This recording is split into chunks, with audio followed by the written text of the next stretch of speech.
Don't turn your back on me. Look at me.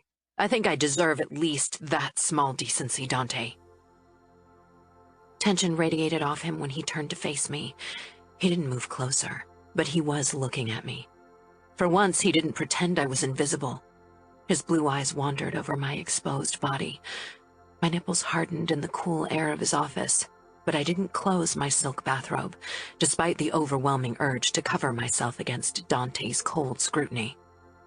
His gaze lingered on the apex of my thighs, slightly longer than the rest of my body, and a small burst of hope filled me. Am I your wife? His blonde brows drew together. Of course you are. There was a hint of something I couldn't place in his voice. Then claim your rights, Dante. Make me yours. He didn't move, but his eyes slid down to my erect nipples. His gaze was almost physical, like a ghost touch on my naked skin. I wasn't above begging. I knew I almost had him. I wanted to have sex tonight. I have needs too. Would you prefer if I found a lover who relieved you of the burden to touch me? I wasn't sure I could go through with it. No, I knew I couldn't go through with it, but this act of provocation was my last option. If Dante didn't react to this, then I didn't know what else to do. No, he said sharply, something angry and possessive breaking through his perfect mask. He pressed his lips together, jaw locked, and walked toward me. I shivered with need and excitement when he stopped in front of me. He didn't reach for me, but I thought I detected the hint of desire in his eyes. It wasn't much, but enough to embolden me. I bridged the remaining distance between us and curled my fingers over his strong shoulders, pressing my naked body against his front. The rough material of his business suit rubbed deliciously against my sensitive nipples, and I let out a small moan. The pressure between my legs was almost unbearable. Dante's eyes flashed as he looked down at me. Slowly, he wrapped an arm around me and rested his palm flat against my lower back. Triumph flooded me. He wasn't ignoring me now. Chapter 1. Of course I'd known it would happen. My father had made his standpoint clear the moment my first husband, Antonio, had been buried. I was too young to stay unmarried, but I hadn't expected my father to find a new husband for me so quickly. And I definitely hadn't expected my new husband to be Dante the boss Cavallaro. Antonio's funeral had taken place only 9 months ago, which made my new engagement teeter on the brink of inappropriateness. My mother was usually among the first to pounce on anyone who committed a social faux pas, and yet she couldn't see anything wrong with the fact that today, less than a year after saying goodbye to Antonio, I was going to meet my next husband. I'd never loved Antonio as a woman loved a man, even if I'd believed I had at one time, and our marriage had never been real. But I'd hoped for more time before I was forced into another union, especially as I didn't even get to choose for myself this time. You are so lucky Dante Cavallaro agreed to marry you. It came as a surprise for many that he decided to take a woman who has already been married. He could have chosen from a line of eager young women, after all, my mother said as she brushed my dark brown hair. She didn't mean to hurt my feelings. She was only stating the obvious. I knew it was true. Everyone did. A man of Dante's position didn't have to content himself with the leftovers of another, a lesser man. That's what most people probably thought, and yet I was supposed to marry him. I, who didn't even want to marry someone as powerful and cunning as Dante Cavallaro. I, who wished to stay alone, if only to protect Antonio's secret. How was I supposed to keep up the lie? Dante was known as a man who could always tell when someone was lying. He'll be the boss of the outfit in 2 months, and when you marry him, you'll be the most influential woman in Chicago and the Midwest. And if you keep up your good friendship with Aria, you'll have connections to New York as well. As usual, my mother was way ahead, already planning world domination. while I was still trying to wrap my mind around the fact that I was supposed to marry the boss. This was too dangerous. I wasn't a bad liar. In the years of my marriage to Antonio, I'd improved my skills continuously. But there was a big difference between lying to the outside world and lying to your husband. Anger toward Antonio resurfaced as it had so often in the past months. He'd forced me into this situation. Mama stepped back, admiring her work. My dark hair fell in soft, glossy curls over my shoulders and back. I pushed to my feet. For the occasion, I'd chosen a cream-colored pencil skirt and a plum blouse that was tucked into my waistband, as well as modest black heels. I was one of the tallest women in the outfit at 5'8", and naturally my mother worried Dante would be put off if I wore high heels. I didn't bother to point out that Dante was still at least 5 inches taller than me. I wouldn't have been taller than him even with heels. And this wouldn't be the first time he saw me anyway. We'd met a couple of times at mafia functions and had even shared a brief dance at Aria's wedding in August 3 months ago. Still, we'd never exchanged more than the expected pleasantries, and I'd certainly never gotten the impression that Dante was even remotely interested in me. But he was known for being closed off, so who knew what was really going on in that head of his? Has he dated since his wife died? I asked. Usually, that kind of gossip spread quickly in our circles, but maybe I missed it. The older women of the family often knew about others' dirty laundry first. To be honest, gossiping was the main occupation for most of them. Mama smiled sadly. Not officially. Rumor has it he couldn't let go of his wife. But it's been more than 3 years, and now that he's about to become the boss of the outfit, he can't hang on to the memory of a dead woman. He needs to move on and produce an heir. She put her hands on my shoulders and beamed at me.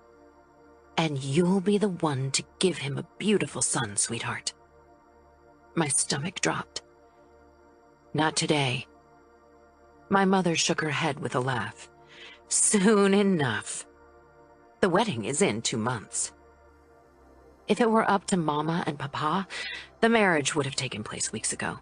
They were probably worried Dante might change his mind about me. Valentina! Livia! Dante's car pulled just up, Papa called. Mama clapped her hands, then winked. Let's make him forget his wife. I hoped she wouldn't say something that tasteless when Dante was around. I followed her downstairs and tried to put on my most sophisticated expression. Papa opened the door. I couldn't remember the last time he'd actually answered the door. Usually he let Mama or me do it, or our maid, but even I could tell that he was practically bouncing with eagerness. Did he really have to make it so obvious that he was desperate to marry me off again? It made me feel like the last puppy of a litter that the pet shop couldn't wait to get rid of. Dante's blonde hair appeared in the doorway as my mother and I stopped in the middle of our lobby. It was snowing outside, and the soft veil of snowflakes on Dante's head made his hair look almost golden. I got why some people had been frustrated about Aria's marriage to Luca. Dante and she would have been the golden couple. Papa opened the door wider with a broad smile. Dante shook my father's hand, and they exchanged a few low words. Mama was practically shaking with excitement beside me. She turned on her 1,000-watt smile when Dante and Papa finally headed our way. I forced my own lips into a smile that was far less radiant. As was tradition, Dante greeted my mother first with a bow and a hand kiss before facing me. He gave me a curt smile that didn't reach his blue eyes, then kissed my hand. Valentina, he said in his smooth, emotionless voice. From a solely physical standpoint, I found Dante more than a little attractive.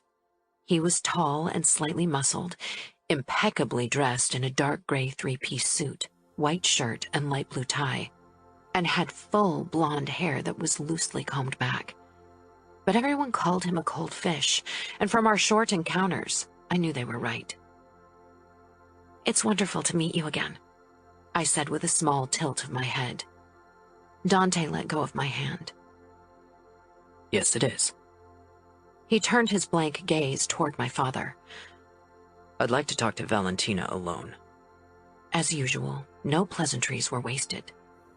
Of course, Papa said eagerly, taking my mother's arm and already leading her away.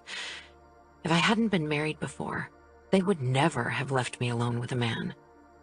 But as it was, they thought they didn't have to protect my virtue anymore. And I couldn't tell them that Antonia and I had never consummated our marriage. I couldn't tell anyone, least of all Dante. When Mama and Papa had disappeared into my father's office, Dante turned to me. This is acceptable for you, I assume?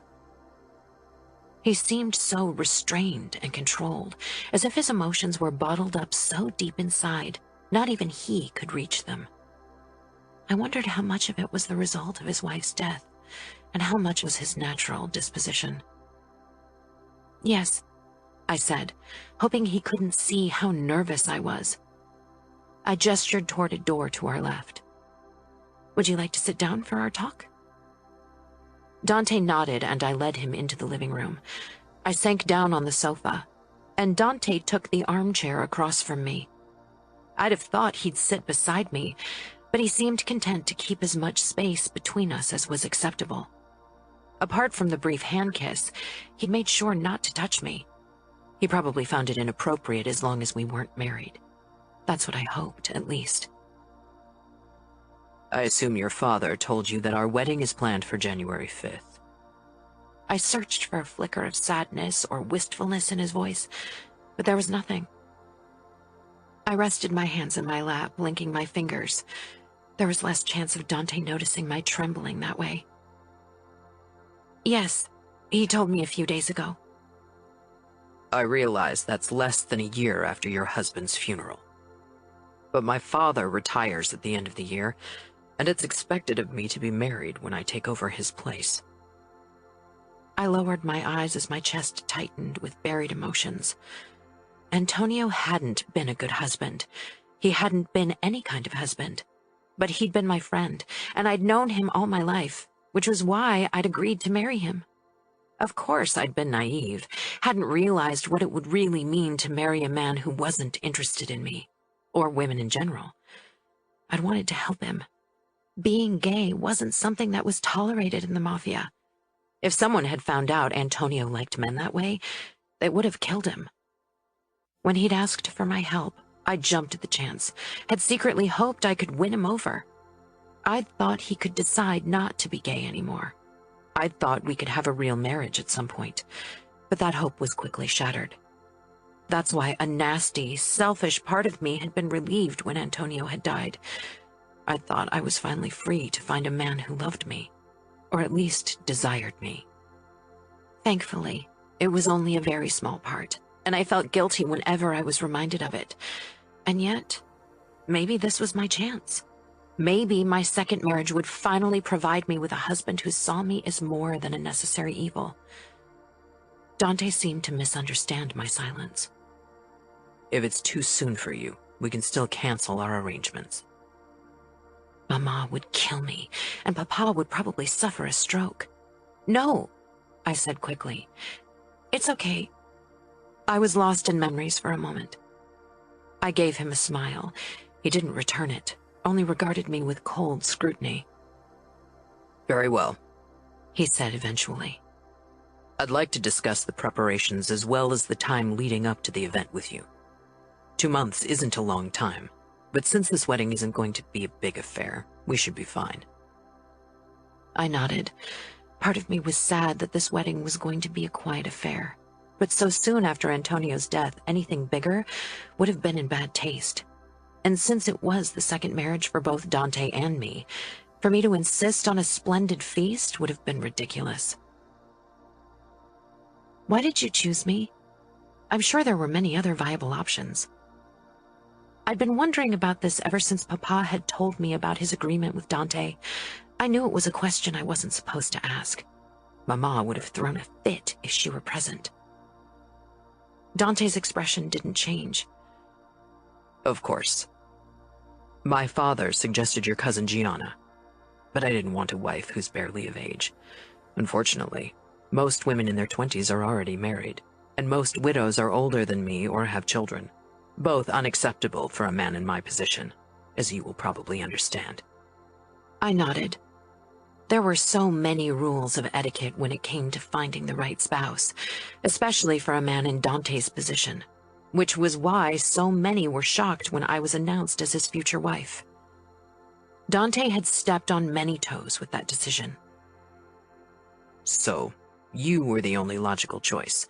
You are, of course, still quite young, but that can't be changed. For a moment I was stunned into silence by his emotionless reasoning. Though I wasn't as naive as I used to be, I'd hoped at least part of the reason Dante had chosen me was that he was attracted to me, found me pretty, or at least fascinating to some extent. But this cold explanation destroyed that small flicker of hope. I'm 23, I said in a surprisingly calm voice. Maybe Dante's aloofness rubbed off on me. If so, I would be known as the Ice Queen in no time. That's not young by our marriage standards. 12 years younger than me. That's more than I would have liked. His deceased wife had only been 2 years younger than him, and they'd been married for almost 12 years before she died from cancer. Still, the way he said it made it sound as if I'd forced him into a marriage with me. Most men in our world took on young mistresses once their wives got older, and yet Dante was displeased that I was too young. Then maybe you should look for another wife. I didn't ask you to marry me. The moment the words were out, I clamped a hand over my mouth, then met Dante's gaze. He didn't look angry. He didn't look anything. His face was as it always was, stoic and emotionless. I'm sorry, that was very rude. I shouldn't have said that. Dante shook his head. Not a single hair moved out of line. There wasn't even a speck of dirt on his trouser legs, despite the snowy November weather. It's okay. I didn't mean to offend you. I wished he didn't sound so blasé, but there was nothing I could do about it. At least not until we were married. You didn't. I'm sorry. I shouldn't have snapped at you. Let's get back on track.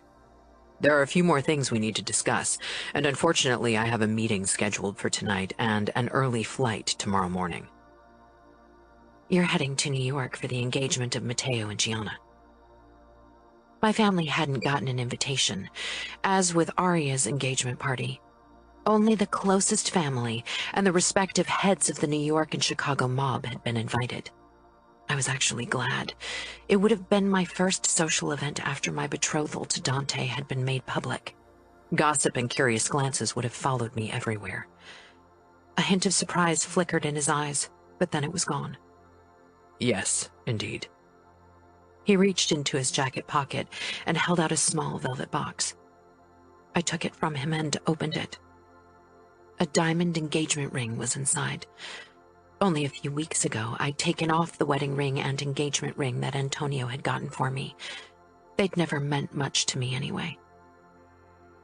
I hope you like the design. Yes, thank you. After a moment of hesitation, I took the ring out and put it on my finger. Dante hadn't given any indication that he wanted to do it for me. My gaze flickered toward his right hand and my stomach plummeted.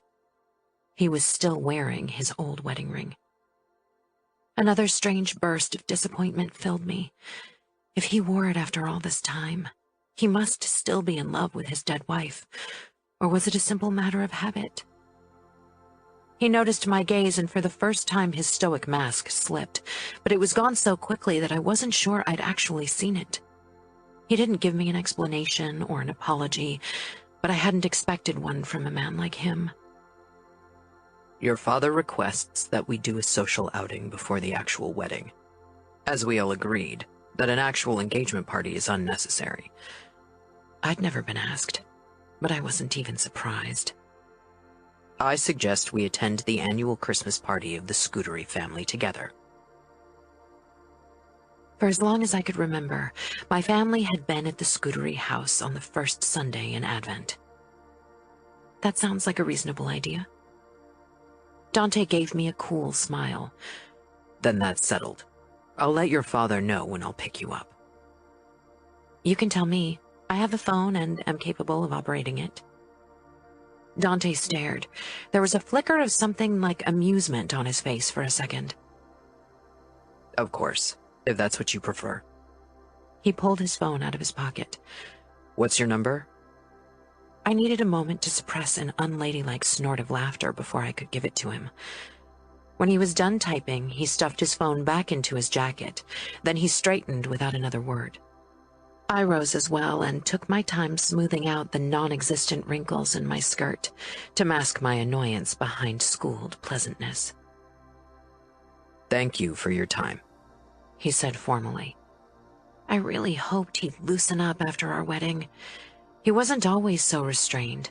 I'd heard the stories about how he'd established his position as the heir to his father's title and how efficient he was when it came to dealing with traitors and enemies. There was something dark and feral behind his ice prince demeanor. You're welcome. I walked toward the door, but Dante beat me to it and held it open for me. I said a quick thanks before I stepped into our lobby. I'll get my parents so they can say goodbye. Actually, I would like to have a word with your father in private before I leave. It was futile trying to get any information from his expression, so I didn't bother. Instead, I strode to the end of the corridor and knocked at my father's office door. The voices inside died down, and a moment later, my father opened the door. Mama stood directly behind him. From the look on her face, I could tell that she was eager to bombard me with questions, but Dante was close behind me. Dante would like to have a word with you, I said, then turned around to Dante. Until the Christmas party. I considered brushing his cheeks with my lips, but discarded that idea immediately. Instead, I tilted my head with a smile before walking away. My mother's heels clacked behind me. Then she fell into step beside me. She linked our arms. How did it go? Dante didn't look too pleased. Did you do something that offended him? I gave her a look. Of course not. Dante's face is frozen in one expression. Shh. Mama looked behind us. What if he hears you? I didn't think he'd care. Mama scanned my face. You should be happy, Valentina. You won the husband lottery, and I'm sure there's a passionate lover hidden beneath Dante's cold exterior. Mama, please. I'd suffered through 2 sex talks with my mother in my life so far. First, the one where she tried to tell me about the birds and the bees when I was 15 and already well aware of the mechanics of sex. Even in a Catholic girls' school, that information got around at some point.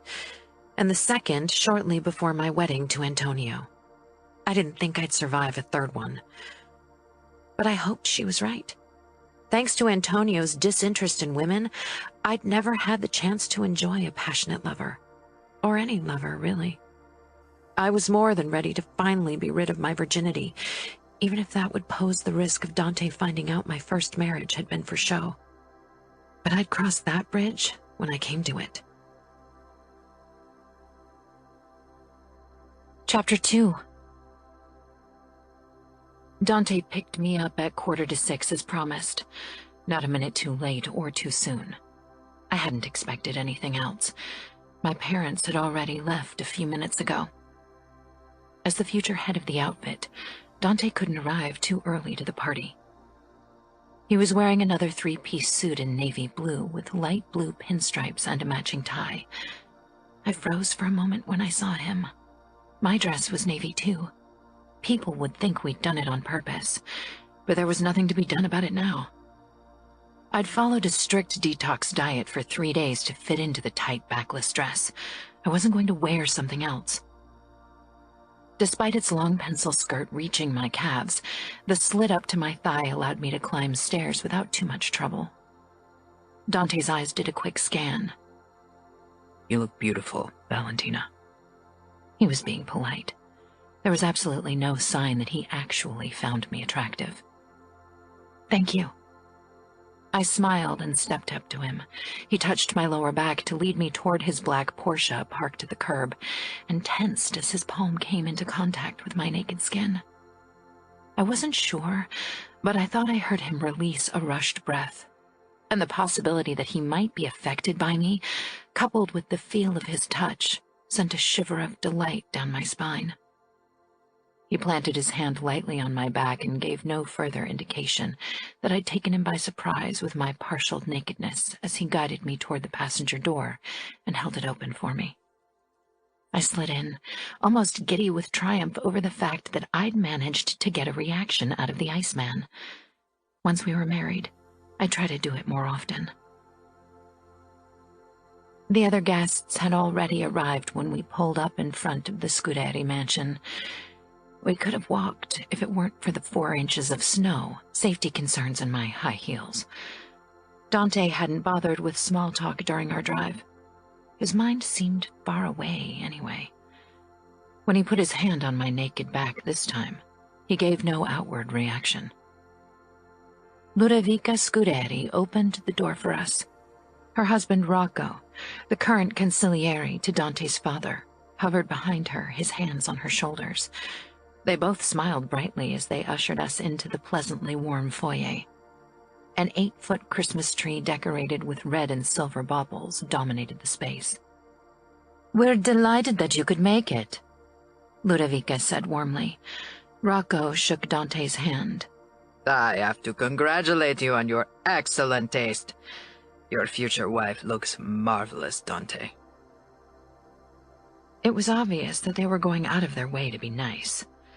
Although it was desirable for a new capo to keep the consigliere of his predecessor, it wasn't tradition. So Dante could nominate a new consigliere when he took over from his father. Dante inclined his head and returned his hand to my back. That she is, he said simply, while all I could do was smile. Ludovica clutched my hands. "We were so pleased when we found out Dante had chosen you. After all you've gone through, it's only fair that fate makes it up to you." I wasn't sure what to say to that. Maybe she was being sincere. It was hard to tell. After all, they'd originally tried to marry Gianna off to Dante. "Thank you. That's very kind of you." "Come on in. The party isn't happening in our foyer," Rocco said, gesturing for us to head for the living room. Laughter and voices were coming from inside. "Aria is very excited to see you again," Ludovica said as we entered the living room. I had no time to express my surprise at Aria's presence, because the moment we were spotted by the crowd, people flocked around us to congratulate us on our betrothal and upcoming wedding. In between shaking hands, I scanned the room. Aria stood at the other end of the vast room, next to another massive Christmas tree and her no less massive husband, Luca, who had a possessive hand on her waist. I didn't see Gianna and her fiancé Matteo anywhere. If my mother's gossip was to be believed, the Scuderis were concerned their middle daughter might cause a scene. Dante moved his thumb over my back, startling me. My eyes snapped to him, then to the couple in front of us, whom I'd completely ignored because of my staring. I gave my brightest smile and pulled Bibiana into a hug. "How are you?" I whispered. She squeezed me briefly, then drew back with her forced smile. That was as much of an answer as I would get in the presence of other people. Her husband, Tommaso, who was 30 years her senior, bald and overweight, kissed my hand, which would have been fine, except for the look in his eyes. Leering was the best word to describe it. Dante's fingers on my back tensed, and I risked a peek at him, but his expression was the same aloof mask as usual. He fixed Tommaso with his eyes, and the man quickly took off with Bibiana. A waiter carrying a tray of drinks stopped beside us, and Dante gripped a glass of champagne for me and a scotch for himself. Now that the onslaught of well-wishers had finally abated, Luca and Aria crossed the room toward us. Dante's demeanor changed ever so slightly, like a tiger that got wind of another predator in his territory. Instead of tensing, he relaxed as if to show that he wasn't concerned, but his eyes were alert and calculating. Luca and Dante shook hands, both with those unnerving shark smiles on their faces. Ignoring them, I grinned at Aria, honestly happy to see her again. It had been months. She looked much more relaxed than at her wedding. "You look amazing," I told her as I embraced her. She was wearing a dark red dress that set off her blonde hair and pale skin beautifully. No wonder Luca couldn't stop glancing her way. "You too," she said as she stepped back. "Can I see the back?" I turned around for her. "Wow, doesn't she look amazing?" That question was directed at Luca and led to an awkward pause in which the tension skyrocketed. Dante wrapped his arm around my waist, his cold eyes on Luca, who took Arya's hand, kissed it, and said in a low voice, "I have eyes only for you." Arya gave me an embarrassed smile. "I need to go look for Gianna, but I'd love to talk to you later." "Okay," I said, glad when she and Luca walked off. With the men around, Arya and I wouldn't be able to talk anyway. I turned to Dante. "You don't like him?" It's not a matter of like. It's about self-preservation and a healthy dose of suspicion. "That's the Christmas spirit," I said, not trying to hide my sarcasm. Again, a hint of amusement made the corners of Dante's mouth twitch. Then it was gone. Would you like to grab something to eat? Definitely. After the last few days of torturous dieting, I was starving.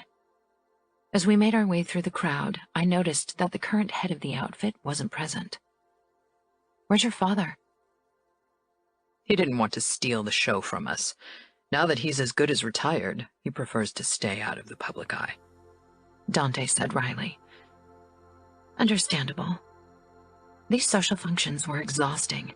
You had to be careful what you said and did, even more so as the head of the outfit. From the hard looks that some of the women were throwing my way, I knew I was currently their favorite topic. I knew what they were saying behind their hands. Why had Dante Cavallaro chosen a widow instead of a young, innocent bride? I glimpsed up into his emotionless face, the hard angles of his cheekbones, the calculation and vigilance in his eyes, and found myself wishing once more that the answer to that question was something other than pure logic. The buffet was loaded with Italian delicacies. I took a slice of panettone for myself, as I was in desperate need of some sugary treats. As usual, it tasted like heaven. I'd made it a few times, but it had never been as good as Ludovica Scuderi's. "Dante?" came a pleasant female voice from behind us. Dante and I turned at the same time. His sister, Inez, with whom I'd exchanged only a few words over the years, as we were 9 years apart in age, stood in front of us. She was pregnant. 3rd trimester, if my guess was correct. Across the room, her twins, a boy and girl, were busy playing with Fabiano Scuderi, who was their age. Inez had the same fair hair as Dante, and she carried herself with the same cold aloofness. But as her eyes settled on me, they were not necessarily warm, but friendly. "And Valentina, it's good to see you." "Inez," I said with a smile, "you look radiant." She touched her belly. "Thank you. It's been a challenge finding nice dresses that fit me with my belly. Maybe you can help me go shopping for one for your wedding." "I'd love to. And if you don't mind, I'd be delighted if you would join me when I go looking for a wedding dress." Her blue eyes grew wide. "You don't have one yet?" I shrugged. Of course, I still had the one from my last wedding, but I didn't intend to wear it again. That would mean bad luck. "Not yet, but I'll go looking for one next week, so if you're free?" "Count me in," she said.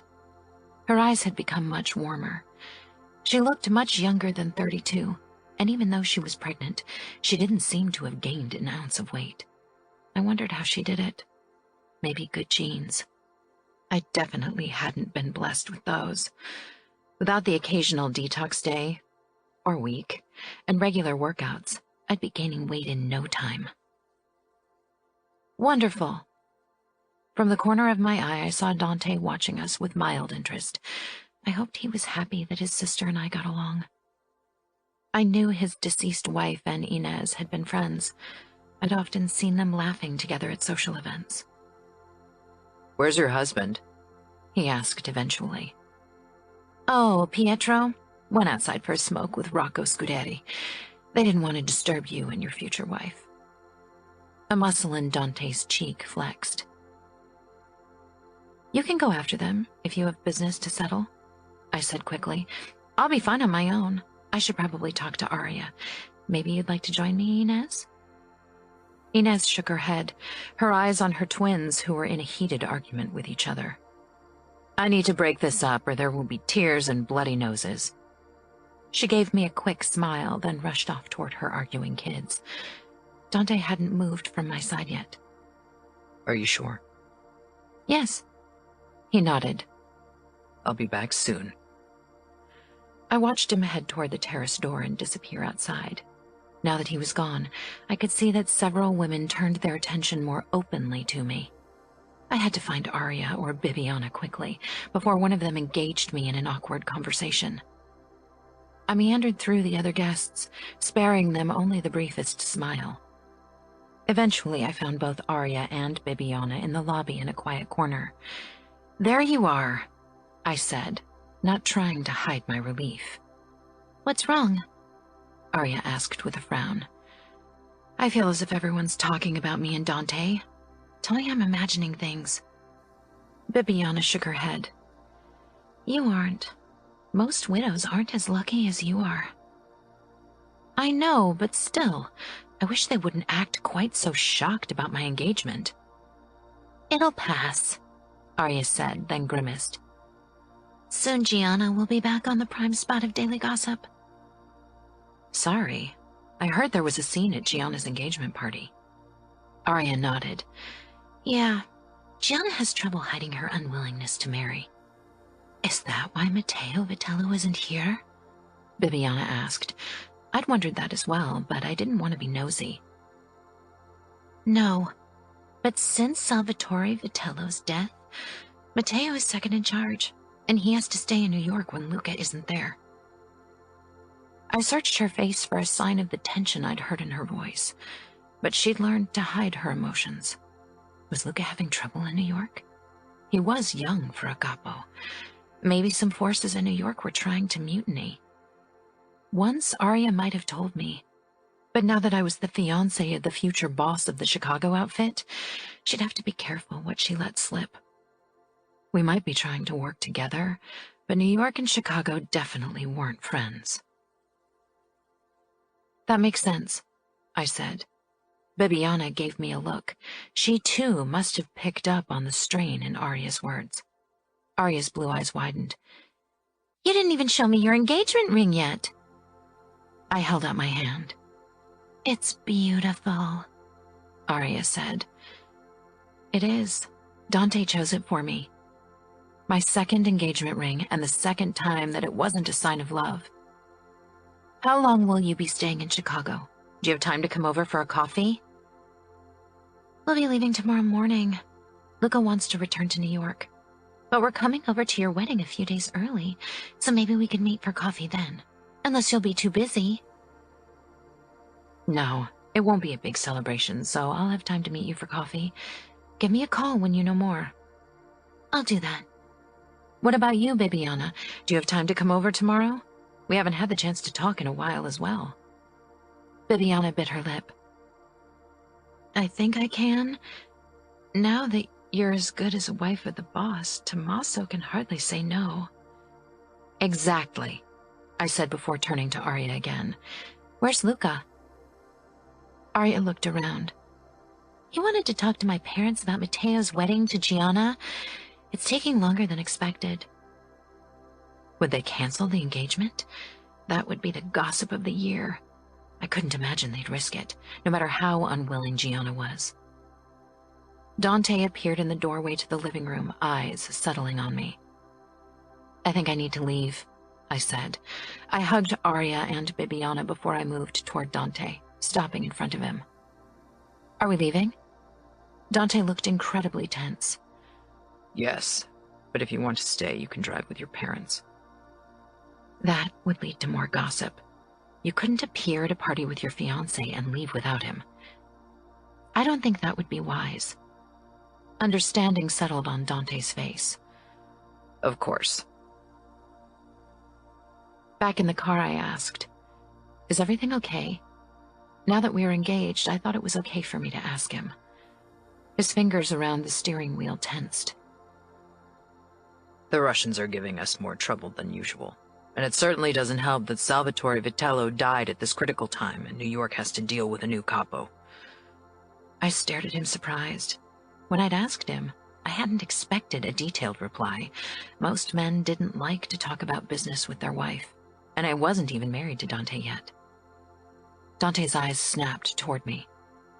You look surprised. I am, I admitted.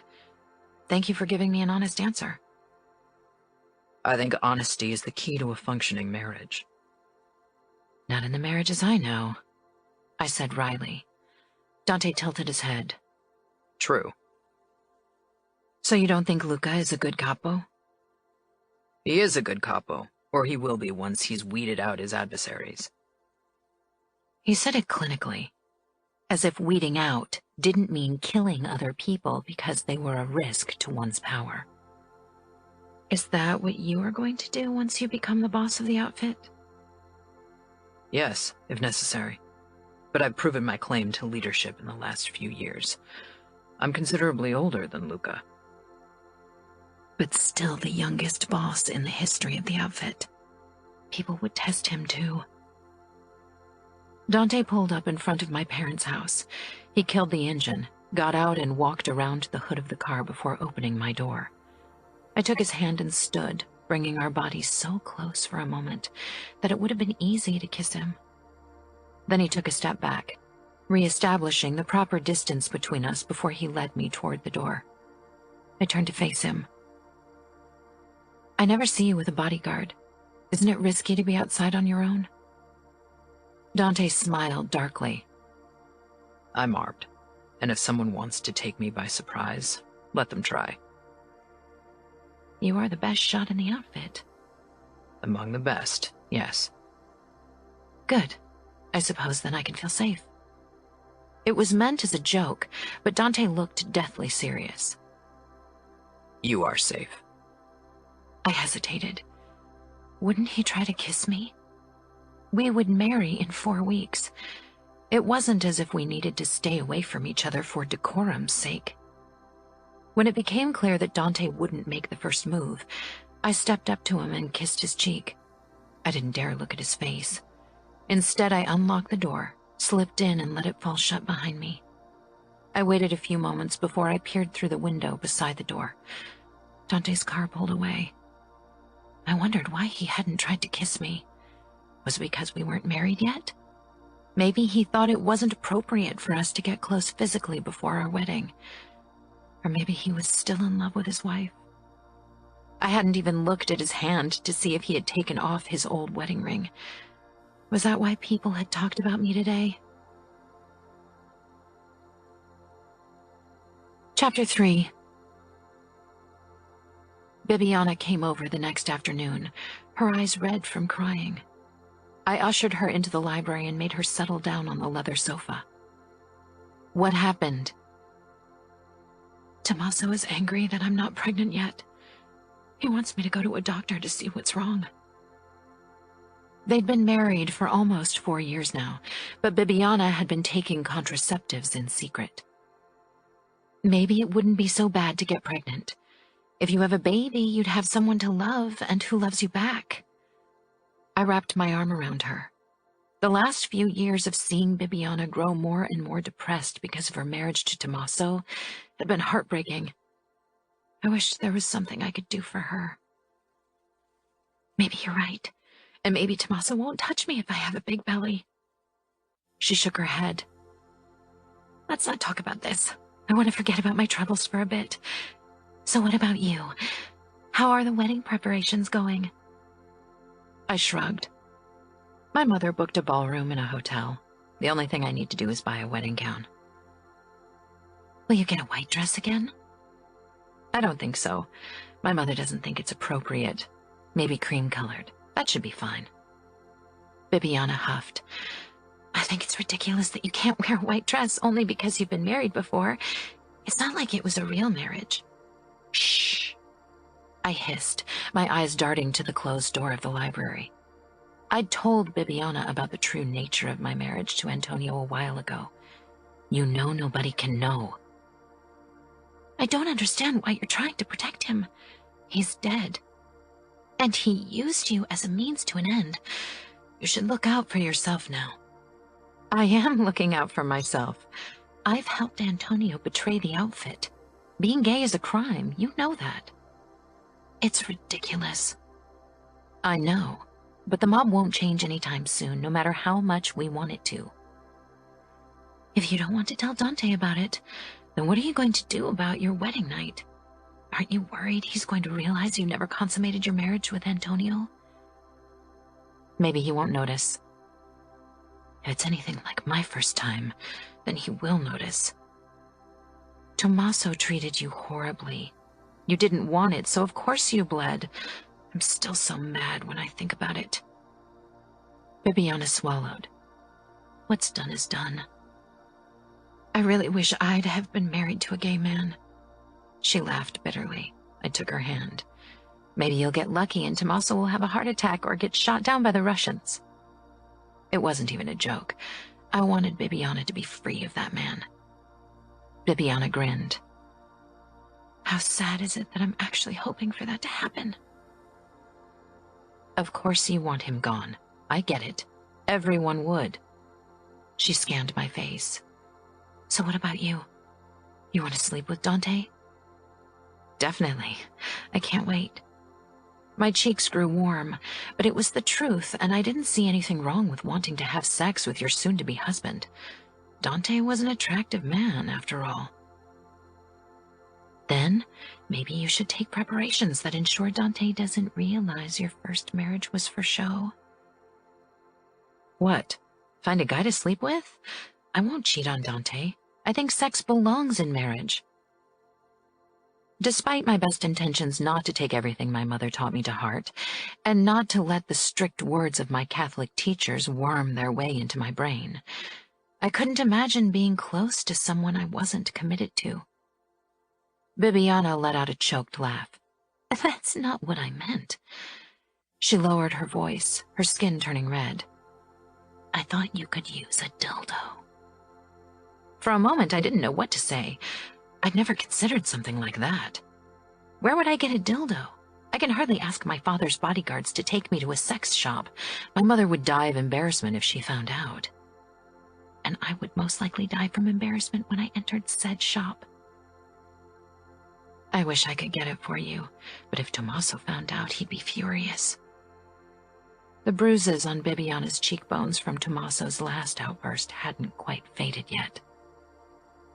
It's probably for the best. I don't like the idea of having sex with an inanimate object anyway. I'll figure it out. Dante will probably be too wrapped up in his own needs to notice anyway. Men are like that. That wasn't much of a comfort. I hoped Dante would be concerned about my needs too. When January 5th, my wedding day, finally rolled around, I felt a flicker of nervousness. And not only because of my wedding night. I knew this was my second chance at a happy marriage. Most people in our world didn't get that.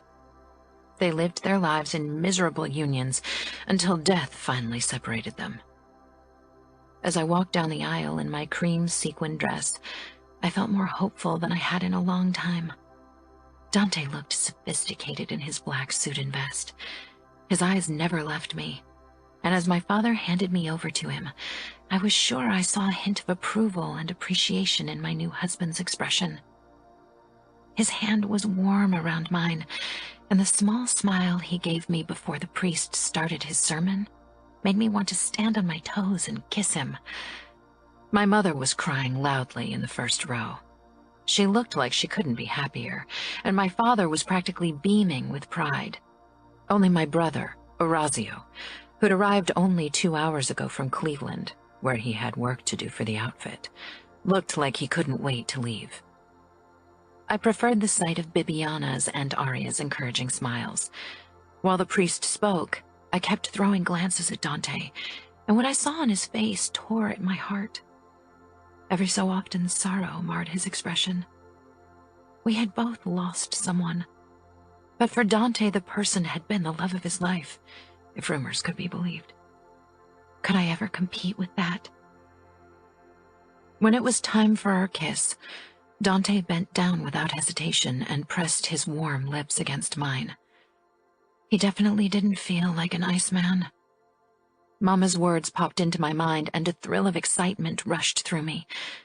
Maybe I couldn't make Dante forget his first wife, and I didn't want to, but I could help him move on. After church, we all drove to the hotel for the following celebrations. It was the first moment of privacy Dante and I got as a married couple. He didn't hold my hand as he drove, but he probably wasn't the touchy-feely kind of guy. What worried me more were the tension in his jaw and the steel in his eyes. "I think it went well, don't you think?"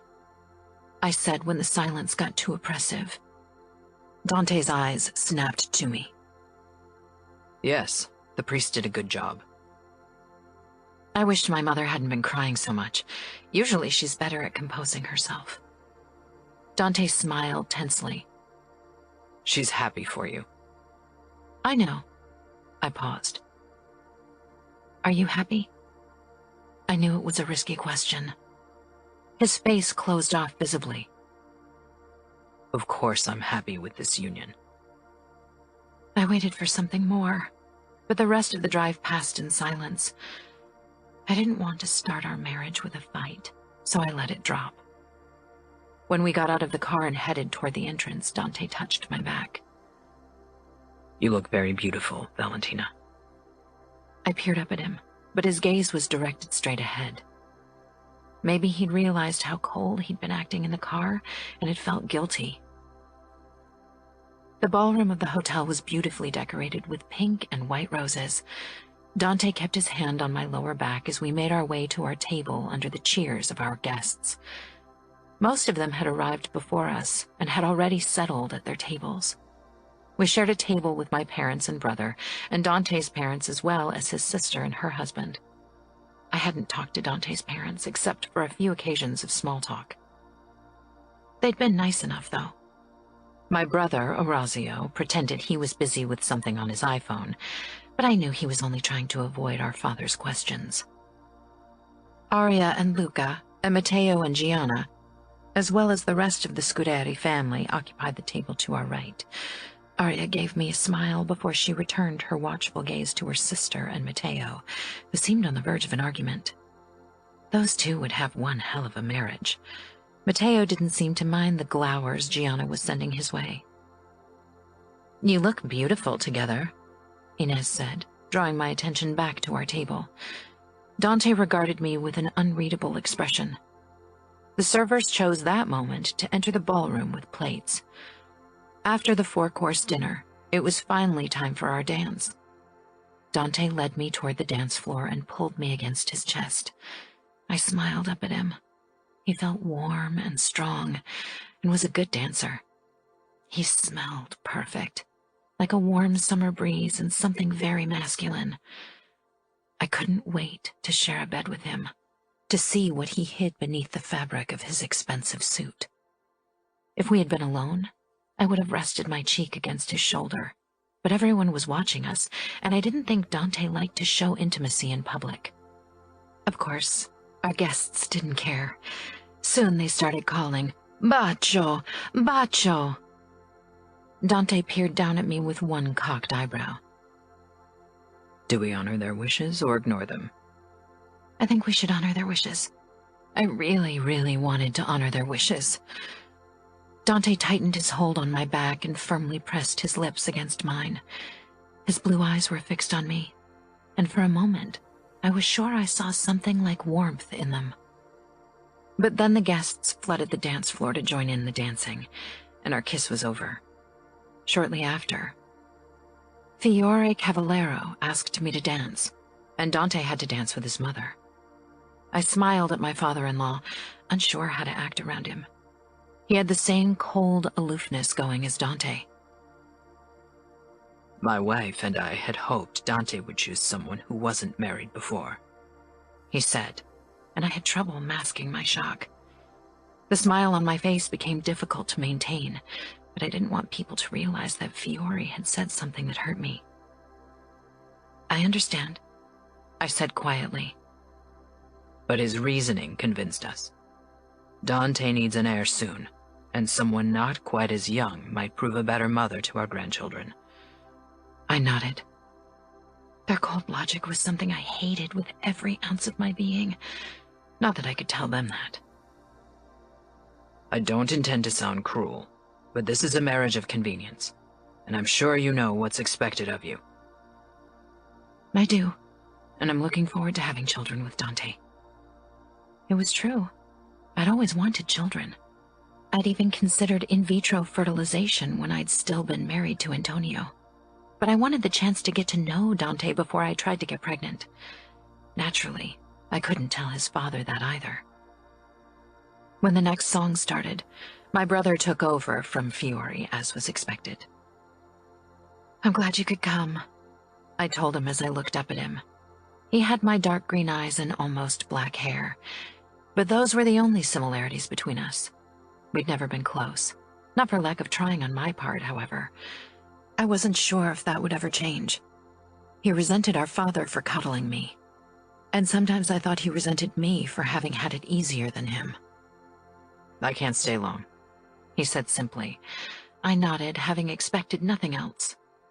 Orazio avoided our father as much as possible.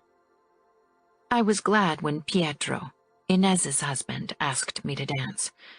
He was a quiet man and didn't step on my feet, so I wouldn't have minded dancing with him until the end of the evening to avoid awkward conversation. Of course, that would have been beyond inappropriate.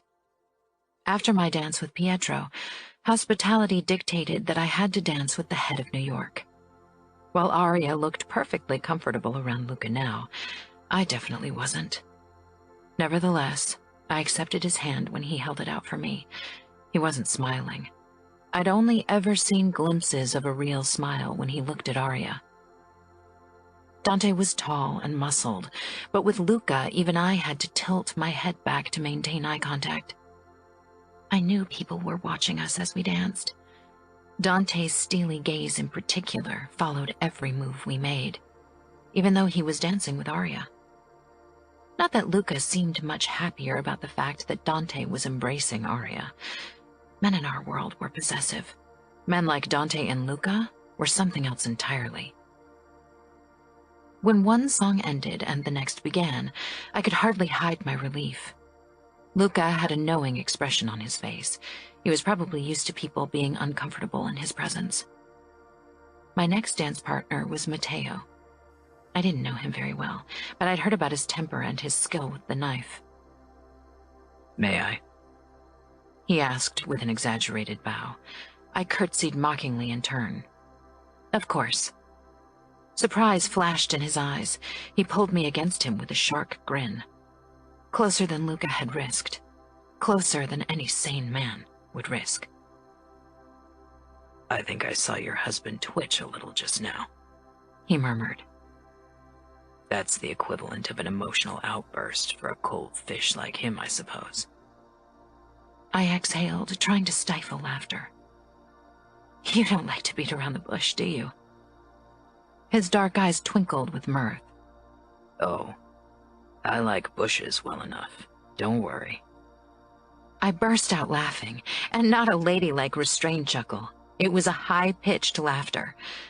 I'm pretty sure that was inappropriate. I could feel a few heads turning our way, but I couldn't restrain myself. You're right.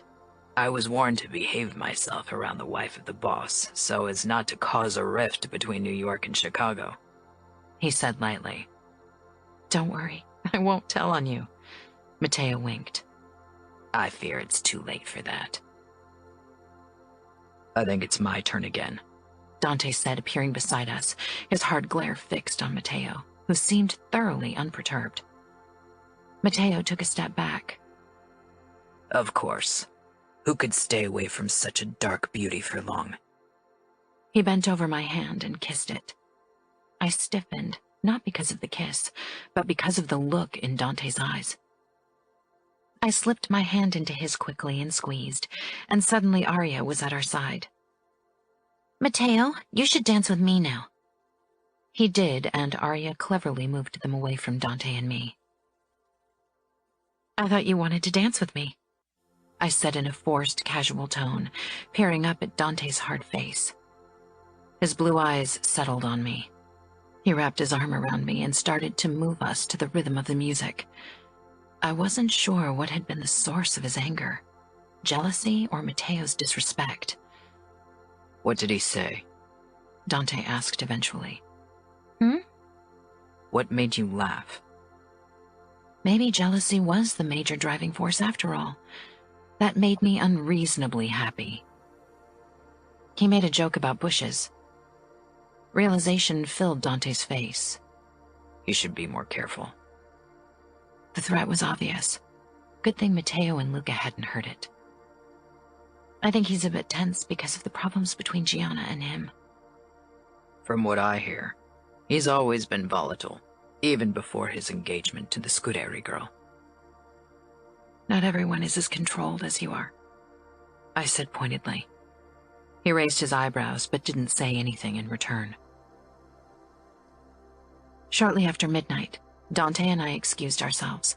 The hotel had offered us their biggest suite for the night, but Dante preferred to return home, and I was actually glad. I was eager to finally move into Dante's house. Although I was also worried, since he'd shared it with his deceased wife. It was probably filled with many memories. Bibiana crossed her fingers as I walked past her, and I couldn't help but smile. Chapter 4. I was glad it was time for our wedding night. My first real wedding night. I'd waited too long. On the drive to Dante's mansion at Chicago's Gold Coast, neither of us spoke. Silence seemed to have become a loathsome tradition for us. I busied myself watching traffic through the passenger window while I desperately tried to hide my rising nervousness. Was it possible to feel excitement and dread at the same time? Dante slowed as we approached a huge light brown 3-story mansion. Wrought iron gates swung open when he pressed a button in the dashboard, and we drove through, then headed for the double garage. My family's mansion wasn't too far away. It was smaller than Dante's home, as was to be expected. The underboss couldn't have a bigger house than his capo. After Dante had parked next to a Mercedes SUV, he got out. He walked around the car and opened my door for me, then held out his hand and helped me out of the car, which was difficult with my dress. His hand was warm and steady. I was always surprised not to find his skin as ice-cold as his persona. He released me the moment I stood, and I almost reached for his hand but stopped myself. I didn't want to push him. Maybe he could only ever let loose behind closed doors. He led me through a side door into the lobby of the mansion. The floor and the staircase were dark hardwood, and a chandelier cast a soft glow down on us. It was strangely quiet. I knew Dante had a maid and a cook who handled the household for him. "I gave Zita and Gabby the day off," he said offhandedly. Could he read me that easily? "That's good," I said, then cringed at how that might have sounded. It wasn't as if I thought we'd entertain the entire house with our bedroom noises, but I preferred to have total privacy for our first night together. Dante headed straight for the staircase, then stopped with a hand on the banister to look back at me. I'd halted in the middle of the lobby, but quickly rushed toward him and followed him upstairs. My stomach fluttered with nerves. This was my second wedding night, but I was almost as inexperienced as I'd been all those years ago, something I really hoped would change tonight. Antonio and I had kissed occasionally at the beginning of our marriage, and he'd even touched my breasts through my nightgown a few times. But when it came clear to me that he wasn't into it, we abandoned those futile attempts at intimacy. I wanted to become a real wife, a real woman, and unlike Antonio, I knew Dante was perfectly capable of consummating our marriage. But that was also my problem. What if Dante noticed I was a virgin? Could I hide it from him? Maybe if I asked him to extinguish the lights, I could hide my discomfort or blame it on nerves over being with someone other than Antonio. But what if he felt my hymen? What would I tell him then? I should have used a vibrator to get rid of it, but the romantic part of me didn't want to lose my virginity to a device. It was ridiculous. My thoughts were interrupted when Dante opened the door to the master bedroom and made an inviting gesture for me to go in. I walked past him, my wedding dress swooshing gently with the movement. I flashed him a quick glance in passing to gauge his mood, but as usual, his expression was unreadable. The king-sized bed was black wood with black satin covers. For a moment, I wondered if he'd kept it black since his wife's death. And then a worse thought took its place. Was it the same bed he'd shared with his first wife? The bathroom is through that door, Dante said with a nod toward a dark wood door to my right. I hesitated. Did he want me to freshen up? He closed the bedroom door and started loosening his tie. Didn't he want to undress me? He headed toward the window and looked out, his back to me. I got the hint. Disappointed, I walked into the marble bathroom. It was black marble, so maybe Dante simply liked black. I strode toward the window that faced the same direction as the one in the bedroom, wondering if Dante saw the same view I did. The boisterous lake, the black clouds dotting the night blue sky and blotting out the full moon. Or was he far away, lost in memories? The idea made me uncomfortable, and so I turned away from the window and began to undress before I took a quick shower. I'd waxed my legs in preparation for the wedding, as was tradition, so I didn't need to shave. After I'd dried off, I put on the plum satin nightgown I'd bought for the occasion and brushed out my hair. My stomach fluttered again with nerves and excitement. I took a few moments to gather myself, to look like the experienced woman I was supposed to be. Then I stepped back into the bedroom. Dante hadn't moved from his spot at the window. I allowed myself a moment to admire him in his black suit. He looked strong and sophisticated, untouchable with his hands pushed into his pockets. An Iceman, cold, emotionless, controlled. I cleared my throat nervously, and he turned toward me. His cold blue eyes scanned my body briefly, but his expression didn't change. There wasn't even the flicker of desire. There was nothing. He might as well have been carved from stone. Antonio had at least complimented me on my beauty on our wedding night. He'd even kissed me, had tried to pretend he could desire me. But it had become obvious pretty quickly that the kiss had done nothing for him. But what stopped Dante? I deflated inwardly at his reaction. I knew many men found me pleasant to look at, and they had never seen me this scantily dressed. But Dante didn't seem to be interested in me. I knew his wife hadn't looked anything like me. Where I was tall and dark, she'd been petite with light brown hair. You can lie down. I'll grab a shower, he said. His gaze shifted for the barest moment, but then he stalked into the bathroom and closed the door after him. Trying to fight my frustration, I walked up to the bed and slid under the covers. With Antonio, I'd known that he wouldn't react to my body the way I wanted him to, but I'd thought it would be different with Dante. Maybe he needed a moment to gather his thoughts. It couldn't have been easy for him today. He'd loved his wife, and marrying again must have been really tough for him. Maybe he needed a shower to prepare himself mentally for the wedding night. The shower ran for a long time, and eventually my eyelids became heavy. I tried to fight the tiredness, but at some point, I must have dozed off because I jerked awake when the bed dipped. My eyes darted to the side where Dante was stretching out. His chest was naked, and I wanted nothing more than to run my hands over his slightly tanned, firm stomach and chest. His cool eyes settled on me. It was impossible to say what he was thinking. Would he reach out for me now?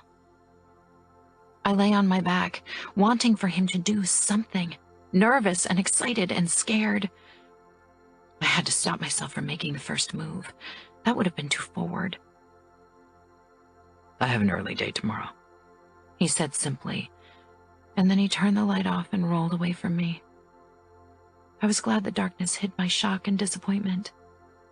I waited for a few more minutes for him to change his mind, to claim his rights, but he didn't. He lay beside me quiet and unmoving, his back a few inches from my arm. Hurt welled in me, and I rolled over away from him. Dante was into women, so why didn't he want to sleep with me? What was wrong with me that after 2 wedding nights, I was still as untouched as the virgin snow? I wasn't sure I could go through this again. I wanted to experience lust, wanted to be desired. With Antonio, I'd known trying to seduce him was a losing battle from the start. But with Dante, I had to at least try. Even if he still loved his wife, he was a man. He had desires, and I was perfectly capable of giving him what he physically needed, even if he kept his emotions locked away. I listened to his calm breathing. Although we weren't touching, I could feel the heat radiating off of him. He wasn't a nice man. There had to be a way to crack his mask. Chapter 5. Dante wasn't in bed when I woke the next morning. His side of the bed was cold as I pressed my palm against it. Forcing my anger down, I made sure the door was closed before I slipped my hand into my panties. Over the years with Antonio, I'd learned to give myself pleasure with my fingers. I buried my face in Dante's pillow, inhaling his musky scent, and imagined he was touching me as I stroked myself to an orgasm. Afterward, I lay on my back for a while, staring at the ceiling, wanting to cry and laugh at the same time. I slipped out of bed, headed into the bathroom, and took my time making myself presentable.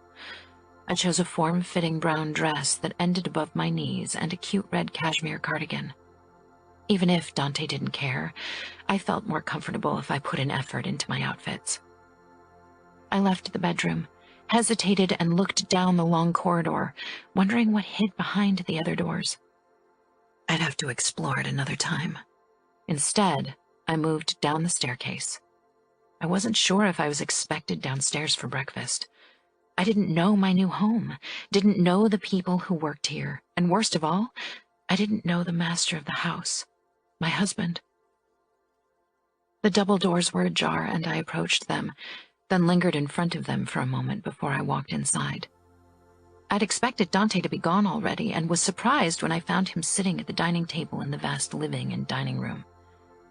As with the rest of the house, the floor was dark wood, the walls light beige, and the furniture dark and imposing. The newspaper hid Dante's face, but he lowered it when he heard me entering. My brown heels clicked on the hardwood floor as I approached the table slowly, unsure of how to act around him. Antonio had been my friend first, and then my husband, but there was nothing between Dante and me. We were strangers. The table was set for 2 people, but my plate wasn't next to Dante's. Instead, it had been set at the other end of the table. I stared at the distance between Dante and me, considered ignoring the setup and sitting beside Dante, but then I lost courage and took my seat at the end of the table. I hope you slept well? Dante asked in his smooth voice. He hadn't put down the newspaper, still held on to it, and I had a feeling it would come up as a barrier between us again soon. Was he being serious? Too well, I said, not able to stop the jibe. Didn't he realize I'd expected a bit more from our first night together? I still have to prepare for a meeting with Luca. He'll be here soon as he heads back to New York tonight, but I told him you'd be delighted to keep Arya company while we discuss business. I doubted Arya was in need of my company. She had her family here. This was a way to keep me occupied, nothing else. If he'd wanted a naive wife, maybe he should have agreed to marry someone younger. But I liked Arya, and it would have been rude to retract the invitation, so I smiled tightly. That's very considerate of you. Sarcasm tinged my words. Now that we were married, it would be more difficult to keep up the polite mask. Dante met my gaze, and there was something in his that made me lower my eyes and grab a croissant. I wasn't hungry, but it was better than doing nothing. The rustling of paper drew my attention back to the other end of the table. As expected, Dante had disappeared behind his newspaper. Was this how he wanted our marriage to go? He hadn't even shown me around the house yet. Will you give me a tour of the premises? I can hardly host guests without knowing my way around the house. Dante lowered his newspaper again and folded it on the table. I felt the unreasonable urge to rip it into shreds. You're right. Excitement bubbled up in me, but quickly dissipated at his next words. Gabby? A moment later, a door half hidden behind a massive cupboard opened, and a short teenage girl entered the room and headed toward Dante. Yes, sir? How can I help you? I had trouble masking my surprise. Gabby looked like she belonged in high school. How could she be the maid in this house? My wife? Dante said with a nod in my direction. Gabby turned toward me briefly with a shy smile. Would like to get a tour of the house. I'm busy, so please show her around. Gabby nodded and walked toward me. Would you like to go now? Her voice was hesitant, but I could see curiosity in her eyes. I swallowed the last crumb of my croissant and poured coffee into my mug. Yes, please. I'm going to take my coffee with me if that's okay. Gabby's eyes grew wide and she darted a look toward Dante, who was back to reading his newspaper. He didn't look busy to me. If he had time to read the news, why couldn't he show me around? But I wouldn't cause a scene in front of Gabby. Dante must have felt Gabby and me watching him expectantly because he raised his eyes. This is your home now, Valentina. You can do whatever you want. So he had been listening to our conversation. And I wondered if what he said was really the case. I wished I were more courageous so I could test the theory. I turned back to Gabby and cradled my mug in my hands. Then let's go. She nodded and led me toward the door she'd come through earlier. We could start in the kitchen and staff room. Do whatever you think is best, I said. You know the house better than I do. Again, a shy smile flitted across her face. Behind the door was a narrow corridor which led into a vast kitchen. Pots hung from hooks attached to the ceiling. Everything was stainless steel, and it reminded me more of a canteen kitchen than a place where family meals were prepared.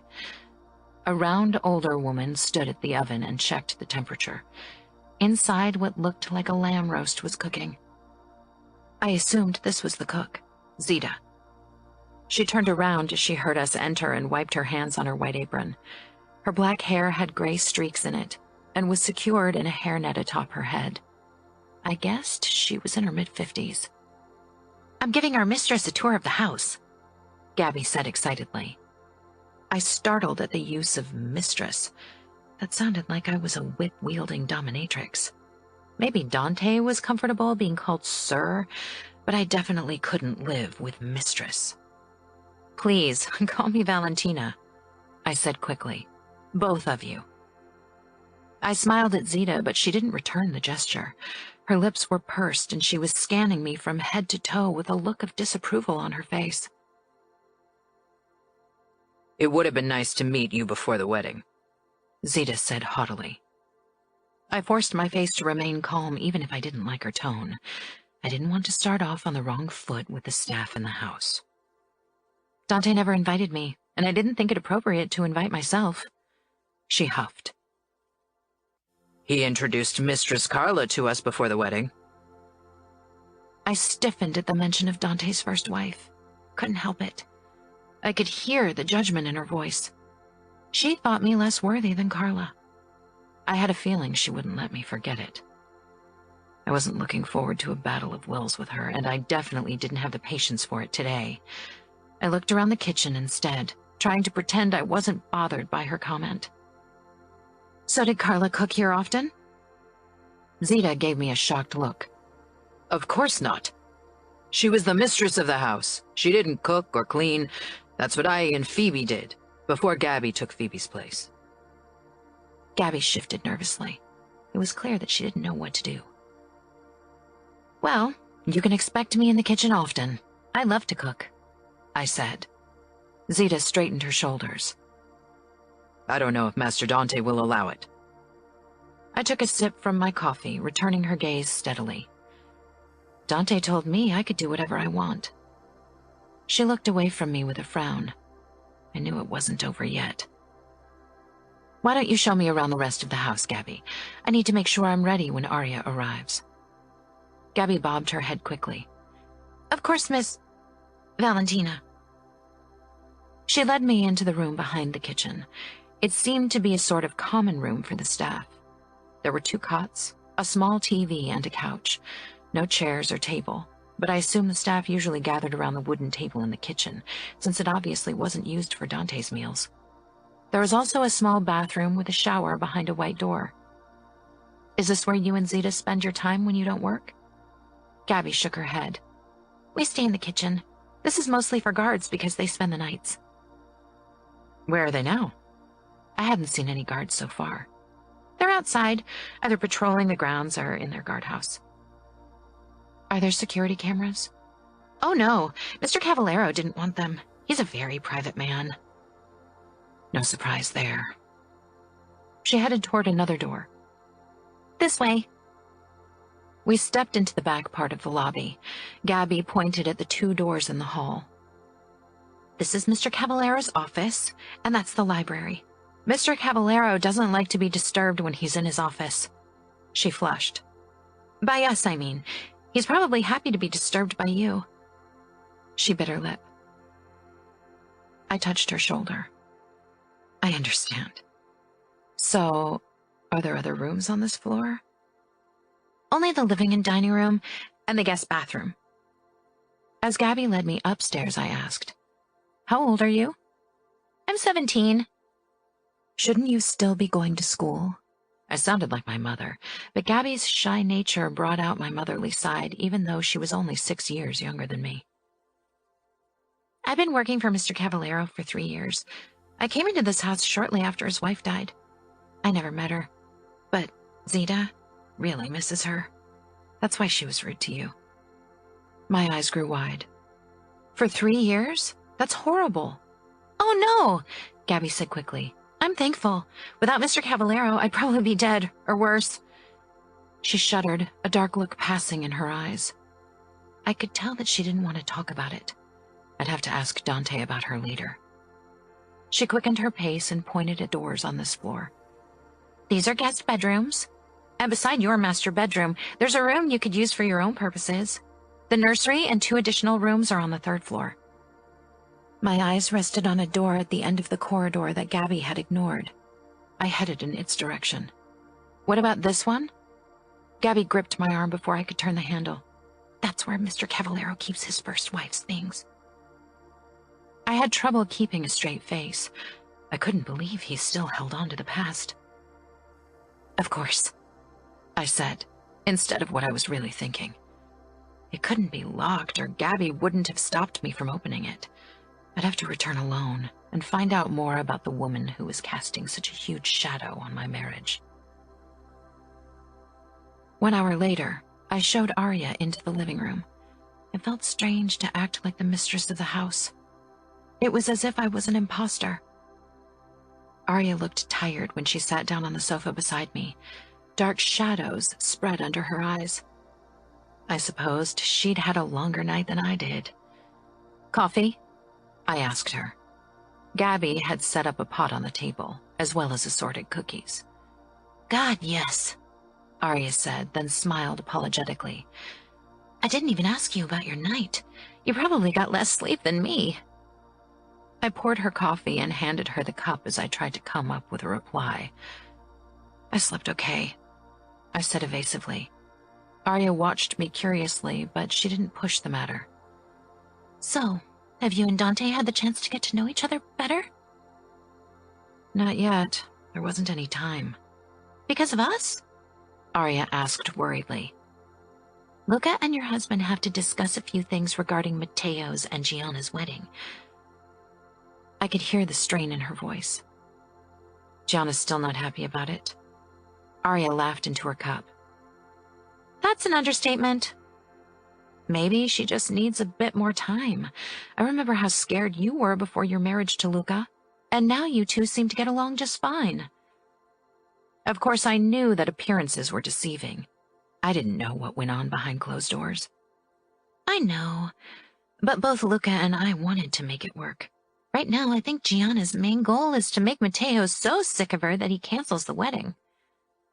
Not every couple works well together, I said quietly.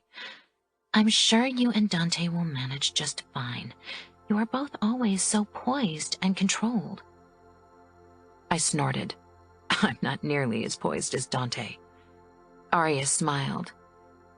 He is a bit cold on the outside, but as long as he thaws when he's around you, everything's all right.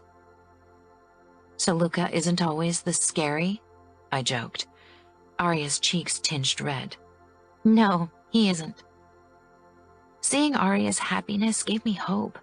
If she could make it work with someone like Luca, then I could make it work with Dante. Luca's and Dante's conversation lasted longer than expected, and I was starting to worry. They weren't exactly friends, but eventually they emerged, and we decided to have lunch together. That's why Zita had prepared a lamb roast after all. We settled down at the table. Unlike this morning, Dante didn't sit at the head of the table. Instead, he and I sat on one side, while Luca and Arya took the seats across from us. The tension between Dante and Luca was palpable, and I started to wonder if lunch was really the best idea. Fortunately, Zita served the food only moments after we'd sat down, so we were busy enjoying the lamb, which lifted everyone's spirits, at least for a short while. But the moment our plates were empty, things went downhill quickly. Dante's face was even colder than usual. He looked as if he'd been carved out of marble. Luca didn't appear much happier, but the hardness of his mouth was accompanied by a fire in his eyes. I glanced between them, but it was obvious that they didn't have anything else to say to each other beyond what had been discussed during their meeting. Arya gave me a beseeching look. As the hostess, it was my job to salvage the situation. So when's the wedding? Dante made a dismissive sound. If things progress as they do now, never. If things progress as they do now, there will be a red wedding, Lucas said sharply. My eyebrows shot up, and Gabby, who'd come in with a new bottle of wine, froze. There won't be a red wedding, Arya said. She turned to Dante. You could give Matteo another bride from the outfit. I almost choked. Arya, Lucas said in warning. Matteo won't accept another bride. It's either Gianna or no one. He turned his hard gaze on Dante, who looked unimpressed. I'm sure the boss has enough control over his famiglia to make sure Gianna complies. I waved Gabby toward the table. Maybe wine would distract the men from ripping into each other. I'm not concerned about the extent of my control. There are no members of the outfit trying to overthrow me. Dante bared his teeth in a smile that sent a shiver down my back. The two men looked like they were seconds away from pulling guns. I wasn't sure who'd go out as the winner in such a fight. They'd probably both die and plunge the outfit and the New York famiglia back into open war with each other. Luca rose, pushing back his chair in the process. Gabby, who'd been about to fill his glass, yelped and dropped the wine bottle, her hands raised protectively in front of her face. For a moment, nobody moved. Dante stood as well. Only Arya and I were still sitting, almost frozen on our chairs. Don't worry about New York. Just make sure you hold up your part of the bargain. Luca snarled. He held out a hand and Arya took it, rising from her chair before he added, We need to catch a flight. She gave me an apologetic smile. I straightened, then glanced at Gabby. She still stood paralyzed beside the table, red wine pooling around her shoes. I'll show you out, I said to Luca and Arya. As I led them into the lobby, Dante followed close behind as if he was worried Luca would do something to me. which was highly unlikely. Dante and Luca didn't shake hands, but I hugged Arya tightly. I wouldn't let our husbands fighting get in the way of our friendship. Or at least I'd try. If things really went downhill between Chicago and New York, I wouldn't even be allowed to talk to Arya anymore. I watched them drive off. Then I turned around to Dante, who was still standing behind me. What was that all about? Dante shook his head. My father should never have agreed to marry the second Scuderi daughter off to New York. This won't end well. But things between Arya and Lucas seem to be going well, and the outfit has worked together peacefully with New York for years now. Theirs was a marriage of convenience, but Matteo Vitello wants Gianna Scuderi because he's gotten it in his head that he needs to have her. It's not a good base for a decision. Emotions are a liability in our world. I blinked. Again, his cool reasoning. Have you never wanted something so badly you would have done anything to have it? I knew it was the wrong question the moment the words left my mouth, but I couldn't take it back. His cool eyes met mine. Yes, but we don't always get what we want. He was talking about his wife. He wanted her back. I swallowed hard and nodded. I should call Bibiana. I want to meet her tomorrow. I turned around and headed up the stairs, feeling Dante's gaze on me the entire time. I was glad he couldn't see my face. Chapter 6. After my short call with Bibiana, I'd retired into the library. It was stocked mainly with non-fiction and old classics, nothing I was usually drawn to. But I didn't want to go and search for Dante, nor did I want to ask my mother to come over. She would have thought something was wrong, and even though that was probably the case, I didn't want her to find out. She'd been so happy since she found out I was going to be Dante's wife. I didn't want to ruin it for her by admitting that Dante couldn't care less about my presence. I grabbed a book that taught basic Russian. The only languages I spoke were Italian and English. I might as well get familiar with the language our enemies spoke, and it would keep me occupied in the hours Dante was busy ignoring me. Eventually, the growling of my stomach lured me in the direction of the kitchen. It was already almost 7, but nobody had called me for dinner. As I entered the kitchen, I found Zita, Gabby, and 2 men gathered around the wooden table, eating dinner together. I hesitated in the doorway, unsure if I should enter. But then Zita glanced my way and I couldn't back out anymore. I slipped inside, feeling acutely overdressed in my sleek brown dress. Everyone turned my way, and the 2 men rose immediately. They wore gun and knife holsters over their black shirts. Both were in their late 30s and probably the guards. The master has already had dinner in his office, Zita informed me. I was busy reading anyway, I said, hoping I sounded indifferent. I focused on the 2 men still standing and watching me. We haven't met yet. I strode toward them and extended my hand to the taller man with a buzz cut and a scar in his eyebrow. I'm Valentina. Enzo, he said. Taft, said the other man. He was a couple of inches smaller, but much bulkier. Can I join you for a quick dinner? I might just as well try to get familiar with the people I would see every day for the next few years. Maybe longer. Both men agreed at once. Gabby, too, seemed excited about the prospect of my presence. Only Zita had trouble hiding her disapproval. Are you sure this is what you want? She gestured at the spread of cheeses, the Parma ham and the lovely Italian bread. I wouldn't have asked if I wasn't, I said as I took the seat beside Taft. He held up a bottle of wine. I nodded and took one of the rustic wine glasses from a tray at the end of the table. The wine was delicious, and so was the food. I kept my eyes on Gabby, who thankfully wasn't drinking wine. Taft and Enzo didn't look at her in any way that would suggest they were interested in her, which calmed me further. But I couldn't forget the look of fear on her face when Luca had jumped to his feet. Of course, he was a scary guy on the best of days, but there had been more. I had a feeling that Gabby had learned to fear men. I only needed to find out why. Taft and Enzo stopped after their second glass of wine. They still had guard duty until the morning and could hardly do their job drunk. But Zita and I emptied the bottle. With alcohol in her bloodstream, Zita seemed much nicer.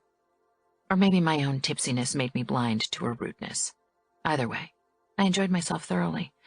The men knew how to tell dirty jokes and soon forgot that I was practically their boss. After another particularly lewd joke that had Gabby hiding her face in her hands and me laughing like I hadn't laughed in a long time, the door to the kitchen opened and Dante stepped in. His eyes did a quick scan of the room until they settled on his men, then me. His jaw tensed as he glowered at Taft and Enzo. "Shouldn't you be outside keeping guard?" Dante asked in a dangerously quiet voice. Both men stood at once. They fled the kitchen without another word. "Gabby and I should head home too. We'll clean the kitchen tomorrow," Zita said as she grabbed her coat and put it on. "Come on, Gabby." Gabby shot me an apologetic look, although she'd done nothing wrong. 2 minutes later, Dante and I were alone in the kitchen. I had done nothing forbidden, so I had no intention of apologizing.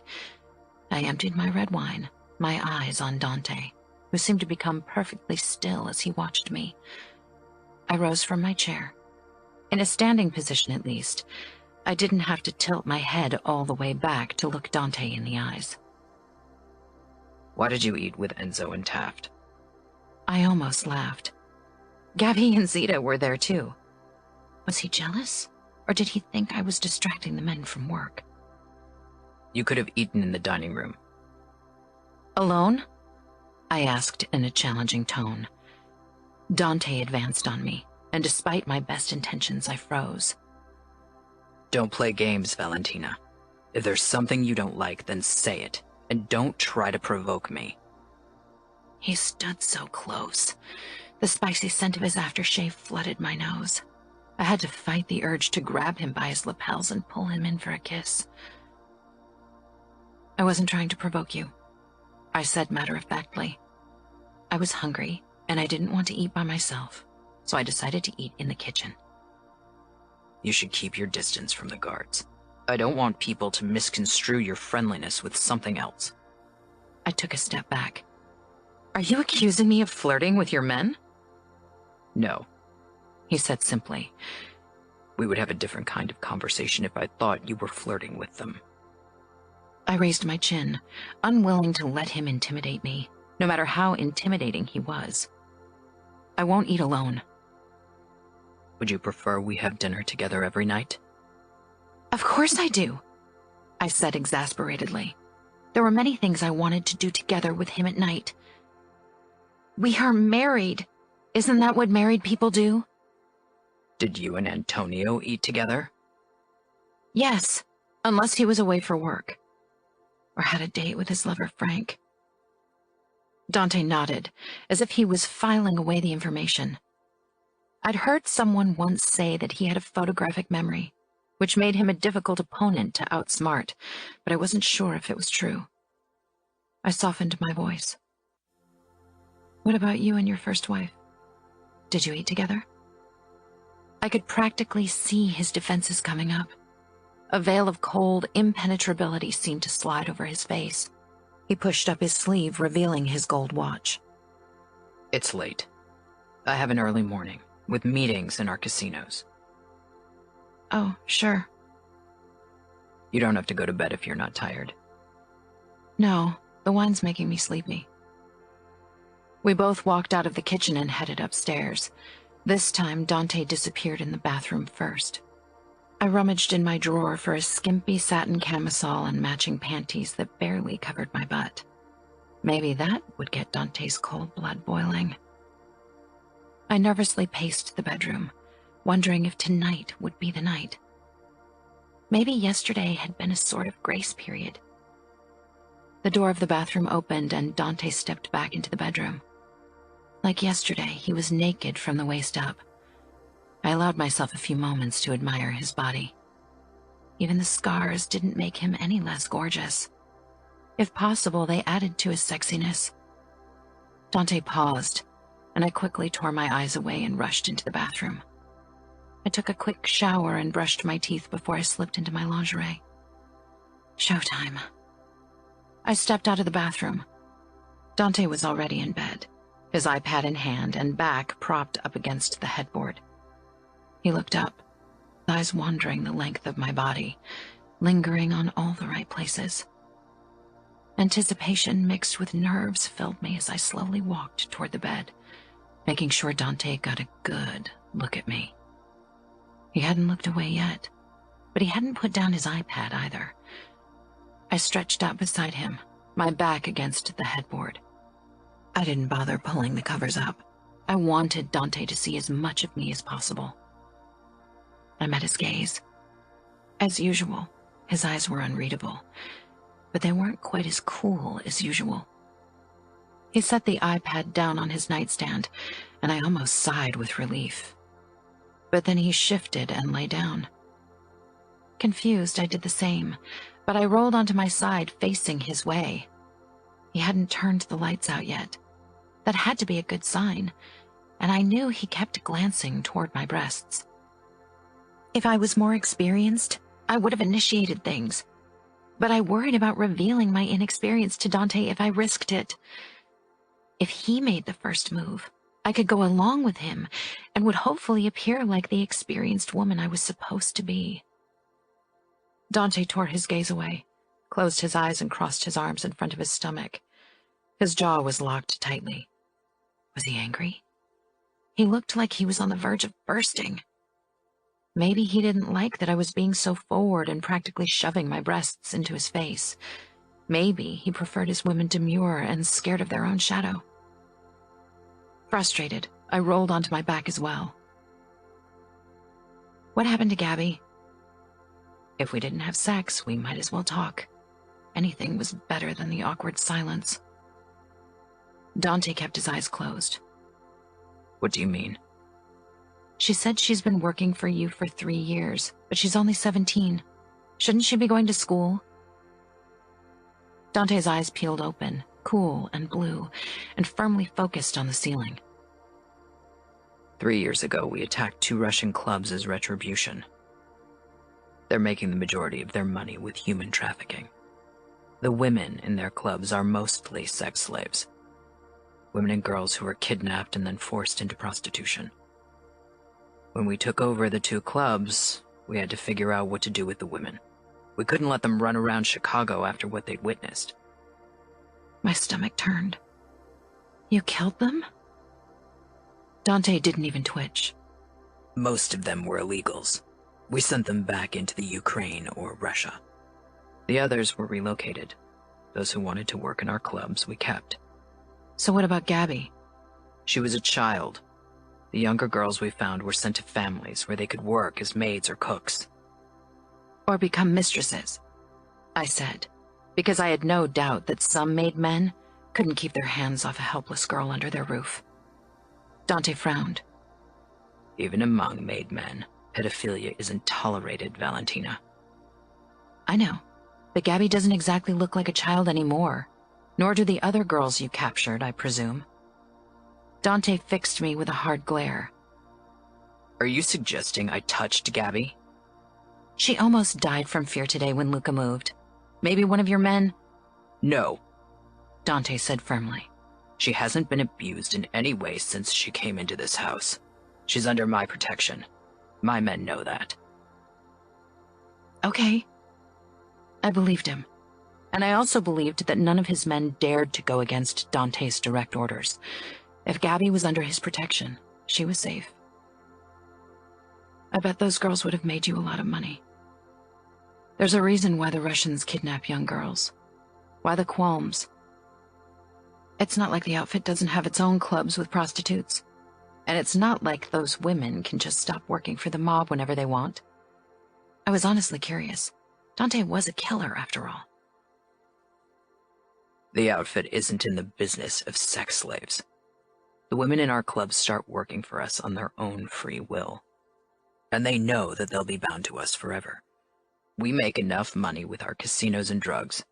We don't need sex slaves or illegal racing like the Russians and the Camorra in Las Vegas. What about New York? Do they deal in sex slaves? No.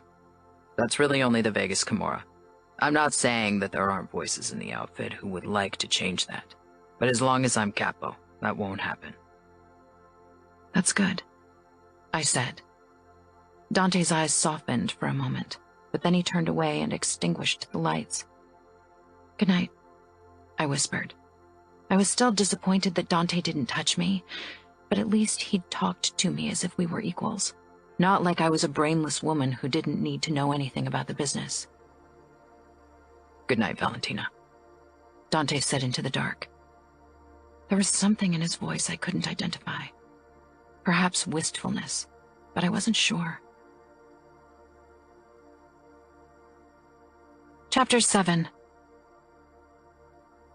If I'd thought last night's chat with Dante would make him reconsider our seating arrangements during breakfast, or even make him want to talk to me, I'd been horribly wrong. Like yesterday, he disappeared behind his newspaper after a quick greeting. I wasn't in the mood to fight for his attention. I was too confused and hurt by his continued disinterest in me. I only picked at some fruit and drank a cup of coffee before I decided to excuse myself. Dante didn't even look up from his newspaper when I walked out. Usually, I would have asked him if he wanted me to take one of his men as guard with me to Bibiana's house, but I was too angry. I had a driver's license. Antonio had wanted me to get one after we married, which sadly wasn't the norm for men in our world. After I put on a coat and grabbed my purse, I walked into the garage. Dante had given me keys for the house and the garage. Of the 3 cars parked there, the Mercedes GL was the least attention-grabbing. I took the car keys from a hook at the wall and slipped into the car. It took me a moment to find the button in the dashboard that opened the garage, but finally I steered the car outside and down the driveway. A guard I didn't know patrolled the fence, but didn't try to stop me when I opened the gate with a press of another button. I drove off the premises and the gate closed automatically behind me. It felt good to drive again, even if I didn't like Chicago traffic. But it had been too long since I had been allowed to drive by myself. My parents had been too determined to keep me under their watch after Antonio's death to let me go out alone. I knew the way to Bibiana's home by heart, had driven it countless times over the years, and it took me only 10 minutes from Dante's mansion. Bibiana's and Tommaso's house was much smaller than either Dante's or my parents'. They didn't have a long driveway where I could have parked. Instead, I had to leave my car in the street. Not that I was worried someone might steal it.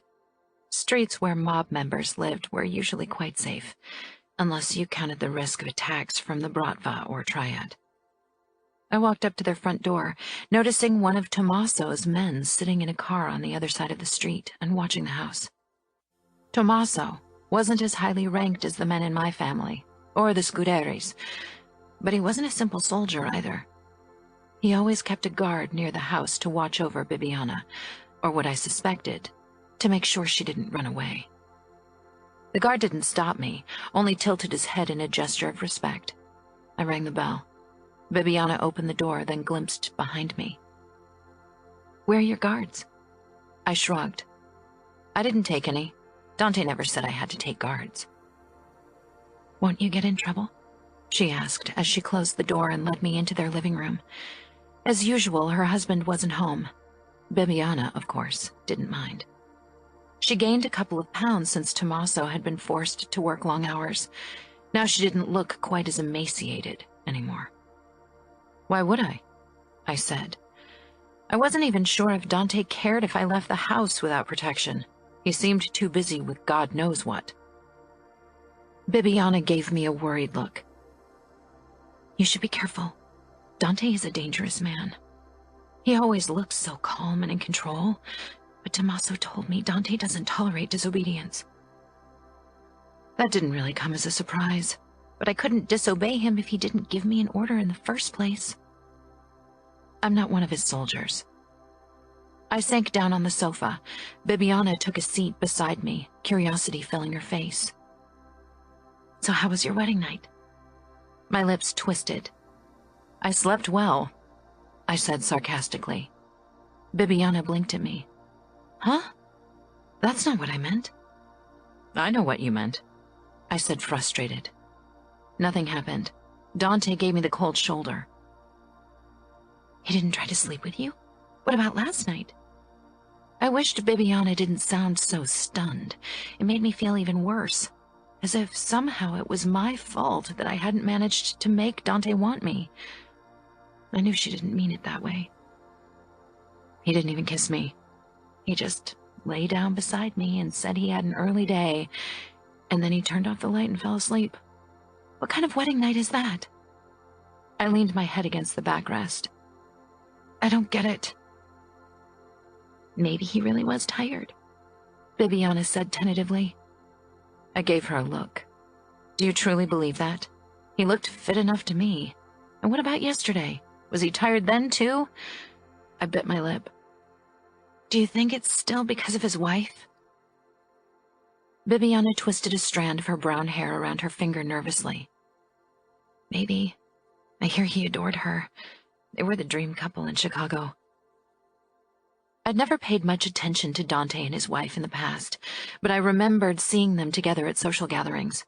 I remembered thinking they looked like they belonged together. There were few couples in our world who appeared to love each other. Most of us married for convenience. But with Dante and Carla, you had seen that they were meant to be together. Fate was cruel for ripping them apart, and even crueler for throwing me into the arms of a man who'd already found the love of his life once. Maybe he hasn't been with a woman since his wife died. That could be the reason why he didn't want to consummate our marriage.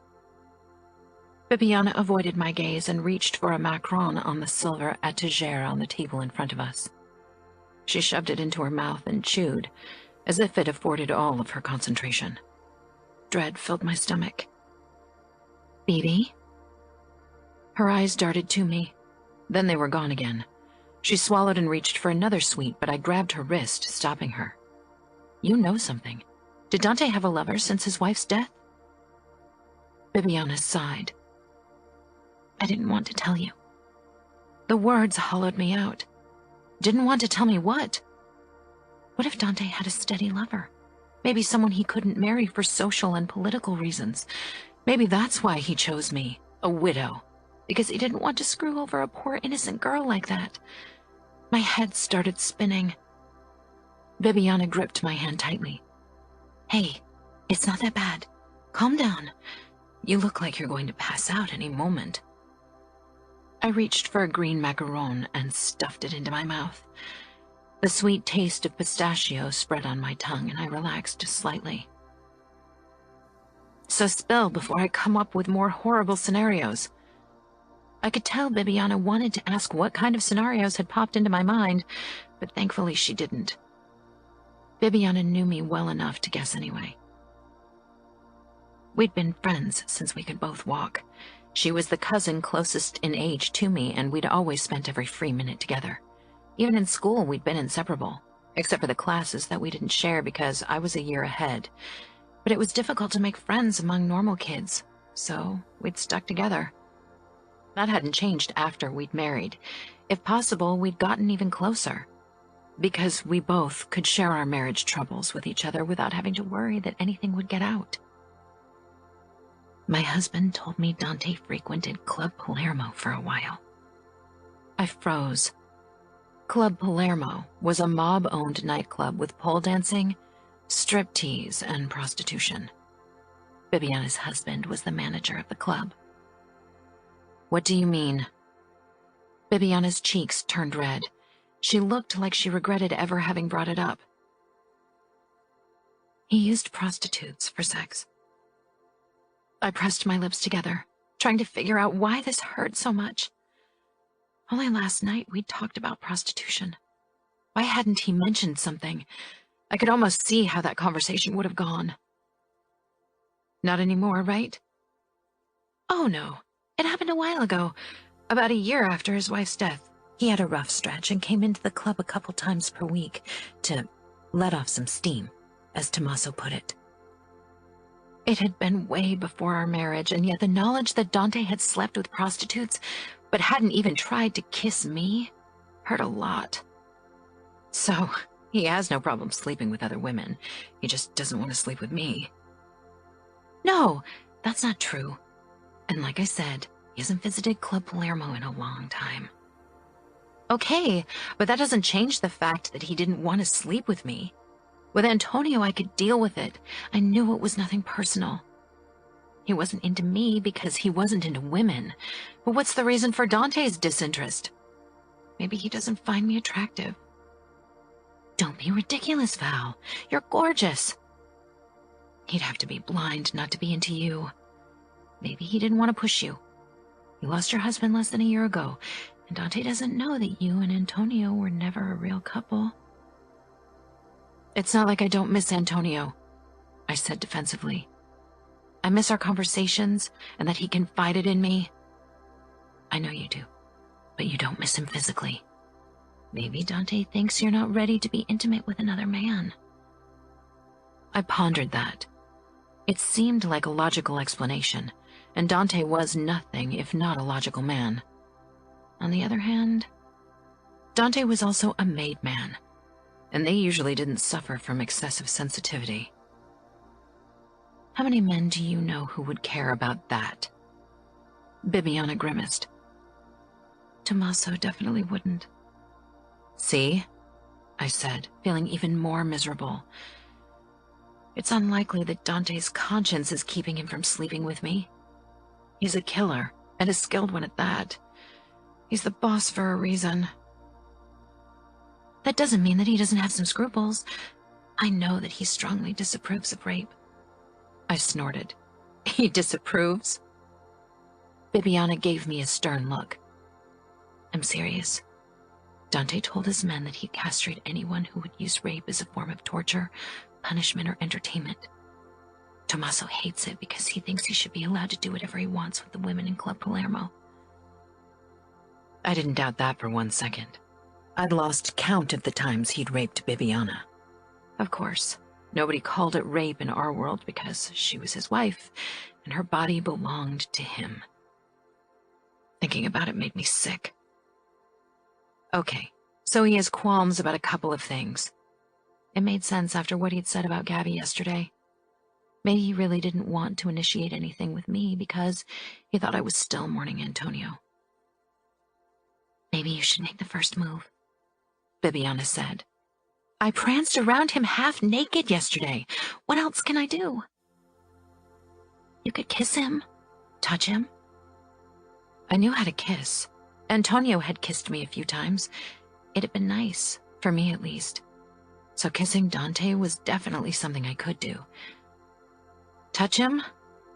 Do you mean his you-know-what? Bibiana flushed. I guess so. I've never initiated anything with Tommaso, but he always wants me to touch him there and blow him. Bibiana took another macaron. I knew she hated talking about sex with Tommaso. Who wouldn't? Touching him can't be too hard. Oh, it'll be hard. I laughed. Dirty jokes already? The macarons really get going. Bibiana giggled and shook her head. You will be fine. Even if you blow him, you can't do anything wrong. Use no teeth, and you should swallow. Those are the two most important things. I had to hide a grimace. I wasn't so much disgusted by the idea of giving Dante a blowjob, but the image of Bibiana having to swallow Tommaso's stuff made me want to hurl. The good thing about blowjobs is that most men love them, so if you're not into the actual sex, then you can keep them happy that way. I really hoped it didn't come to that. I knew the only orgasm Bibiana had ever experienced was by her own hand, but I didn't want to share her fate. I'll give it a try tonight, I said, suddenly feeling more hopeful. Call me tomorrow. I want to know how it went. Don't worry. You'll be the first to know if something exciting happens. That night, when Dante joined me in bed, I gathered all my courage, scooted over to him and touched his naked chest. It was warm and firm. Dante stilled under my touch, his brows drawn together as he watched me. I leaned forward and pressed my lips against his. Dante deepened the kiss immediately, his tongue slipping into my mouth. This kiss was much more intense than the ones I'd experienced with Antonio. Dante claimed my mouth, making me tremble with the need for more. I let my hand slide lower, down his stomach. He drew back and gripped my hand, stopping its descent. He shook his head, his eyes flashing with something dark and angry. You should sleep now, Valentina. I stared at him, uncomprehending. What had just happened? He'd kissed me as if he'd wanted to devour me, and then he stopped without an explanation. I snatched my hand out of his grasp, fighting the tears of anger rising into my eyes. Without a word, I rolled around, my back to Dante, and closed my eyes. I know you went to Bibiana without protection today. That won't happen again. You can go wherever you want. You can even drive yourself. But from now on, I want one of the guards at your side when you leave this house. It's too dangerous for you outside these walls. He said as if he hadn't just kissed me, as if he wasn't the slightest bit affected by what we'd done. I pressed my lips together. I wanted to scream in frustration, but instead more tears pooled in my eyes. Understood? Dante asked after a while. I had to bite back a scathing comment. Yes, understood. We both fell silent again, not touching, as if we were two strangers forced into the same bed by accident. And that was actually closer to reality than I liked. The throbbing between my legs was almost unbearable, but it was clear that Dante wouldn't do anything about it. I wasn't sure what to do anymore. Chapter 8. Dante was a very private man. That's what everyone always told me, which was why I knew how wrong it was for me to breach his privacy. But I needed to see things Dante kept hidden behind the door Gabby had showed me. Maybe it would help me understand him better. It was early afternoon, and Dante had left for a meeting at one of the outfit's underground casinos. I wasn't sure when he'd be back, but if the last 2 days since my embarrassing attempt at seduction were any indication, probably not before 8. It was silent in the house. Today was Gabby's day off, and as usual, Zita was busy in the kitchen and avoiding me. I pushed down the handle and stepped into the room where Dante kept his dead wife's memorabilia. The curtains were drawn, casting the room in darkness. I fumbled for the light switch, but when I pressed it, nothing happened. I switched it back and forth a few more times until I decided that it was futile. After a moment of guilt-induced hesitation, I carefully felt my way toward the window and pulled the curtains apart. Coughing from a billow of dust from the heavy fabric, I blinked against the sudden light, my eyes tearing up. I wiped them quickly before I dared to look around. There wasn't a lamp attached to the ceiling, only a string of abandoned wires. No wonder the switch didn't do anything. Dust particles danced in the air, and a musty smell penetrated my nose. A fine layer of dust had gathered on every surface, and even the ground. My footsteps were clearly visible. Briefly, panic threatened to overwhelm me. There was no way I could hide my presence in the room if my footprints were all over the floor. But clearly nobody had set foot inside in a long time, not even Dante, so he'd never find out. The room was cluttered with furniture and cardboard boxes. There was a dark wood wardrobe, 2 dressers, and a king-sized 4-poster bed. Slowly, realization dawned on me. This must have been the master bedroom Dante and his wife had shared before her death. At least I wasn't sleeping in the same bed where Dante had made love to his dead wife. I tiptoed toward the wardrobe. I wasn't even sure why I was trying to be quiet, but it felt almost sacrilegious to be in this room. Opening the wardrobe, I was hit by the smell of disuse and old clothes. 24 dresses hung from padded pink hangers, everything from long ball gowns and pretty cocktail dresses to casual summer dresses. Some of them looked like they might have belonged in my wardrobe, but of course they were too small for me. I brushed my fingers over the fabric. It was strange to think that the person who had worn them was long gone, buried in cold, dark earth. With a shudder, I closed the door and stepped back, but my curiosity wasn't sated yet. I opened one of the drawers of the cupboard beside the wardrobe and found it stacked with underwear. I quickly closed it. That definitely felt too personal. I couldn't rummage through the lingerie of a dead woman, even if it might tell me something about Dante's preferences. Hesitantly, I approached the second dresser and opened the top drawer. It was empty except for 2 photo albums. I had a feeling the drawer had once belonged to Dante, stacked with his socks and briefs a long time ago. When he'd changed bedrooms, he'd left everything behind, even his own dresser. Ignoring my qualms, I picked up the 2 albums and carried them over to the bed. A dark red duvet was spread out over it, which was also covered in a thin layer of dust. After a futile glance around, in search for another option, I sat down on its edge with the albums in my lap. The first album was white except for the image of 2 entwined gold rings. With trepidation, I opened the album. A much younger Dante and a young, small woman in a wedding dress were in the first photo. Dante wasn't looking into the camera. His sole attention belonged to his bride, and the adoration plainly visible in his eyes made a lump rise into my throat. The cold calculation and emotionless sophistication that were now ever present were absent from his face. Maybe because he was still young, but I had a feeling it had just as much to do with the woman at his side. It was a simple picture, and yet it conveyed everything a wedding should mean: love, devotion, happiness. I hadn't seen the photos of our wedding yet, but I knew what I wouldn't find in them. Swallowing the rising emotion, I browsed the other photos, childishly hoping to find Dante with a look of the same indifference he always showed me. But even though his expression became more guarded and controlled in later photos, his feelings for his wife were hard to miss. They'd been married for almost 12 years, but they'd never had kids.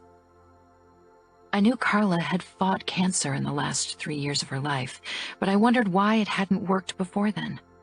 I'd never seen her with a baby bump or heard rumors of a miscarriage. Not that it was my business. Maybe I should count myself lucky that Dante didn't have kids with Carla, or I'd have them here to despise me as well. I hated the bitterness of that thought and quickly abandoned it. I didn't want to get petty or act jealous toward a dead woman. She had never done anything to me, and it was horrible that she had died so soon. I picked up the second album. At its end, there were a few photos that showed Carla with a wig and no eyebrows. Dante's arm was wrapped protectively around his thin, pale wife. Sorrow washed over me. How was it to lose someone you loved so much? I had loved Antonio as a friend, but it didn't even come close to what Dante and Carla must have had. And if I was being honest, I'd often resented Antonio in the end for keeping me in a loveless golden cage so he could hide the fact that he was gay. The door flew open, making me jump, and Dante stepped in, his expression thunderous. Before I could move, he was in front of me and ripped the photo album from my hand. He flung it onto the bed, his furious eyes burning into me. "What are you doing here?" He grabbed my arm and pulled me to my feet, bringing us so close our lips were almost touching. "This room is none of your business." I squirmed in his hold. "Dante, you're hurting me." He released me, some of the anger replaced by cold disapproval. "You shouldn't have come here." His eyes darted to the album that lay open on the bed with the photo of his sick wife and him. He took a step back from me, the last of his fury gone and replaced by a frightening calm. "Leave." I didn't need to be told twice. I quickly rushed into the corridor, scared by Dante's outburst, but honestly, terrified by the odd calm that had taken over his face at the end. Dante stepped out of the room and closed the door. He didn't look at me again. I watched his back as he walked away and headed down the stairs. Wrapping my arms around myself, I closed my eyes. I didn't like to give up on things. I was stubborn. Too stubborn, as my mother always pointed out. but I seriously considered accepting that the marriage between Dante and me wouldn't work. There was only so much rejection I could take. We hardly spoke during dinner, and when we did, it was about current news that was the last thing on my mind. Dante didn't mention what happened, and I definitely wouldn't. After Zita had cleared away our plates with a too curious glance in my direction, Dante stood. I have more work to do. Of course he did. I nodded mutely and headed toward the library. If things kept progressing the same way they were now, I'd speak Russian in no time, I thought bitterly as I picked up the textbook. I couldn't focus. The letters swam before my eyes, and eventually I gave up. I left the room and cast a glance in the direction of Dante's office. There wasn't any light spilling out from under the door. Maybe he'd gone to bed? I headed toward the staircase, but stopped when I saw movement from the corner of my eye. The door to the living room was open, giving me a clear view of Dante, who sat in the wide armchair in front of the dark fireplace, drinking what looked like whiskey. I considered going to him and apologizing, but his brooding expression made me decide against it. Instead, I quietly ascended the staircase and slipped into the bedroom. Under the warm steam of the shower, my fingers found their way between my legs again, but I wasn't really into it, and eventually abandoned my attempt to find release. Seeing those old photos had ripped open old wounds and created new ones. They had reminded me of the few times in the beginning of our marriage that Antonio had brought his lover Frank into our home to have sex with him. It was one of the safest places for them to meet, but despite my best attempts to be okay with it, I'd suffered, because Antonio's interaction with Frank spoke of the love and desire he could never give me. Seeing Dante with his wife today had felt the same way.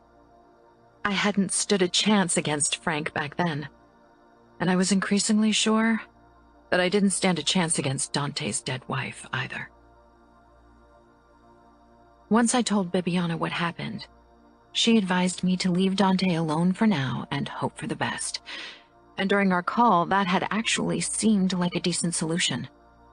But after a day of crushing silence, I couldn't take it anymore. When I saw Dante sitting in front of the unlit fireplace that evening, drinking his whiskey, something snapped in me. My first husband hadn't wanted me because he preferred men, and my second because he couldn't let go of a dead wife and because he preferred to brood over a glass of whiskey. I knew Dante had had sex with other women after his wife's death. Bibiana had confirmed that he'd frequented her husband's club for a while, so why didn't he want to have sex with me? Maybe something about me repulsed men.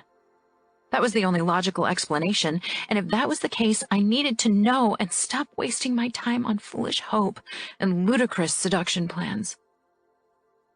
I stepped into the living room, making sure my heels made an audible sound on the hardwood floor. Dante kept his gaze on the dark fireplace. Of course he ignored me. He almost always did. My arms started to shake from restrained anger. Is it true that you frequented Club Palermo? Dante frowned. He swirled the whiskey around in his glass, not looking up. It belongs to the outfit, but that was a long time before our marriage. Bibiana had said the same, but his casual tone and dismissive body language were too much. He acted as if none of this was my business. Anger burned through my veins. I could feel my temper bursting out of its cage, but I was too shaken to rein it in. So you didn't mind the company of prostitutes, but you can't take your own wife's virginity? That got his attention, and now I wished it hadn't. His blue eyes shot up. I wished I could shove the words back into my mouth, wished he'd return his gaze to his whiskey. Maybe there was even a flicker of confusion on his face for a millisecond, before the schooled mask of calm slipped back on. I turned around without another word, shocked by what I'd said, terrified of the consequences my outburst might bring down on me. The clink of glass being set down on mahogany sounded behind me, followed by the creak of the armchair. My throat closed up, iciness filling my chest. My fingers clutched the banister as I made my way upstairs. His steps followed after me, calm and measured. I suppressed the desire to look back or even run. Dante couldn't see how shaken I was. What was I going to do? He'd demand answers. Answers I couldn't give him, promised never to give anyone. But Dante was the boss. Nobody got to that position without knowing how to acquire information. He wasn't going to torture me, or even raise a hand to me. But I was sure he didn't need to. I slipped into the bedroom, then stopped in front of the window overlooking the premises. There was nowhere else to run. The bed was looming in the corner of my eye. I closed my eyes when I heard Dante enter the room and close the door behind him. His tall form appeared behind me in the reflection of the window. I lowered my gaze to my fingers, which were tracing the cool marble of the windowsill. Sometimes I felt like I could handle everything, like I was the sophisticated, controlled woman Dante probably wanted. But in moments like this, I felt like a stupid girl. Virginity? He said without a hint of emotion. The gift of all men in the outfit. If you grew up with violence and death, you learned to seal your heart off from the world. Why didn't they teach the same to women of the outfit? You and Antonio were married for 4 years. I didn't turn around, didn't even dare to breathe. How could I have let that slip? My mistake could ruin Antonio's reputation and mine for agreeing to his plan. Being gay was a punishable crime in the mafia, and I'd pretty much helped Antonio to commit it. I focused on breathing, on the feel of the marble against my fingertips, on the trees bowing down to the wind outside. Valentina. This time a faint hint of strain carried in the word. I shouldn't have said anything, I whispered. It was just a figure of speech. I didn't mean it in the literal sense. I was a good liar. Didn't have a choice but to become one. As you said, Antonio and I were married for 4 years. Of course I'm not a virgin. His hand touched my hip, and I practically jerked forward a foot, colliding with the windowsill. I gasped in pain, then bit down on my lip to swallow the sound. I'd been longing for Dante to touch me for days, and now that he did, I wished he'd go back to ignoring me. Dante was watching me in the window. Turn around, he said in a low voice. I didn't even hesitate. His voice, even without menace and danger in it, carried too much authority for me to resist. I steeled myself as I faced him, focusing on the buttons of his white dress shirt. His eyes would undo me. Every muscle in my body was tense like a bowstring. He put a finger below my chin and lifted it, forcing me to meet his gaze. Again, the touch. Why would he touch me now, while before he'd gone out of his way to keep distance between us? I swallowed. Be strong, Valentina. The wish of a dead man is sacred. Don't break your promise. And it wasn't only Antonio I was protecting. I'd lived a lie. Had as good as lied to Dante himself since our first encounter. Had led him to believe one thing while the other was true. I wished there was emotion on Dante's face, even anger. I could have dealt with that. But he gave nothing away. Always the Iceman. So your words downstairs were simply meant to provoke. He sounded calm and curious, but I didn't let that fool me. I had all his attention. I couldn't say anything. The way he'd worded it made it seem really bad. What was he thinking? I wished I had the slightest hint if he was in a good or bad mood. He won't hurt you, Valentina. He hadn't done anything to me so far, but we hadn't exactly interacted all that much in the few days of our marriage. And 2 days ago, he'd been scary as hell when he'd found me with the photo albums. The tension became too much, and a tear slid out of my right eye, trailed down my cheek, and caught on Dante's finger that was still pushing up my chin. He frowned, releasing my chin. I immediately tore my gaze away from him and took a step back. Why are you crying? Because you scare me. It burst out of me. Until today, you've never seemed scared of me. He was right. Except for a few brief occasions, I hadn't been scared of him. But I knew with a man like him, I should be scared. Then maybe I'm a good actress. You have no reason to be scared of me, Valentina, he said calmly. What are you hiding? Nothing, I said quickly. He closed his fingers around my wrist loosely. You are lying about something. And as your husband, I want to know what it is. Anger flared up. This time it was quicker than caution. You mean as the boss you want to know, because so far you haven't exactly been acting like my husband. He tilted his head, scrutinizing every inch of my face. Why would you still be a virgin?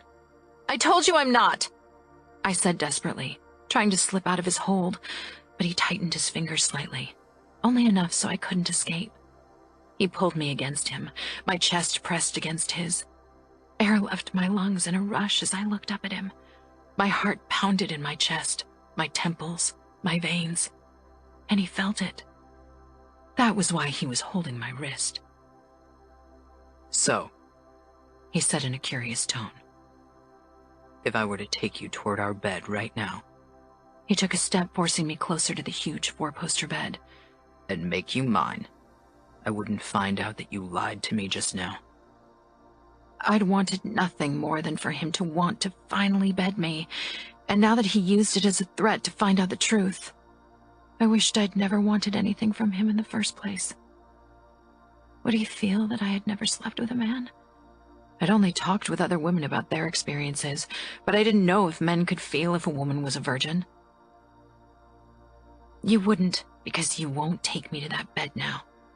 I won't. He raised one blonde eyebrow.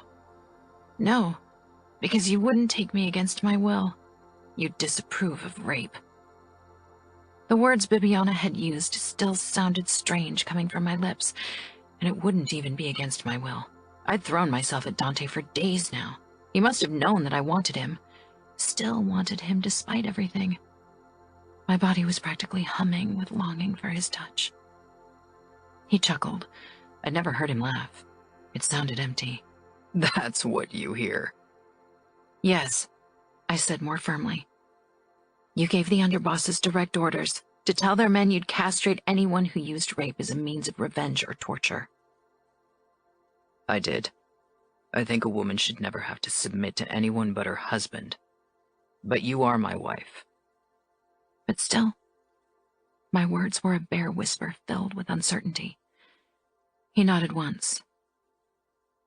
Yes, still. He let go of my wrist. Relief flooded me. Now I want you to tell me the truth. I'll always treat you with respect, but I expect the same from you. I don't tolerate lies. Eventually we will share a bed, and then, Valentina, I'll know the truth. When will we ever share a bed like husband and wife and not just sleep beside each other? Will that ever happen? I snapped. My stupid mouth, always running free. His expression flickered with something I couldn't place.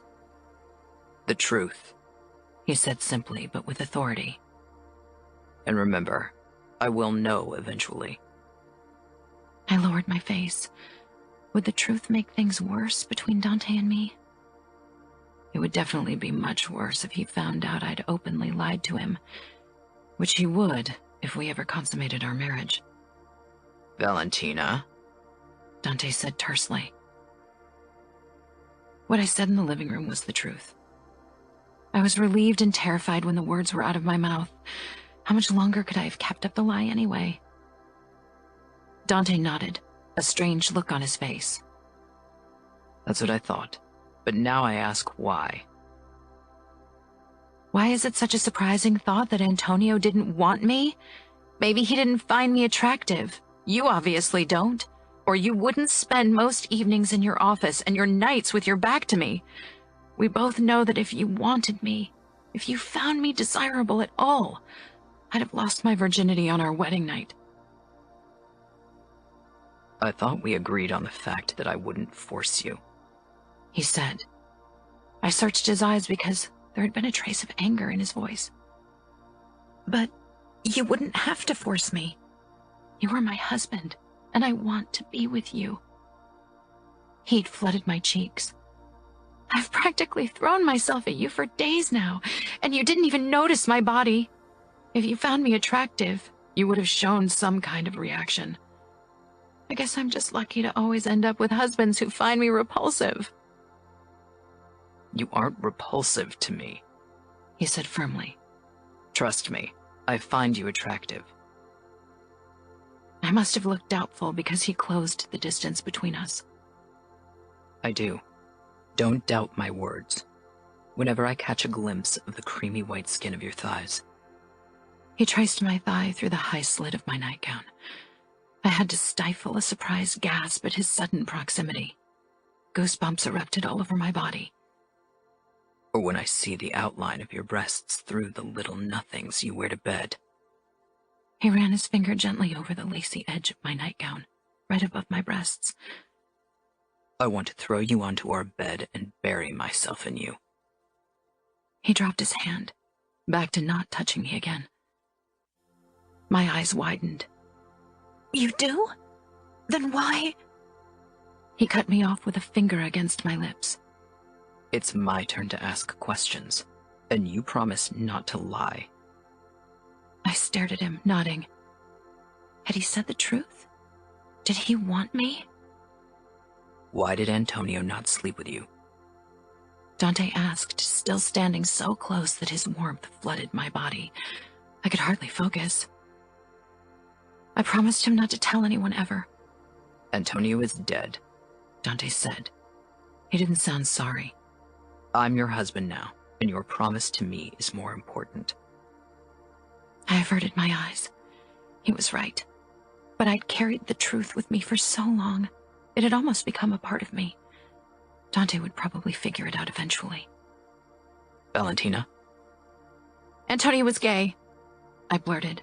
Finally, the burden of Antonio's lie didn't rest on my shoulders anymore.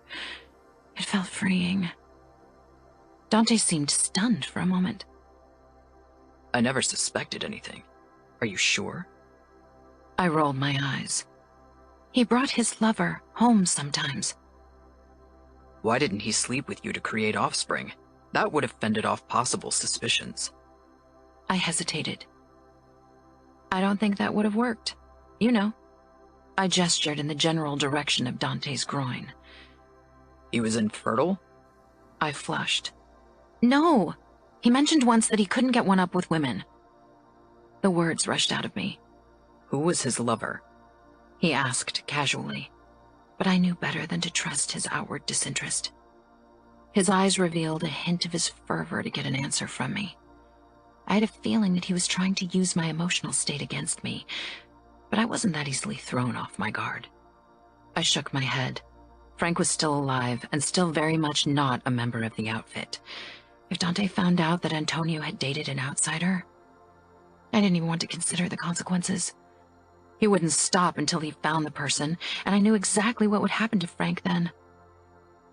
I can't tell you. Please don't make me. Dante touched my upper arms without any pressure. If it's someone from the outfit, I need to know. And if he isn't, the outfit comes first. I need to protect all those placing their trust in me. He would kill Frank, and maybe even have him tortured first, to make sure Frank gave away the names of all the people who knew about Antonio. I wouldn't be able to live with myself if that happened. I wanted to close my eyes against Dante's piercing gaze, but I knew it would be a bad idea. I can't tell you.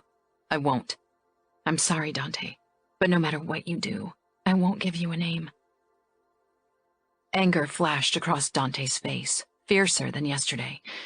This was real fury, and for the first time it was directed at me. What had Bibiana said? Dante didn't tolerate disobedience. You've lived a sheltered life, Valentina. I've had hardened men say the same to me, and in the end they gave up all their secrets. Then do what you have to do, I snapped, pulling away. Cut off my toes and feed them to me. Beat me, burn me, cut me, but I'd rather die than be responsible for the death of an innocent man. So he's an outsider. I stared at him agape. That's what he gathered from my outburst. God, he was good at this. He hadn't hurt as much as a hair on my head and had already gotten information out of me. I didn't say that. But it was too late. Dante smirked. You didn't have to. His eyes were keen and eager. He looked like someone on the hunt. If Antonio took his lover home, I assume you've met him and know his name and can describe him to me. I pressed my lips together, glowering at him. Not in 1,000,000 years would I tell him what he wanted to know. I'd already said too much. I'd have to become more vigilant in the future. Dante came closer again. He touched my hips, and despite everything, the simple contact sent tongues of fire through my belly. I wanted him, maybe more than ever before. What was it that made dangerous men so irresistible? Aren't you loyal to me? He murmured. Don't you think you owe me the truth? Don't you think it's your duty? Not only because I'm the boss of the outfit, but because I'm your husband. And you owe me a decent wedding night. As my husband, it should be your duty to take care of my needs. I suppose we both will have to live with the disappointment. His mask cracked. Without warning, he gripped me and whirled me around so my back was pressed against his chest. I'm a patient hunter, Valentina, Dante said in a low voice that I could feel all the way to my core. You will tell me what I want to know eventually. His hand slid down my side to my thigh, lingering there for a moment, making me hold my breath in anticipation and confusion. He pushed up my nightgown as he stroked his way up to my panties. I shivered and pressed myself even harder against his chest. The crisp fabric of his shirt rustled at the contact. It was a strangely erotic sound. Dante slipped a finger under the lacy fabric of my panties and brushed my folds. I whimpered, already wet and aching from our argument and his closeness. I wasn't sure why he was suddenly touching me, or what had brought on that change of mind, and I didn't care as long as he kept touching me. He dipped his fingers between my lower lips, and his breathing deepened. You want this?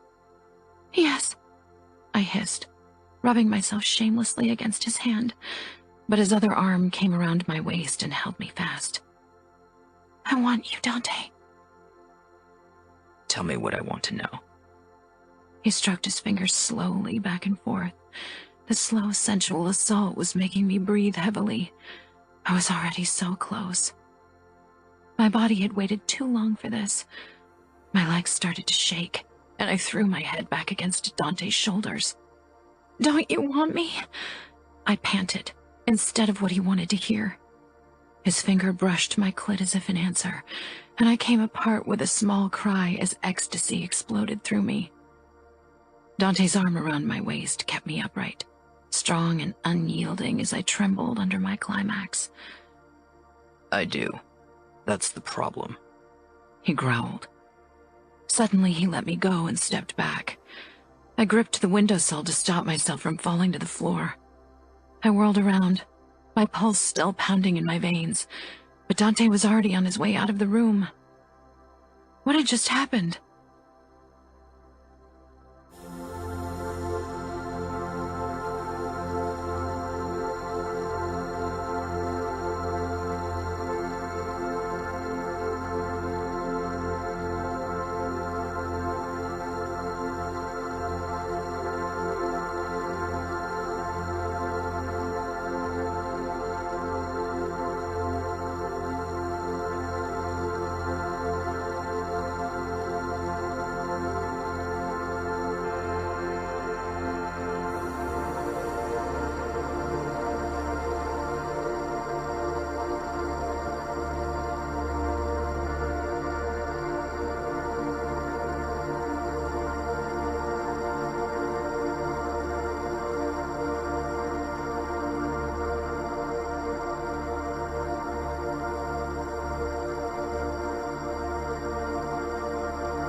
Chapter 9. Dante didn't come to bed that night. I waited for a long time, unable to fall asleep, too confused by what had happened. He'd admitted he wanted me, had touched me, but then he'd pulled back. Why? When I woke up the next morning, his side of the bed was untouched, and when I walked into the dining room 30 minutes later, his newspaper lay discarded beside a clean plate. Worried, I approached his office. It was silent behind the door, but that didn't mean anything. I knocked, then entered without waiting for a reply. I didn't want to give Dante the chance to put up his defenses. Maybe if I caught him by surprise again, we'd get somewhere. Dante sat behind a black wood desk and narrowed his eyes when I entered his office for the first time. Maybe he felt like I'd encroached on his personal space again by intruding. My eyes settled on the silver picture frame on his desk. A picture of his smiling first wife. It sat in the middle of the desk as if he'd hastily put it down when I'd opened the door. There weren't any other photos in the room. My stomach lurched violently. Trying to hide my hurt, I met his disapproving gaze. What are you doing here? This is my home too, isn't it?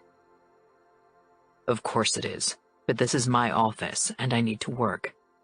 You always do. I wanted to see if you were all right. He raised his eyebrows. Why wouldn't I be? Why? Because you acted very strange yesterday.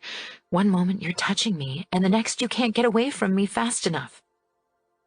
You don't know anything about me, Valentina.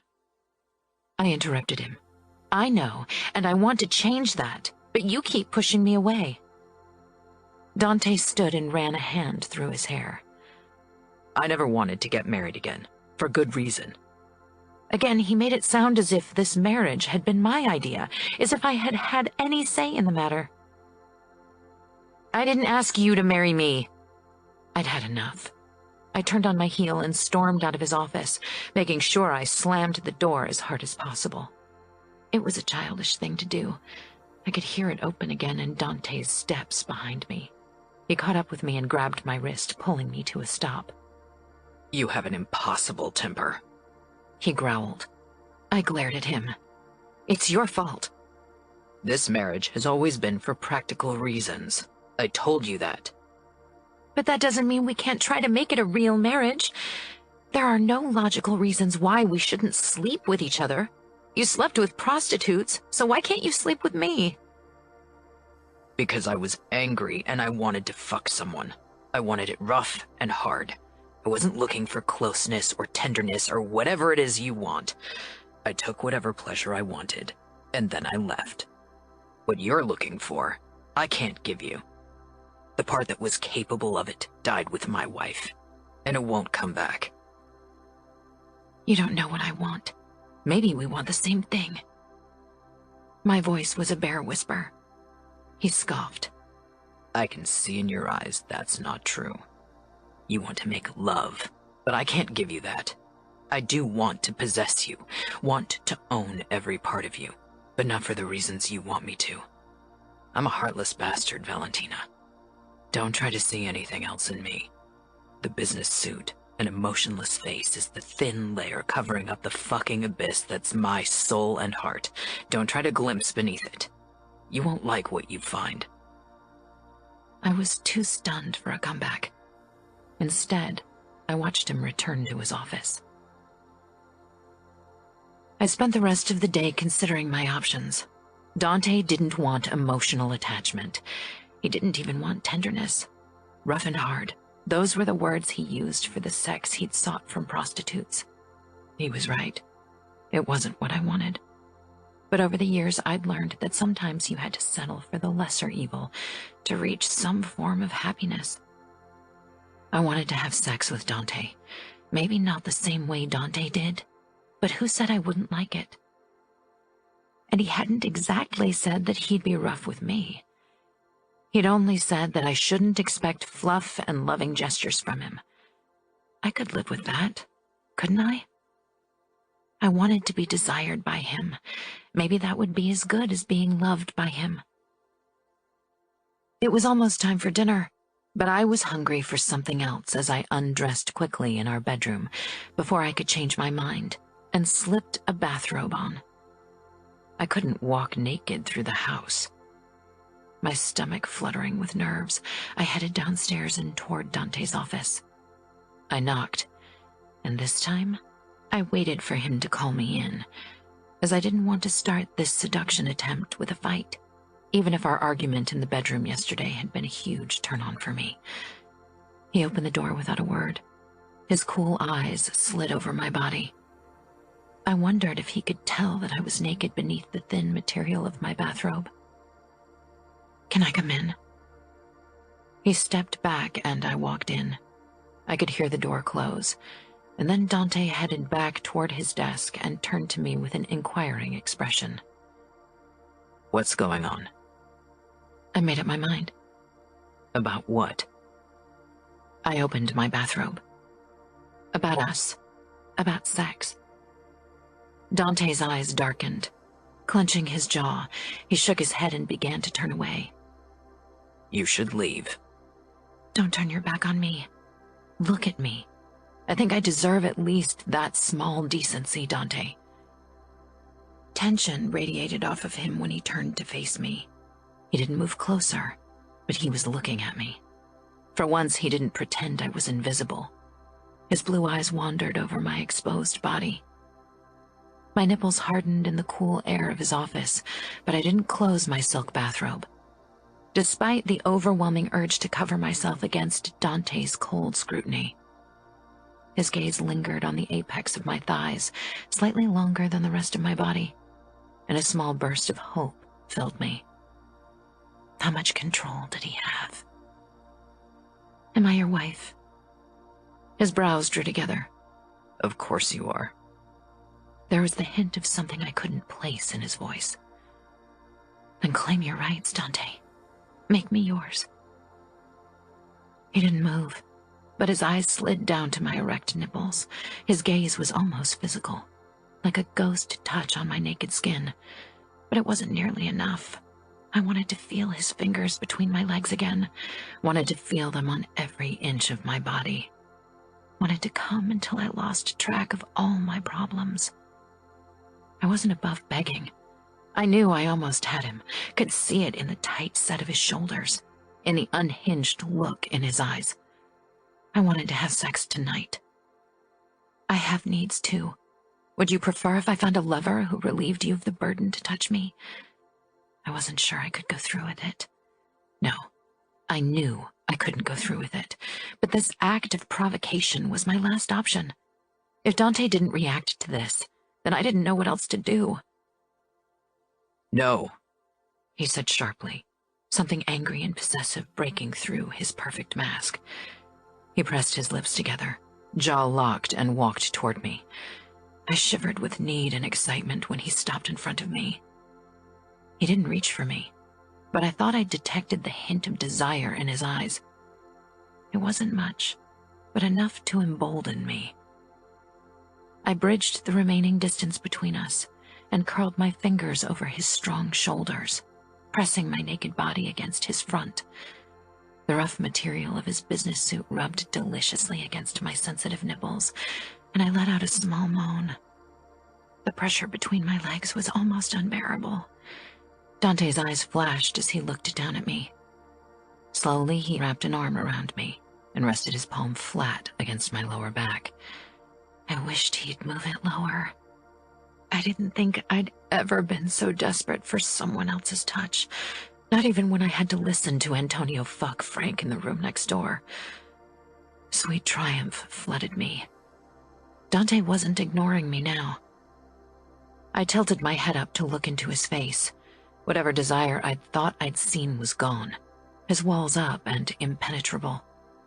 I stood on my tiptoes, desperate for a real kiss, but Dante's hand on my back tightened, and he didn't angle his face down, making it impossible for me to brush my lips against his. He didn't want me to kiss him. I couldn't take this anymore. I'd thrown myself at him naked, had offered him my body and myself, and still he refused me. I wrenched away from him, feeling dirty and cheap. Avoiding his eyes, I whirled around, clutched my bathrobe closed, and hurried out of his office. I crossed the lobby and ran up the stairs. This was it. I wouldn't try again.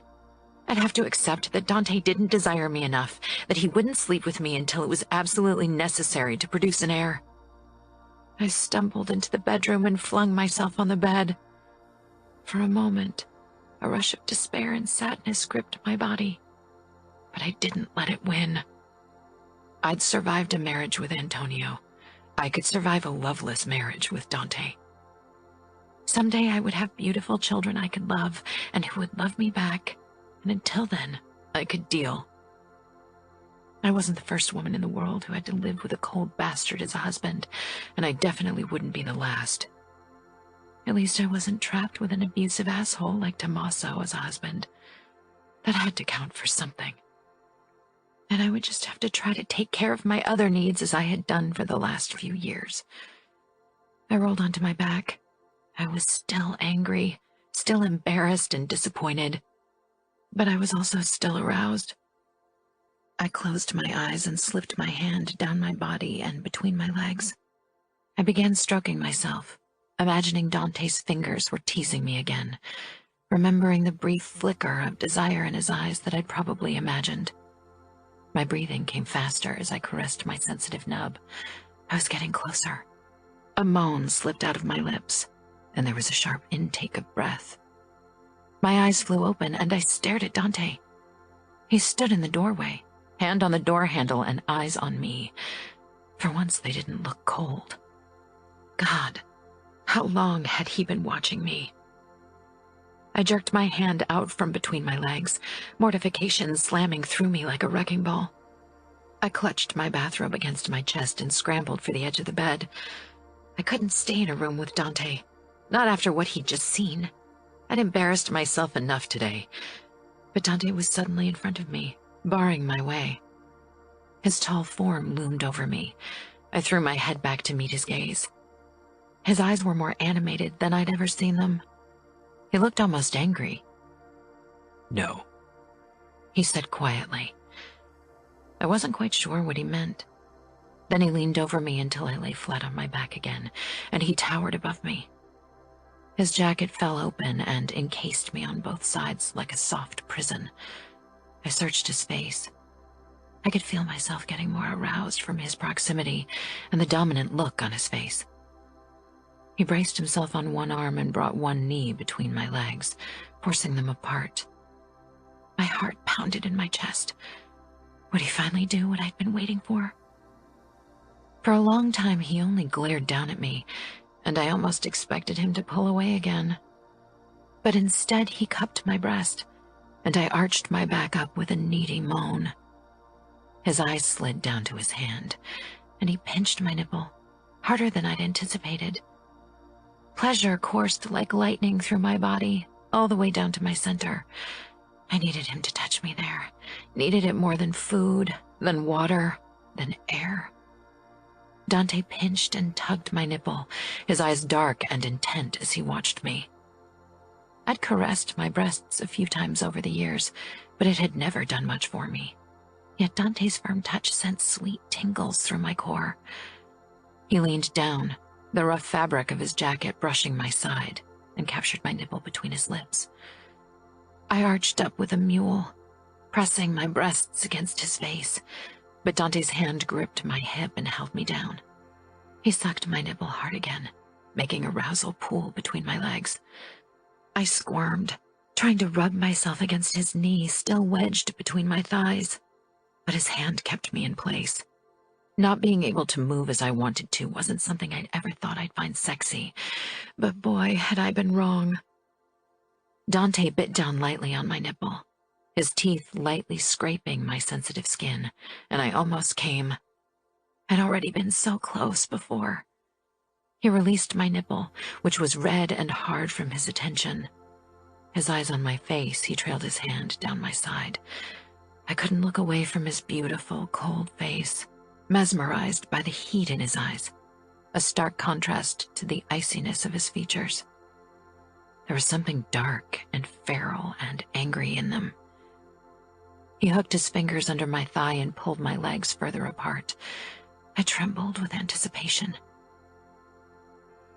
"Tell me now if you want this," he said in a low voice. How could he even doubt my desire for him? "I want this." "Good." He drew my other nipple into his mouth with a dark smile and flicked his tongue over it as he slid 2 fingers over my mound and pressed down on my clit.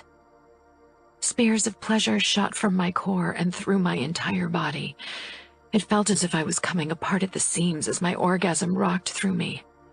I rocked my hips desperately.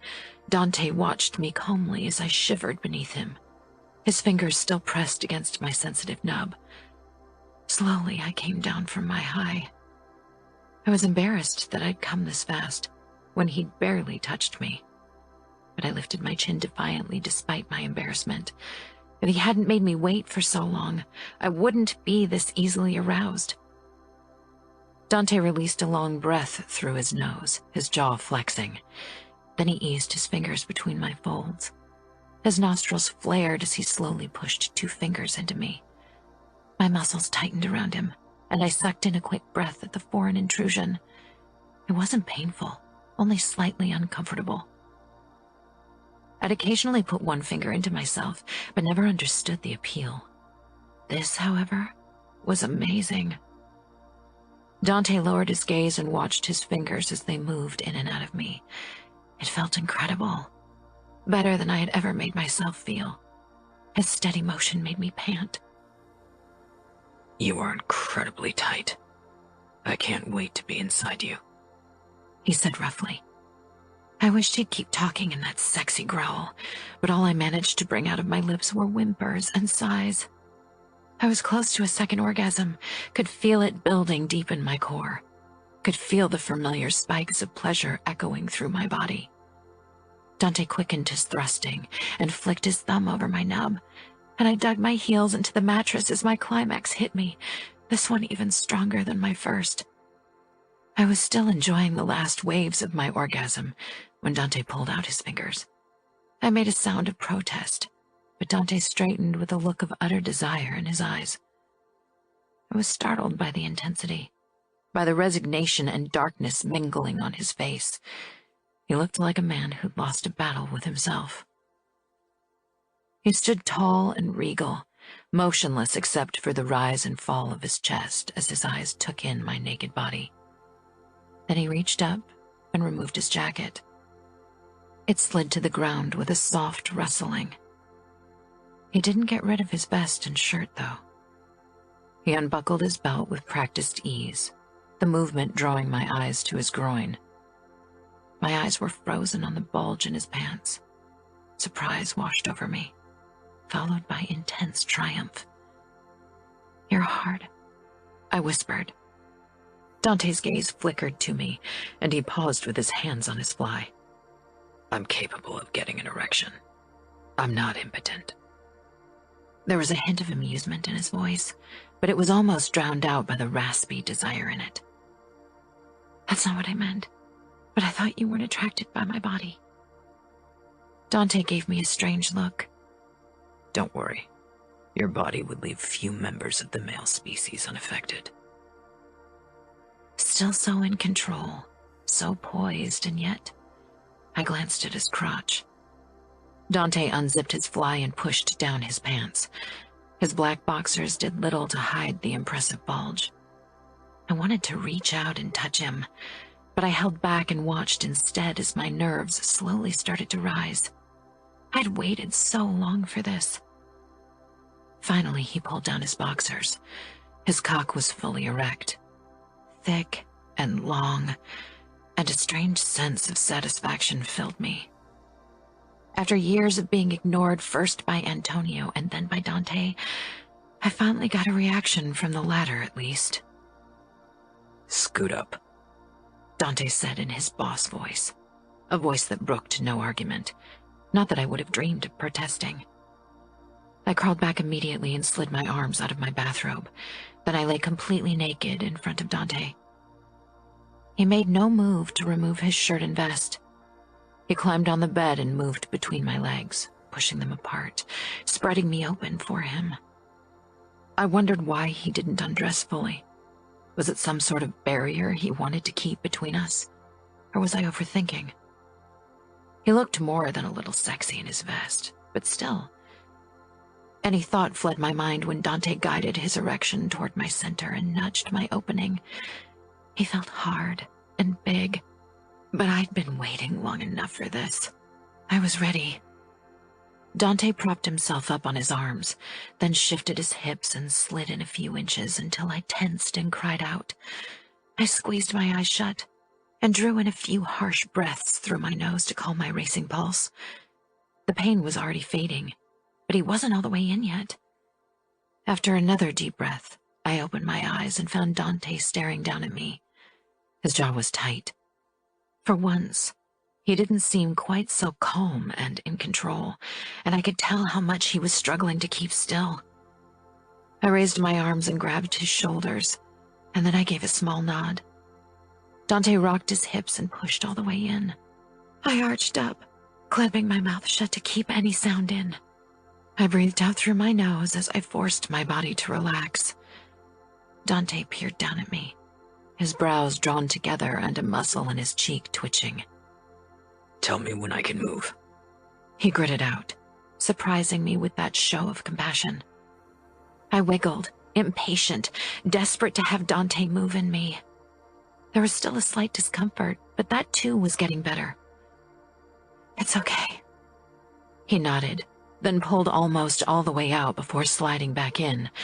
My muscles gripped his cock tightly, still trying to get used to the invasion, but I could feel a hint of pleasure behind the soreness as Dante fell into a slow rhythm. I wished he would come down on his forearms so we could be closer, but he braced himself on his palms.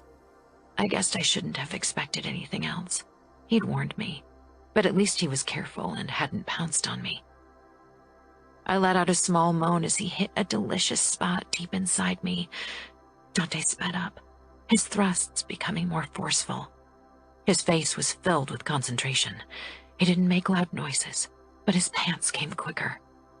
I loved watching him, loved seeing the small twitches and flickers in his cold mask when his pleasure spiked. It's been a while for me, he warned in a rough voice. I don't know how long I can last. I was surprised by his admission. I didn't think he was a man who readily admitted to anything resembling weakness in his mind. I was glad for that small flicker of humanness. It's okay. It wasn't as if I was going to come again. I could tell that I was close to the limit of what I could take. His movements became even faster and less restrained, almost jerky and unhinged. And then he finally lowered himself to his forearms, bringing us closer than we'd ever been, our bodies pressed against each other as if we were one, and he really started to pound into me, hard and fast, and my soreness turned into an insistent twinge, but I didn't even care. I could feel his heat through his clothes. His vest rubbed my sensitive nipples, and I wished I could have felt his skin. But even that wasn't important right now. All that mattered was that Dante was finally making me a woman, finally allowing us to become close. Maybe this was a new beginning, the real start of our marriage. I clung to his back and buried my face in the crook of his neck as Dante thrust into me a few more times. He groaned, his body tensing, and then I felt his erection expand in me, followed by the strange sensation of him coming inside me. I pulled back, wanting to see his face. For once the mask was gone. He looked disheveled, approachable, less unforgiving somehow. He shuddered once more before he lowered his face and brushed his lips against mine, his tongue sliding over my lips slightly. I eagerly opened my mouth for him. Our tongues met and I was in heaven. I'd waited for our first real kiss for so long, and now it was happening. He tasted perfect, and I loved the feeling of his weight on top of me and the sensation of his softening cock inside me. Maybe everything would change now. I slipped my hands under his shirt and ran them up and down his back, my fingers finding every scar, mapping his body. He felt so warm and strong, He felt like he was mine. Dante stopped kissing me, and our eyes met, and suddenly his walls went back up. I could see it happening, like the curtains closing at the end of a play. He raised himself up to his palms. "Are you okay?" he asked, already pulling out of me in a swift motion. I gasped at the brief pain, and Dante hovered over me for a moment, a hint of hesitation in his expression, but it was gone quickly, and he straightened, holding up his shirt so it didn't get dirty. "I need to get cleaned up," he said matter-of-factly, as if he were telling me the weather forecast, as if we hadn't just slept together. He watched me an instant longer, then he disappeared in the bathroom. A couple of minutes later, the water started running. I didn't move from my spot in the middle of the bed, desperately trying to sort out my emotions. There was relief over finally having gotten rid of my virginity, but there was also a strange sense of sadness. I wasn't someone who needed to be coddled, but I wished Dante would have stayed with me a bit longer after he was done. Disappointment washed over me, and I closed my eyes against the rising emotion. I wasn't sure how long I lay like that, but I was startled by Dante's cool voice above me. "Here." My eyes fluttered open. He stood beside the bed, already dressed in his briefs again, and was holding a washcloth out for me. I took it from him and pressed it against my sore flesh, ignoring the blush that crept up into my face. Wouldn't he lie down with me for a little while at least? I really wanted him to hold me, even if he had to pretend to care for me, but I couldn't bring myself to ask him. "Would you like me to touch you so you can come too?" I stared at him. He sounded so matter-of-fact. I shook my head. I wanted his closeness, but not like this. Not now. He nodded and grabbed his pants from the ground, then put them on. "I have some more work to do, and I need to visit another of our casinos. I'll be home late. You don't need to wait up for me." I nodded. Couldn't have said a word if I'd tried. After another lingering glance at my naked body, Dante walked out of the room. I listened to his retreating steps. When I couldn't hear him anymore, I sat up and winced at the twinge between my legs. I stared down at the washcloth in my hand, which had a few pink spots on it, and a silly sense of accomplishment filled me. It banished the disappointment over Dante's coldness. For now, I wanted to be happy. I'd finally gotten what I wanted. Now that Dante had given in once, I was sure he would have a much harder time holding himself back, and I was determined to make it as hard as possible for him. I'd gotten my first real taste of pleasure. From now on, I wanted to experience it over and over again. Chapter 10. I didn't even notice Dante slip into bed that night, but his side was rumpled, so he must have slept in it.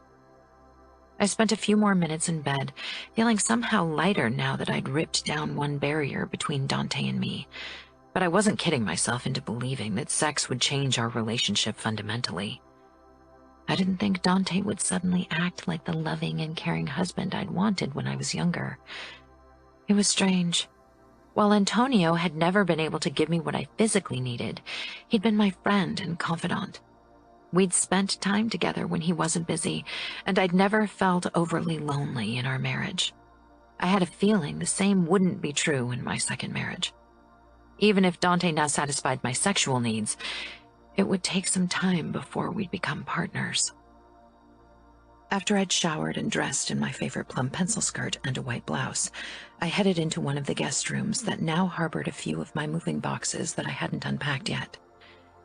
It took me a few minutes of rummaging before I found what I was looking for. A wooden case where I kept a few things from Antonio.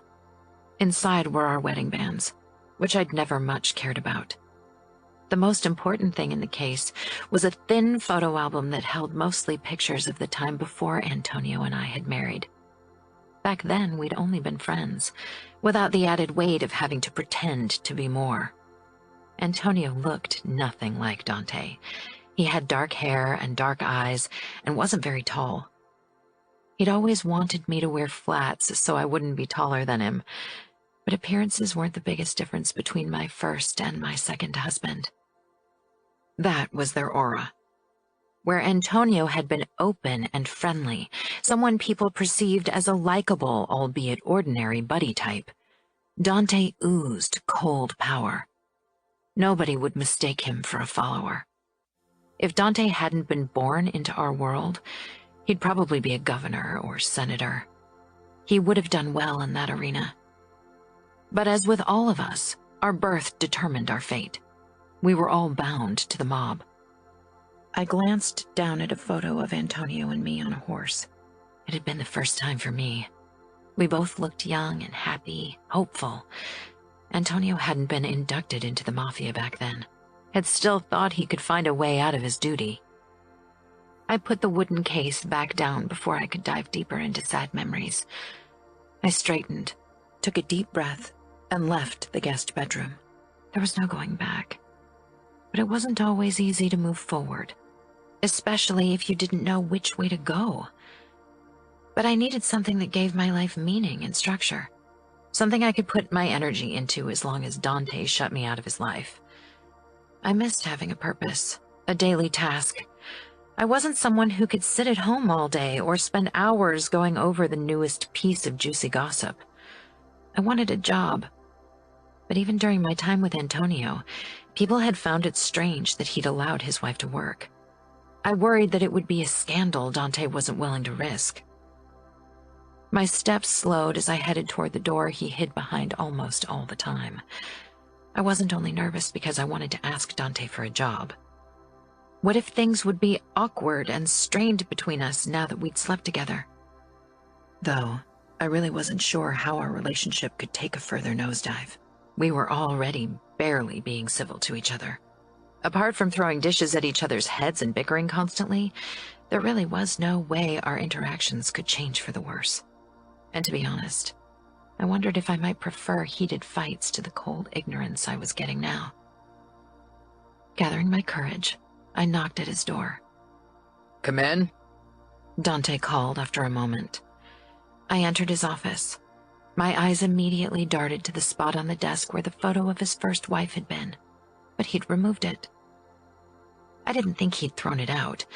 It was probably hidden away in one of the drawers in his desk, and I didn't expect him to forget her, to throw away every piece that reminded him of her, to banish her memory from his heart. I only wished he'd leave a little room in his heart for me. Dante looked up from a pile of papers. What do you need? He didn't say it in an unfriendly way, but it was obvious that he was busy. His demeanor toward me hadn't changed at all, despite what we'd done yesterday. As my eyes took in his dark gray vest, my body remembered the way a similar vest had rubbed against my nipples yesterday, and I almost crossed the room and threw myself at Dante again. But I didn't want to appear too needy. Our next sexual encounter would have to be initiated by Dante. Of course, maybe he'd go back to not touching me again. I pushed that worrisome thought aside as I closed the door after me and walked closer to the desk. I have something I'd like to discuss with you. Dante scanned my face. Go on.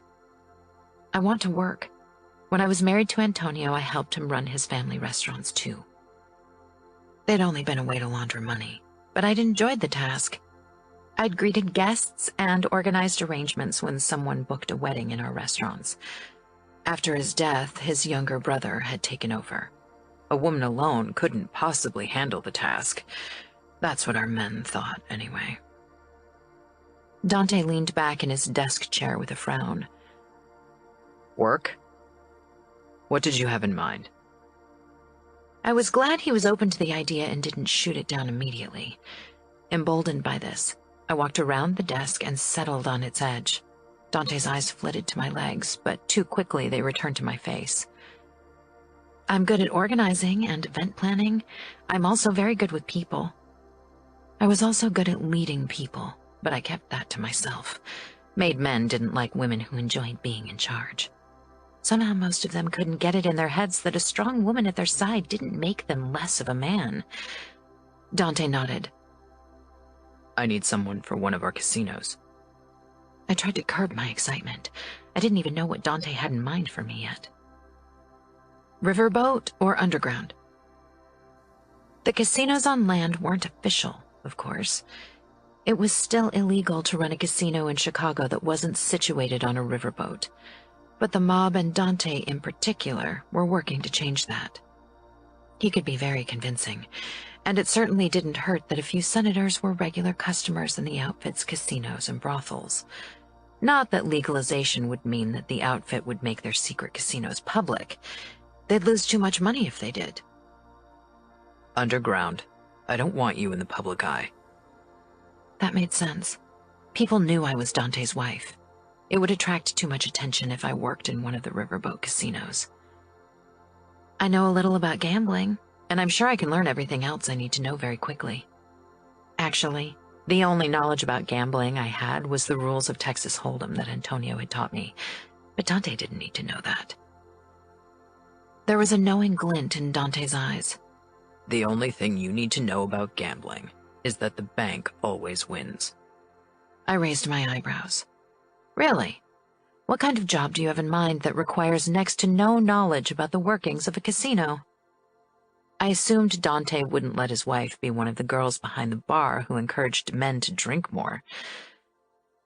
I want you to manage one of the smaller casinos of the outfit. The man who's been in charge for the last 3 years was laid off yesterday. Was that what Dante had done after he'd slept with me? For a few moments, Dante and I stared at each other as if we'd been thinking the same thing, but now wasn't the moment to bring up sex. Laid off? I echoed his words, which I was fairly sure were a euphemism for something else, since it was hard to be fired from a position in the mob. If you messed up in one mob business, it was unlikely that you'd get a position somewhere else, unless you were someone's son, nephew, etc. And if you weren't... Dante watched me closely when he said his next words. I found out that he filled his pockets with outfit money. So you killed him? I finished for him. I knew how things worked in our world. Maybe I'd never been allowed in the midst of it, but I heard the stories. Dante nodded. I did. And if you want, you can have his job. I've never managed a casino before. Why are you giving such an important position to me? The assistant manager can do the main work in the background. I need someone to make the high rollers feel welcome. I stiffened. Dante, of course, picked up on it. I think you misunderstand me. He stood and stepped in front of me. He rested his hands lightly on my thighs, making my skin tingle even through my tights. You are mine, Valentina. I had to bite back a smile at the possessiveness in his voice. So what exactly am I supposed to do?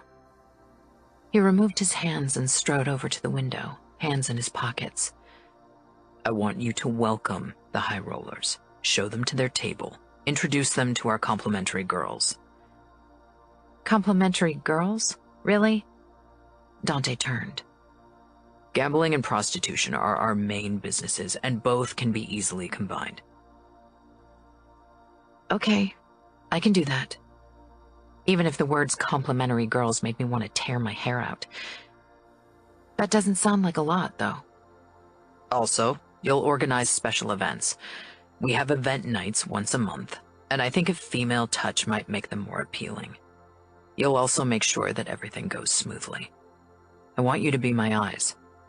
I have a feeling I haven't weeded out all of the rotten fruit yet. You want me to spy on your employees? Yes, I want you to keep your eyes open. Is it because you think they'll be less cautious around me, or because you don't have anyone else you trust with the task? I have enough men I trust, but you are right. I think many men will underestimate you and be less vigilant around you. He leaned against the windowsill. I don't trust anyone unconditionally. Not even me. It was said in a teasing voice, but Dante's eyes became cool.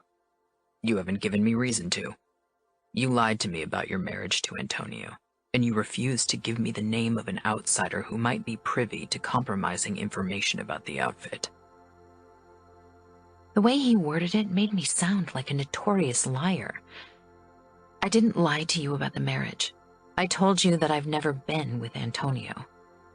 Yes, you did. But it was a truth I suspect you gave up only because you feared I'd uncover it eventually. Of course, he hit the nail on the head. I couldn't deny it. He would have known I lied, and that wouldn't really have helped my situation. Does it matter why I decided to tell you the truth? It matters greatly, Valentina, because I don't know if you'll be as forthcoming with future truths when you don't feel cornered. If I counted every coerced truth as redeeming, I would have to spare every traitor who gives away his knowledge under duress. Under duress. What a mild word for what the outfit did to traitors.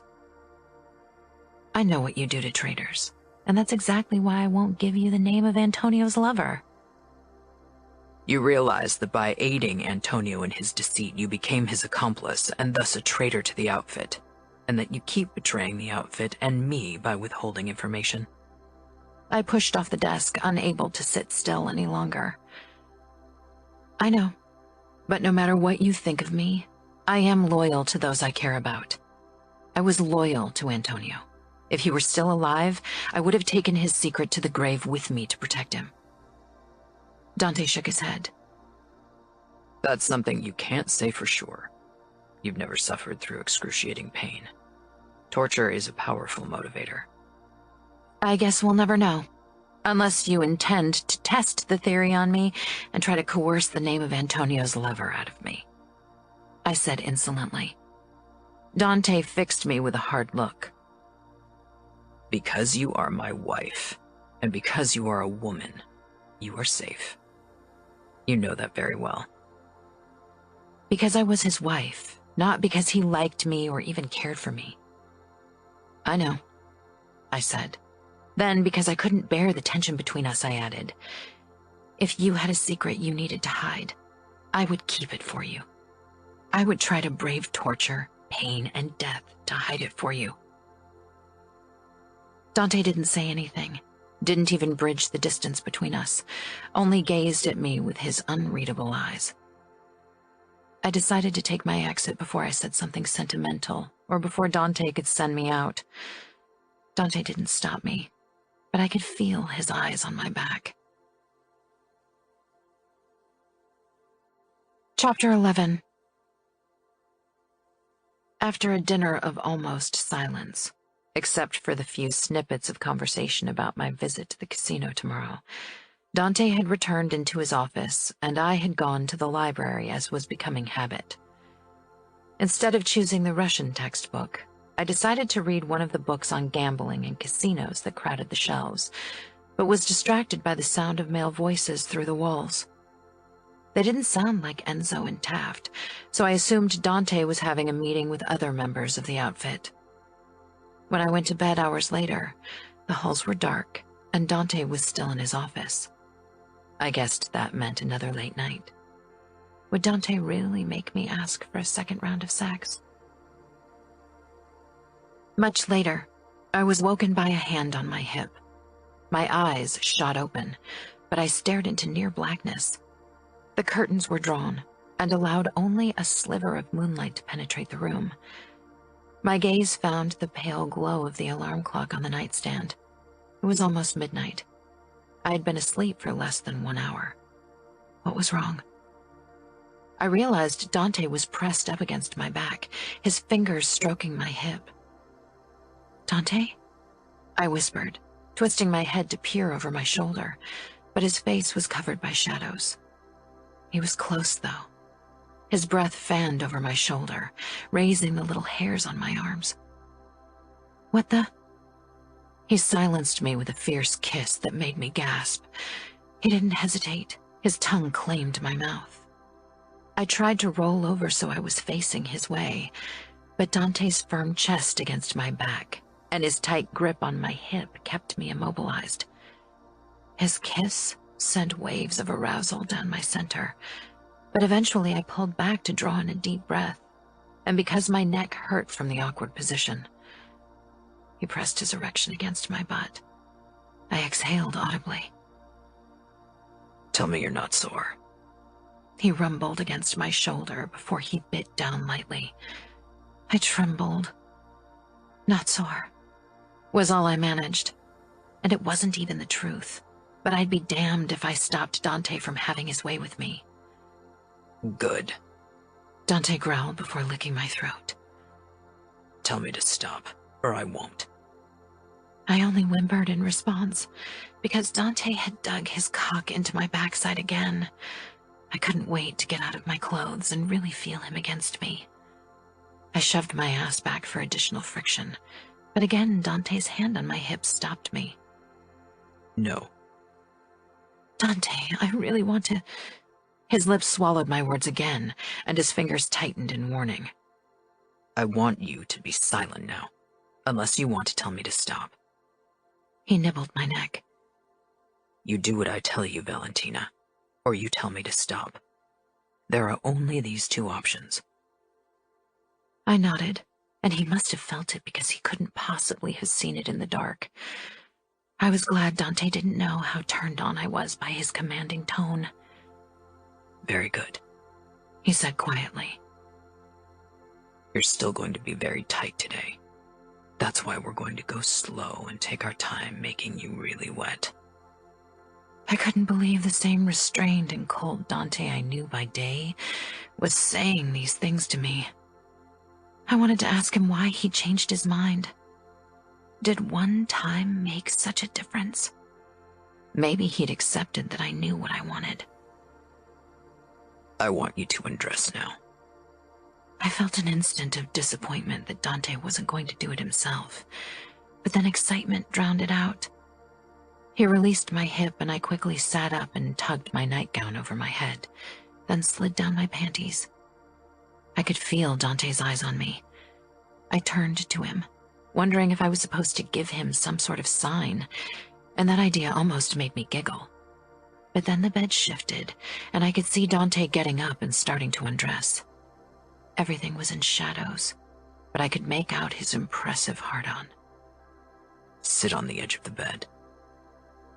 I scooted over to his side of the bed and perched on the edge, nervous and curious and excited, and almost bursting with lust. Dante moved closer until he stood in front of me, his erection on eye level with me. I gasped before I could swallow the sound, realizing what he wanted to do. Bibiana's advice shot through my mind, but I wasn't sure if Dante wanted me to act on my own accord. He cupped my cheek, his palm warm and slightly rough against my skin. How far have you gone before me? I hesitated a moment, but I supposed he wanted me to answer, so I said, I kissed Antonio a few times, and he touched my breasts a few times, but that's all I've ever done before you. Silence filled the dark room. My heartbeat accelerated. The thud, thud, seemingly louder by the second. I could hear Dante's rhythmic breathing. No sign that he was sexually aroused, except for the proof straining to attention before my face. I want you to suck my cock, Valentina. His thumb brushed my lips, then slipped between them, parting them slightly. He waited, and I nudged his thumb with my tongue before sucking on it lightly, hoping he'd take it as the confirmation that it was. He moved even closer, until his tip grazed my lips. Dante's thumb stroked my chin, his palm still cupping my cheek. Lick around the tip. I darted my tongue out and trailed it around his head. Dante's breathing hitched, but that was the only sign that my actions had an effect on him. Now lick up to the top and dip your tongue into the slit. I followed his orders and was rewarded by the quickening of Dante's breathing. His thumb on my chin tightened. Open your mouth. I parted my lips without hesitation. I was glad for Dante's orders. That way, at least I wasn't left to fumble around and embarrass myself. He slid the head of his cock into my mouth, so it rested lightly on my tongue. Close your lips around me and suck lightly. I did as he said, and he stroked my chin, then trailed his thumb up until it brushed the spot where his cock disappeared between my lips. I like my cock in your mouth, he said in a low voice. And I love that it's the only cock you've ever sucked. He slid deeper into my mouth, but still not very far. Let's see how much of me you can take. He eased himself into me inch by inch until he hit the back of my throat and I gagged. I reached out for his erection, but there was still a couple of inches of him that I couldn't fit into my mouth. Dante pulled back slightly, then thrust a few times into me, his palm on my face keeping me steady. With some practice, maybe you can take all of me into your mouth. But for now, this is enough. I quivered with arousal. Could someone come from giving someone else a blowjob? Dante withdrew his erection from my mouth and stroked my lips with his thumb again. Lie back. I let myself fall back on the mattress. Dante knelt down and wedged his hands between my knees, then pushed my legs as far apart as they would go. Put your heels on the edge of the bed. God, I knew what he was going to do. I'd read so many things about it, but I couldn't even imagine how it would feel. I was glad for the dark. That way I didn't feel quite so exposed. He eased his palms under my butt and lifted me slightly. I stopped breathing when I felt his warm breath on my wet folds. Dante licked around my outer lips slowly. I bucked my hips, but Dante ignored my silent pleading and kept his torturous teasing. "Dante," I said pleadingly. He squeezed my ass and pulled back. No. I pressed my lips together, and then finally he trailed his tongue along my slit in one long stroke. I moaned, not caring if that counted as speaking or not. He alternated between quick and light strokes, and firm but slow licks until I was panting on the verge of climax. My hands shot out, and I buried them in Dante's hair, wanting to press him tighter against me. Dante resisted. His thumbs trailed up my folds and parted them. With the tip of his tongue, he lightly circled my clit until I started shaking, seconds away from tumbling over the edge. He sat back without warning. It took all of my self-control to stay silent. Turn around and get on your knees. My eyes grew wide with surprise, but I rolled over and knelt on the bed. Lower yourself to your elbows. I did. Now my butt was raised into the air. The position felt strange, and even more exposed than the one before. Dante nudged my legs apart until I could feel the cold air on my opening from behind, and then his lips were back on my center. I cried out with pleasure as Dante dipped his tongue into me, started fucking me at a leisurely pace.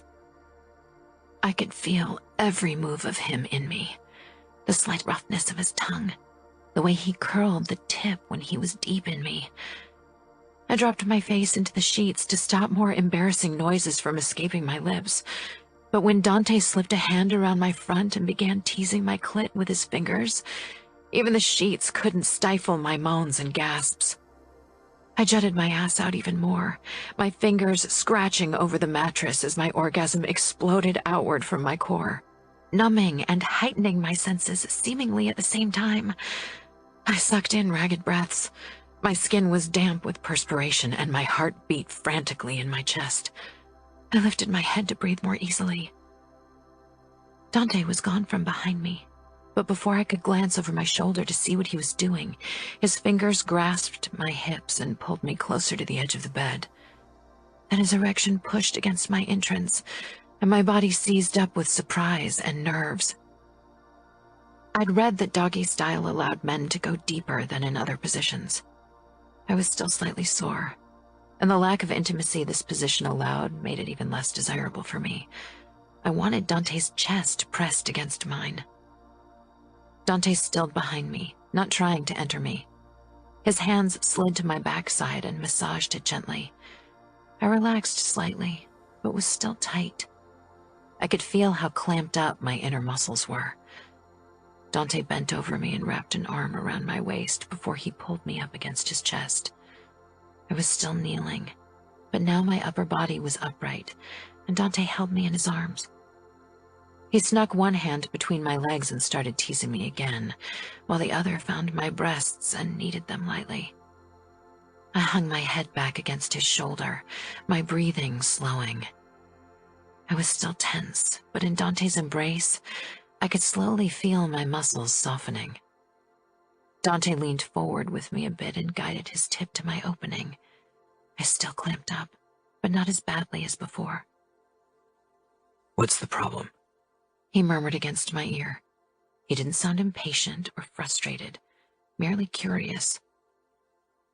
Embarrassment twitched my stomach. My seduction skills were obviously lacking, if I couldn't even do it doggy style for my husband. I don't know, I admitted quietly. Can't you just push in? Of course I can. But you're tight anyway, and as tense as you are now, it'll be painful. His voice was calm, neutral even, no hint to what he was thinking about my suggestion. Dante's fingers were still between my legs, stroking and pinching lightly. Don't tell me you have a problem with causing other people pain, I teased in a breathy whisper as tingles of pleasure spread through my core. I don't, he said simply.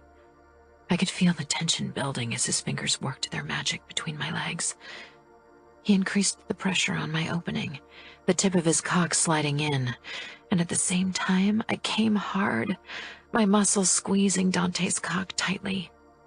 Dante leaned forward a bit more, pressing me down, and my arms shot out to support my body on the bed while I was still recovering from my climax. Dante bit my neck. But I don't want to cause you pain. He pinched my nipple, then pushed a couple more inches into me, making me quiver from the sensations of slight pain and pleasure.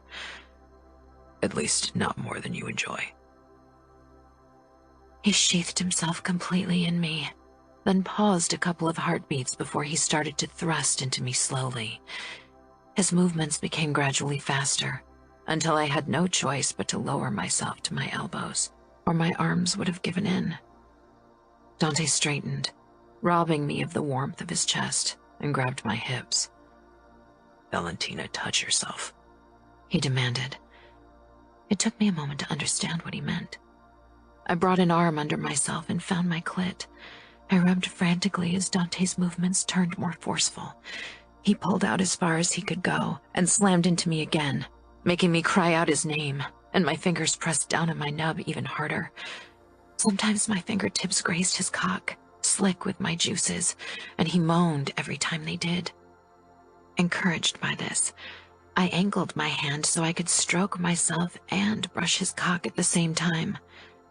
As my muscles seized up under my release, Dante tumbled over the edge too with a loud groan. He stilled behind me as his cock twitched in me a few more times, and I buried my face in the sheets. My forearms ached from propping myself up.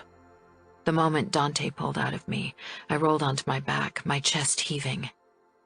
I could see Dante move away from the bed like he'd done last time, and then the light in the bathroom came on, and he disappeared inside. He didn't close the door, though. I scooted off the bed and quickly followed after him. He stood in front of the shower and turned on the water. "Are you taking a shower?"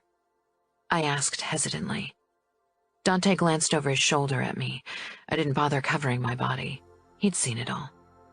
Dante didn't seem to be ashamed of his nakedness. Yes, you can join me if you want.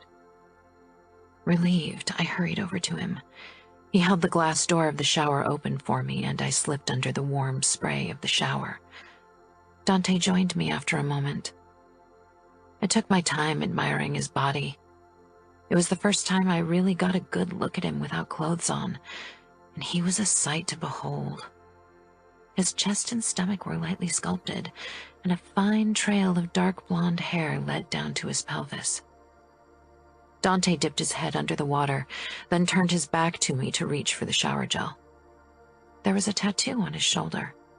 I was surprised to find him inked at all. Somehow Dante didn't seem the type.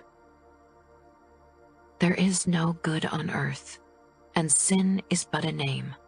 Come, devil, for to thee is this world given." I read the quote written in cursive on his skin aloud. Dante faced me, an unreadable expression on his face. "Isn't that a bit of a bleak outlook on life?" I asked. He handed me the shower gel. A barrier had come up between us again now that we were no longer in bed, and I wasn't sure how to tear it down. I could see that Dante wouldn't allow it. I'm a man of sin, Valentina. My experience has taught me that good seldom wins. If there is a devil, he's certainly the patron of the outfit. I leaned against the shower wall, frowning. Nothing's holding you back from being a better man. That cold smile was back. Yes, something is. My nature. Chapter 12. My mother called me early the next morning to invite me over for brunch. I knew she was eager to interrogate me on how my marriage was going. I was actually surprised that it had taken her so long to contact me. Maybe she'd wanted to give Dante and me some alone time to get to know each other. I told her I couldn't make it to brunch, but would be there for tea time. I wasn't sure how long my visit to the casino would take. I chose a chic beige outfit and modest heels for the occasion. I didn't want to look too sexy for my first impression. I had a feeling I would have trouble getting everyone's respect even without flashing my legs. When I came down the staircase, Dante was already waiting in the entrance hall. As usual, he was dressed impeccably in a dark brown three-piece suit and matching Oxfords. His gaze flickered to me, and I hoped he'd approved of my clothes. "Is this okay?" I gestured at my body. You look like a businesswoman. That's the right choice for today, Dante said with a nod.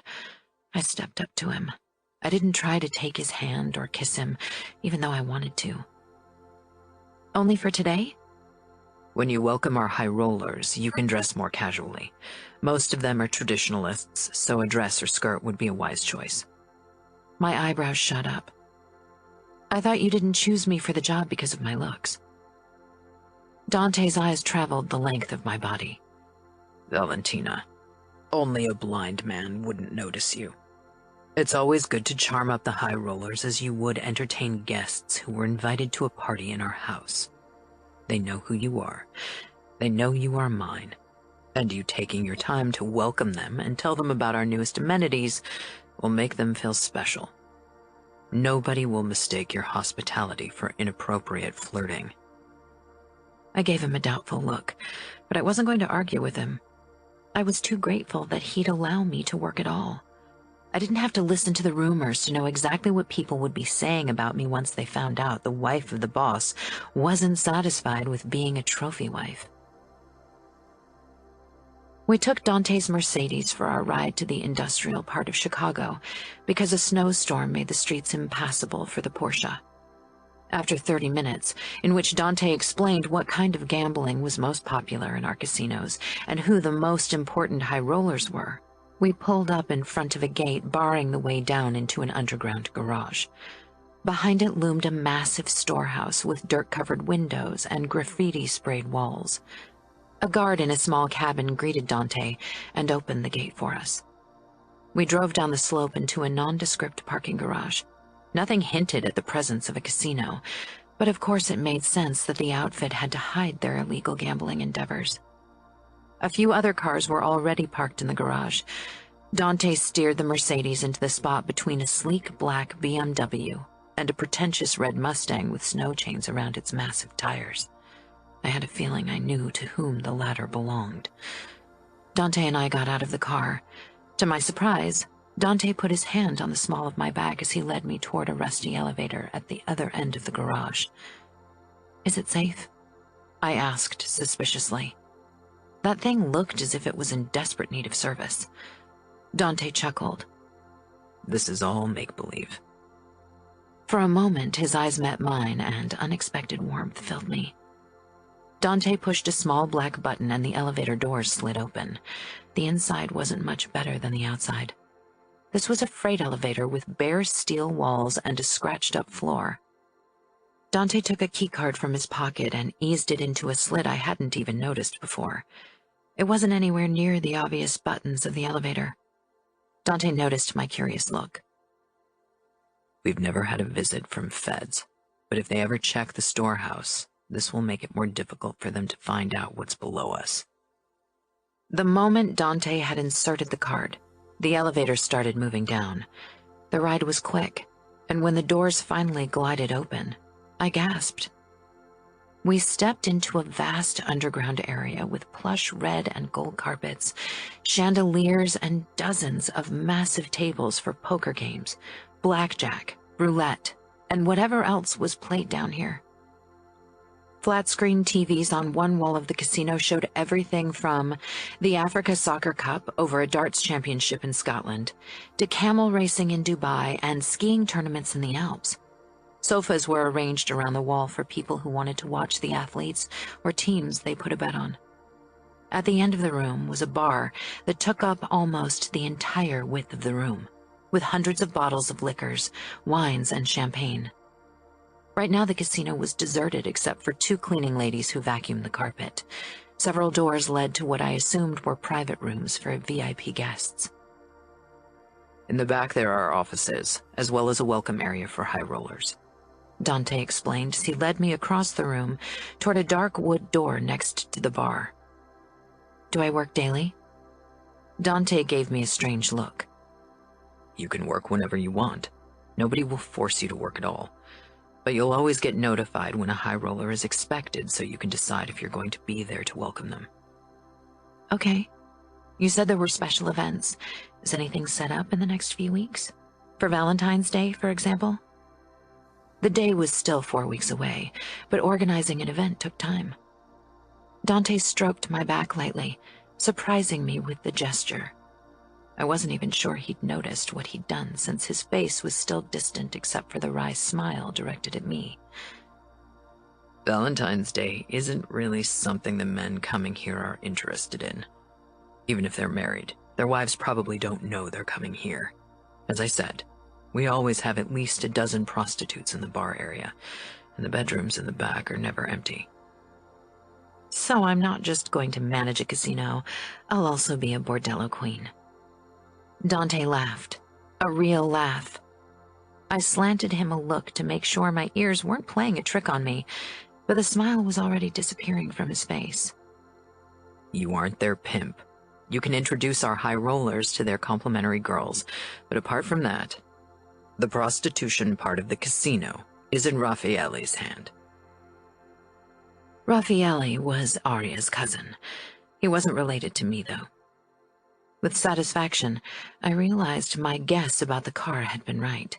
I'd heard rumors about his swanky persona. Isn't he the one who got his finger cut off for gawking at Aria? Everyone knew that tidbit of information, but I was curious about Dante's feelings toward the incident. I still remember the huge stir it had caused years ago. Dante's lips thinned. That's him. Rocco Scuderi allowed Luca to punish Raffaele. We stopped in front of the door. But you wouldn't have? I wouldn't have let someone from New York dish out punishment in my territory, he said in an unyielding tone. I wasn't sure why, but my body reacted immediately to Dante's steely fierceness, yearning to be alone with him, to let him have his way with me like last night. Ignoring my body's needs, I said, "So you don't think Raffaele deserved it?" Personally, I thought it was a bit extreme to cut someone's finger off for staring, but Luca was known for his cold-bloodedness, even in the outfit. I didn't say that, but I would have insisted on punishing him myself, seeing as he is my responsibility. But what's done is done. So is Raffaele the assistant manager? No, he's responsible for the hookers. He makes sure we have enough of them available at all times. He works together with Tommaso for that purpose. My nose wrinkled, my standard reaction to hearing his name.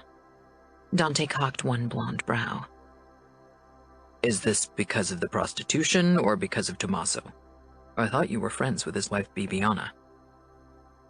Bibiana is my best friend, which is why I can't stand that man.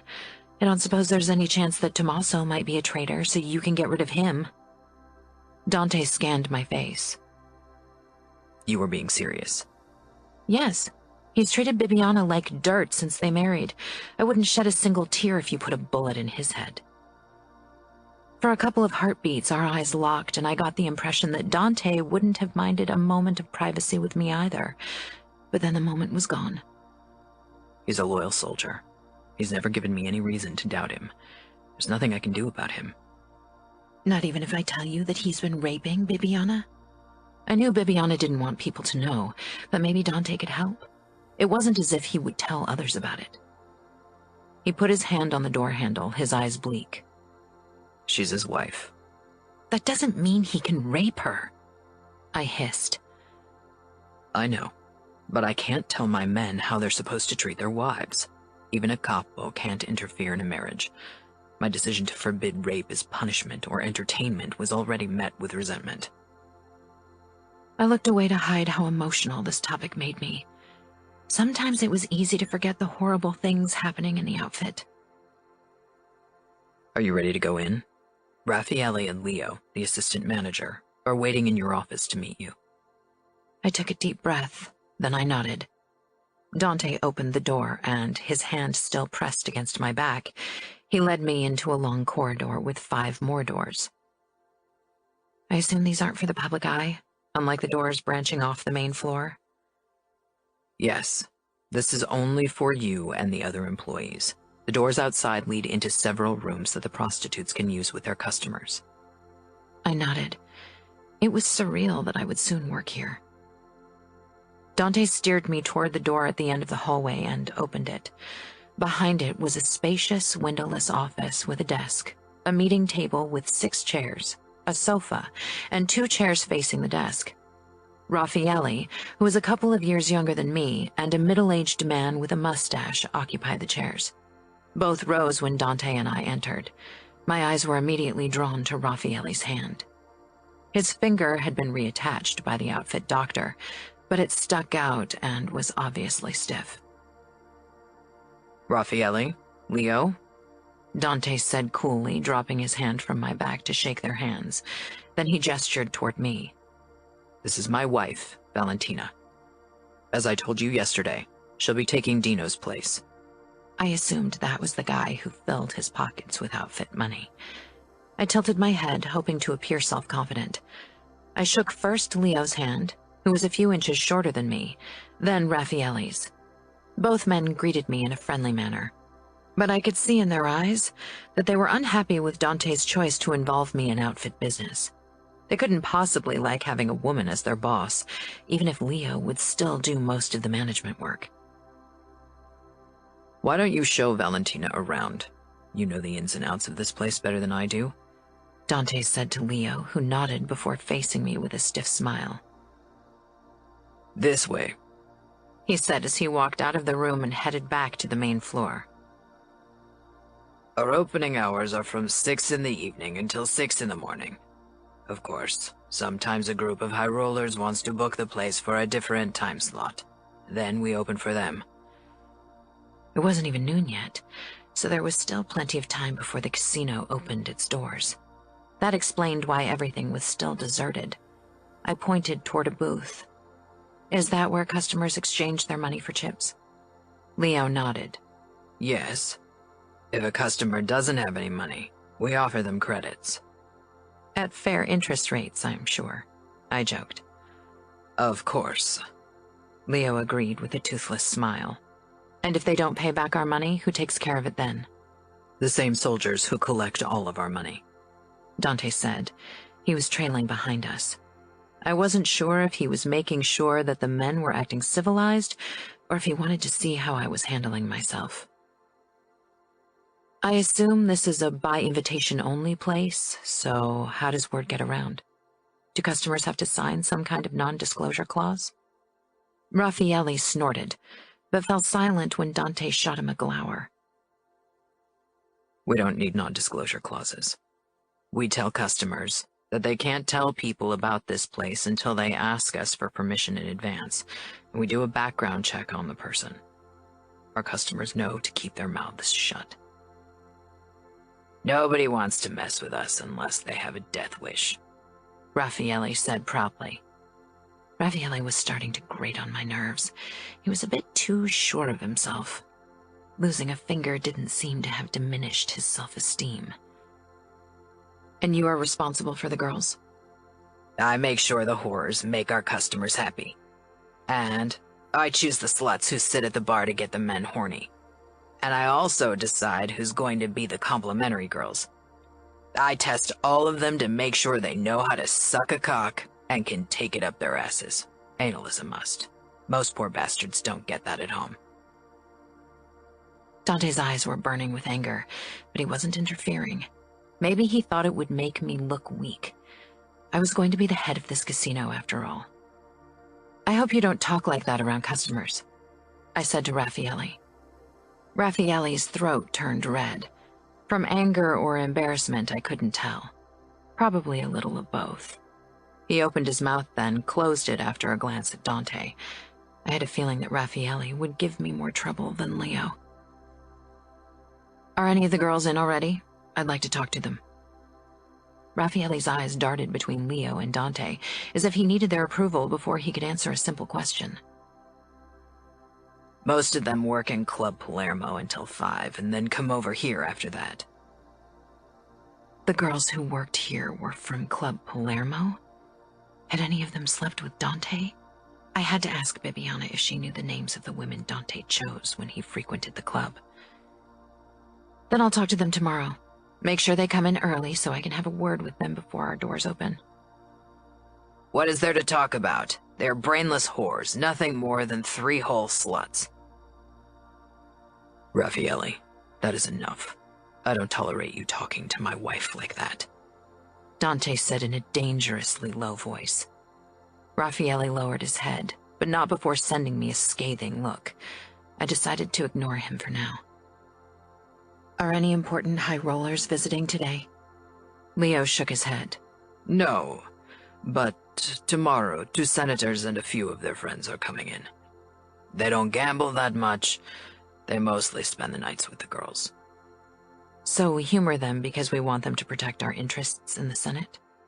Exactly, Leo said, surprised, as if he couldn't believe a woman could come to such a conclusion by herself. Men in our world would be surprised how much their wives and daughters knew about the life the men were trying to protect them from. You can't grow up in a mob family and not figure out most of what's going on. Dante nodded his head in approval, and a strange sense of pride filled me. Okay, then I'll be there tomorrow to introduce myself to them and meet the rest of our employees. I hope we're going to work well together. Leo nodded, but Raffaele obviously didn't think we would. Dante put his hand on my back and we headed back to our car. So what do you think? He asked as he started the car. I think Raffaele will give me trouble. He obviously doesn't like me. He doesn't do well with women in general, unless they are prostitutes and have to do what he says. Don't take it personal. I don't.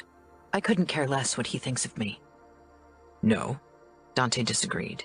He should respect you. Because it would reflect badly on you if he didn't? That, and because you are his boss, you are going to make sure everything runs smoothly. Leo will hopefully help you. He seemed okay, but you don't trust him? I don't trust either of them. I nodded. They seemed surprised when I said something clever. It really annoyed me. Most men in the mob prefer to think of their women as ignorant and clueless. I know the same men who disapproved of my ruling against rape will disapprove of you working in our casino. I think the mob should stop underestimating women. Dante gave me a sideways glance. Maybe you can convince them. Did he really believe that? A question burnt on the tip of my tongue. Did your first wife work? His expression darkened. No, she kept busy with social engagements, as most women in our world do. Oh, of course. I wondered if, despite having offered me a job in the casino, he was unhappy with my desire to work. Would he prefer a trophy wife? Someone who looked good at parties, who warmed his bed, and who kept the staff in check? I decided to change the topic. My mother invited me over. I assume you have work to do? Yes, I do. But I can drive you to your parents' house if you want. It's on the way. I can tell Enzo or Taft to pick you up when you're done. My mother will be delighted, I said, rolling my eyes. Would you rather we drive home and you drive to your parents without me? No, I said quickly.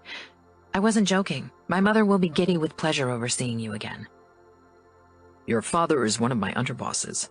It's not like your mother hasn't met me countless times. But not as her son-in-law. I've never seen her happier than when she found out you were stooping to marry me. Dante's brows drew together. Because you were married before? Of course.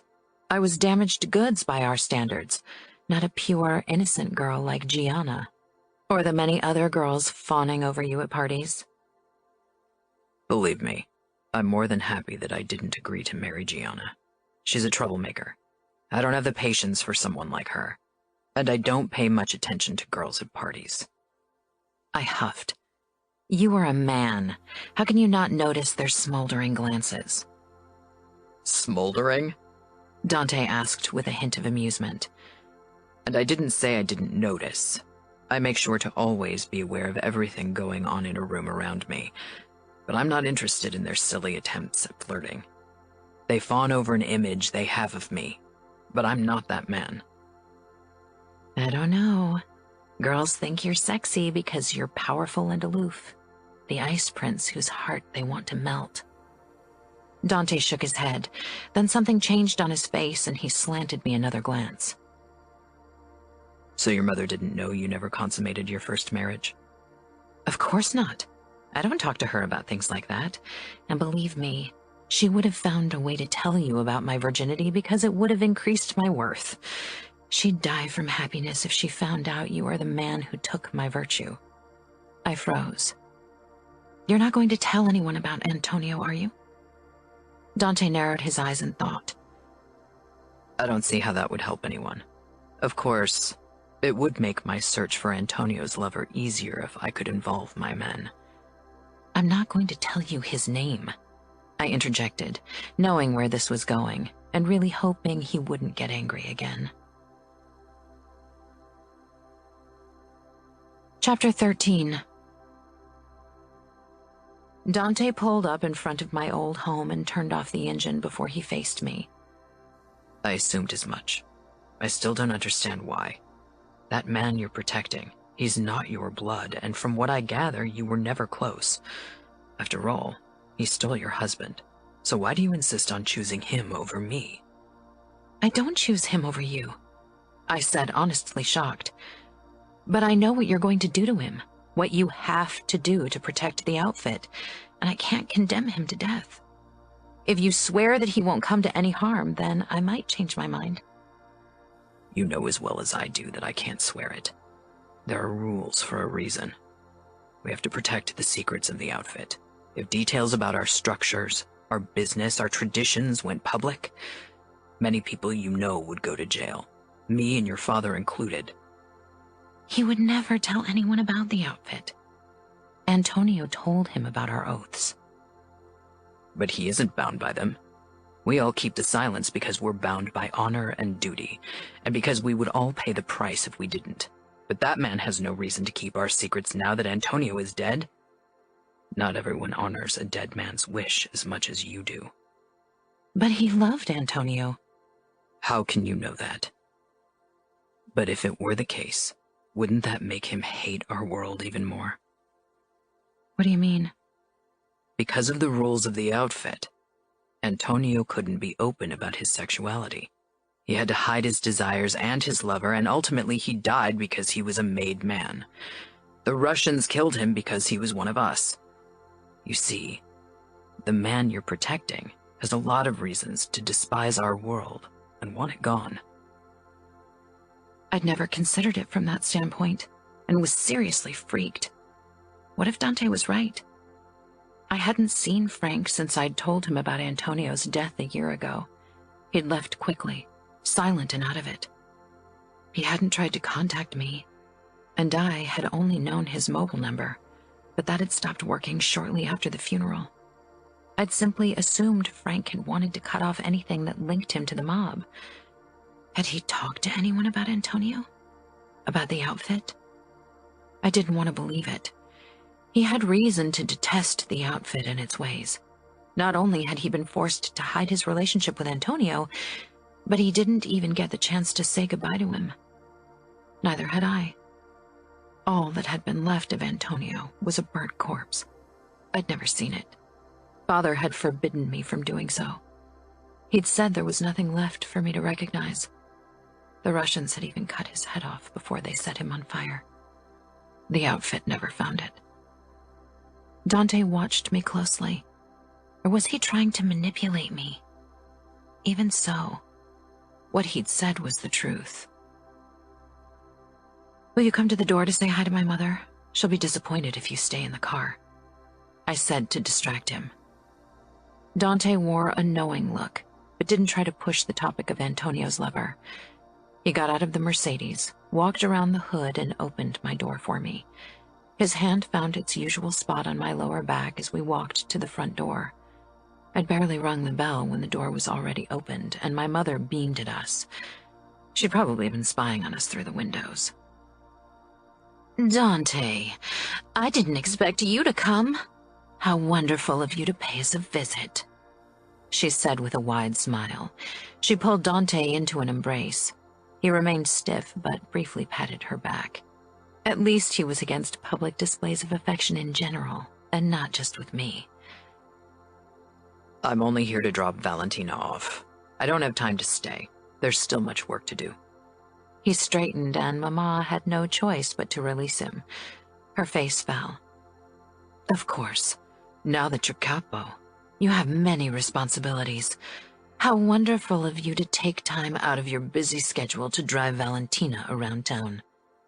Mama smiled at me. "You got yourself a gentleman." I gave Dante an "I told you so" look. A flicker of something softer filled his eyes before he excused himself and headed back to his car. The moment he'd driven off, Mama closed the door, gripped my arm, and practically dragged me into the living room. "Giovanni, Valentina is here," she screamed. "Papa is here?" "I told him you'd be coming over. He wanted to have a word with you as well." I groaned. "Don't be like that. Your father and I are worried about your well-being. We want to know if married life is treating you well." "You mean you want to make sure I'm not messing up with Dante?" Mama pursed her lips. "You are twisting my words in my mouth today." Papa came into the living room, closing his cufflinks, his checkered jacket slung over his shoulder. I don't have much time. I'm actually having a meeting with the consigliere and your husband later. So how are things between you and the boss? "If you're meeting my husband anyway, then you could ask Dante how our marriage is going so far and if he's satisfied with me," I said in an overly sweet voice. Sometimes I think I wasn't strict enough with you. Your insolence was much more endearing when you were a little girl," he said affectionately. I stood and wrapped my arms around his middle. He pressed a kiss against my temple. I knew as an underboss, Papa was almost as ruthless as Dante, and probably had killed more men than I had fingers. But for me, he'd always be the man who'd carried me on his shoulders when I was younger. "Things are going well between Dante and me. Don't worry," I said as I pulled back. "I think he's still not over his first wife, though." Papa exchanged a look with Mama. It took Fiore a long time to convince Dante to marry at all. I'm glad he chose you. Don't push him. "Listen to your father, Valentina. Men don't like pushy women." I hear you convinced Dante to give you a job. Papa asked. "Don't pretend you don't already know everything about it. I bet half of the outfit is already ranting about it." "What do you expect? A woman of your status isn't supposed to work, Mama said. Some people think women aren't supposed to interrupt their husbands either, and you do that all the time. Mama huffed. I don't interrupt your father. You don't? Papa said in mock surprise. Their marriage hadn't always been for love. Like Dante and me, they'd married for convenience. But over time, they'd grown fond of each other. When I saw them, it gave me new hope for my own marriage. I couldn't hold back a smile. Dante doesn't mind me working. I think he likes that I want to do something useful. What could be more useful than raising beautiful children? When are we going to become grandparents? I sent Papa a pleading look, but he shrugged. Fiore really wants an heir to his name. Dante has responsibilities. What if he got killed without having a son to inherit his title? Don't say that. Nobody's going to get killed. I lost one husband already. I won't lose a second, I said desperately. Papa patted my cheek. Dante knows how to take care of himself. But what's wrong with having children? Nothing's wrong with it. I want children. But not because it's my duty to produce an heir. I want children because I want something to love, and that loves me back unconditionally. God, when had this conversation turned so horribly emotional? Val? Papa said carefully. Did Dante do something? I gave him a shaky smile, grateful for his concern, but knowing it was useless. Even if Dante had done something and I told my father about it, there was nothing he could do. He wouldn't go against his capo, not even for me. No, he's a gentleman. Outside of the bedroom, I added silently, not that I minded. He's just really closed off. I feel lonely, but working will keep me busy, so that should make it better. Give him time, Papa said. I could tell he was getting increasingly uncomfortable with my emotionality. Why were made men cowards when it came to expressing feelings, but didn't bat an eye when confronted with death? He glanced at his Rolex, then grimaced. I really need to go. He pressed a kiss against my temple before he bent down to give my mother a proper kiss. Then he was gone. Mama patted the spot on the sofa beside her, and I plopped down with a sigh. I really need cake right now. Mama rang a bell and our maid entered the living room with a full tray of pastries and Italian macarons. I bet she'd been waiting in front of the door since I'd arrived. For as long as I could remember, she'd always been a bit too nosy. She gave me a quick smile, set the tray down, and then disappeared again. I grabbed a delicacy made of marzipan, chocolate, and puff pastry, and took a big bite. Mama poured me coffee, never taking her eyes off me. Careful with these, they are full of fat and calories. You have to make sure you can take care of your body. Men don't like plump women. I made a show out of finishing the rest of my pastry, then washed it down with coffee. Maybe you should write a book about what men want, since you seem to know all about it. I opened my eyes wide to lessen the impact of my snippy words. Mama shook her head before taking a pastry for herself. Your father was right. We should have been stricter with you.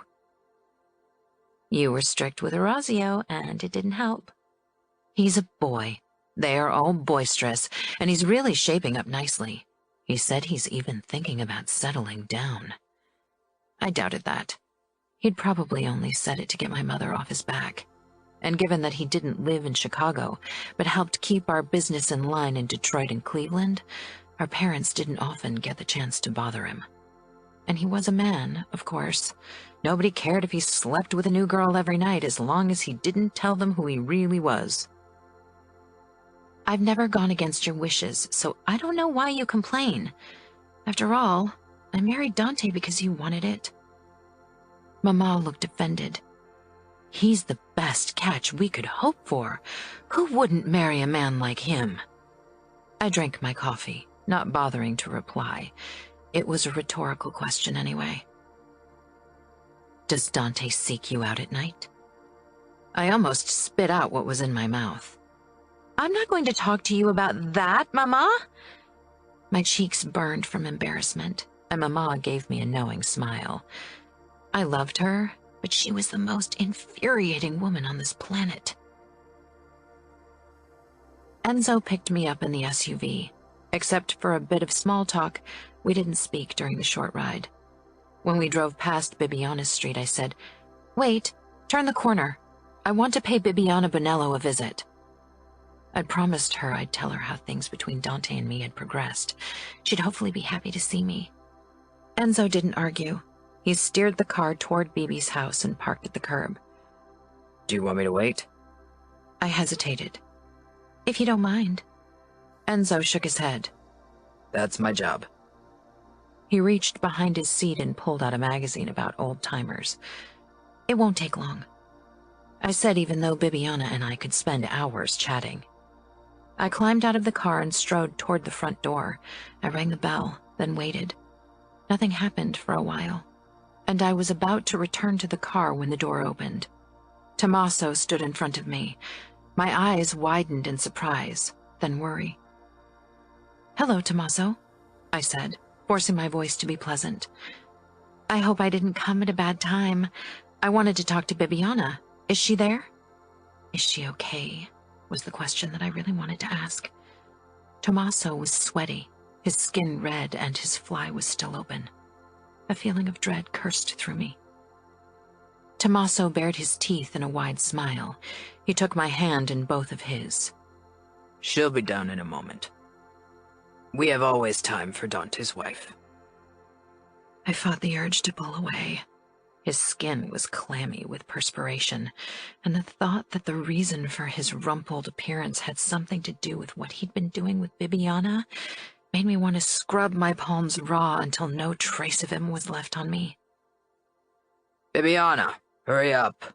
Valentina Cavallaro is here. Tommaso shouted, as if Bibiana didn't know who I was. I gingerly pulled my hands out of his grip. I hear you're taking over the casino. Tommaso said curiously, his small beetle eyes keen as they watched me. "Did Raffaele tell you that?" Tommaso guffawed. He didn't have to. Everyone's talking about it. I wouldn't allow Bibiana to work, but Dante has been trying to change things up in the outfit for a while now, even before Fiore retired. I tried to figure out if I could construe his words as traitorous, but sadly they were only mildly critical. Nothing that would cause Dante to put a bullet in Tommaso's head. Even the outfit has to keep up with the times, I said neutrally. Bibiana appeared at the top of the stairs, her hair all over the place, her blouse buttoned wrongly, and her feet bare. Tommaso winked at me. Please excuse me. I have a meeting with Raffaele to discuss tomorrow night's girls. Keeping up the smile was almost painful, and the moment he was out of sight, I dropped the charade and hurried toward Bibiana, who'd come down the stairs. "Hey, everything okay?" She swallowed. "Can we talk upstairs? I really need to shower." "Of course," I said quickly. She gave me a tiny smile.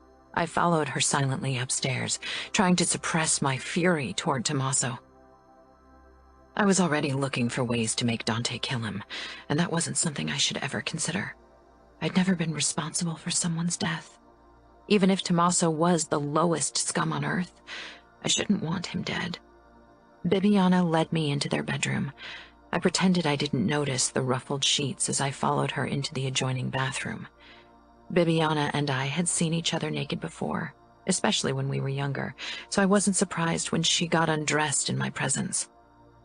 I perched on the edge of the bathtub. If I'd known Tommaso was home, I wouldn't have come over. "No," Bibiana said. "I'm glad you're here. This way, at least, Tommaso won't go for a second round right away." My eyes flitted over the bruises on her hips, inner thighs, and upper arms. I lowered my gaze to my lap and blinked away angry tears. Bibiana stepped into the shower and turned on the water. "Val." I stood and approached the shower stall. Bibiana's expression was imploring. I know I shouldn't ask you this, but is there anything you can do? Is he doing anything that goes against Dante or the outfit? Anything at all? Baby shook her head as the water plastered her dark hair against her forehead. He's loyal to the Cavallaros. That's what I'd suspected. Dante won't act unless he's a traitor, but maybe we can set him up. Bibiana's eyes became huge. You would trick Dante if we did that. You can't go against him, Val. I can't ask that of you. She put on a brave smile. I'm being overdramatic. Women have been going through this for centuries, and they all survived. Maybe, but that didn't mean Bibiana should suffer through it. She stepped out of the shower and I handed her a towel. Let's talk about something else. How are things going with Dante and you? Have you... I nodded, a blush heating my cheeks. Twice. And? Was it bad? No, actually it was... I trailed off, realizing what I was doing. I couldn't talk about how much I'd enjoyed being with Dante when Bibi had just been mounted by her pig of a husband. Okay, I finished half-heartedly.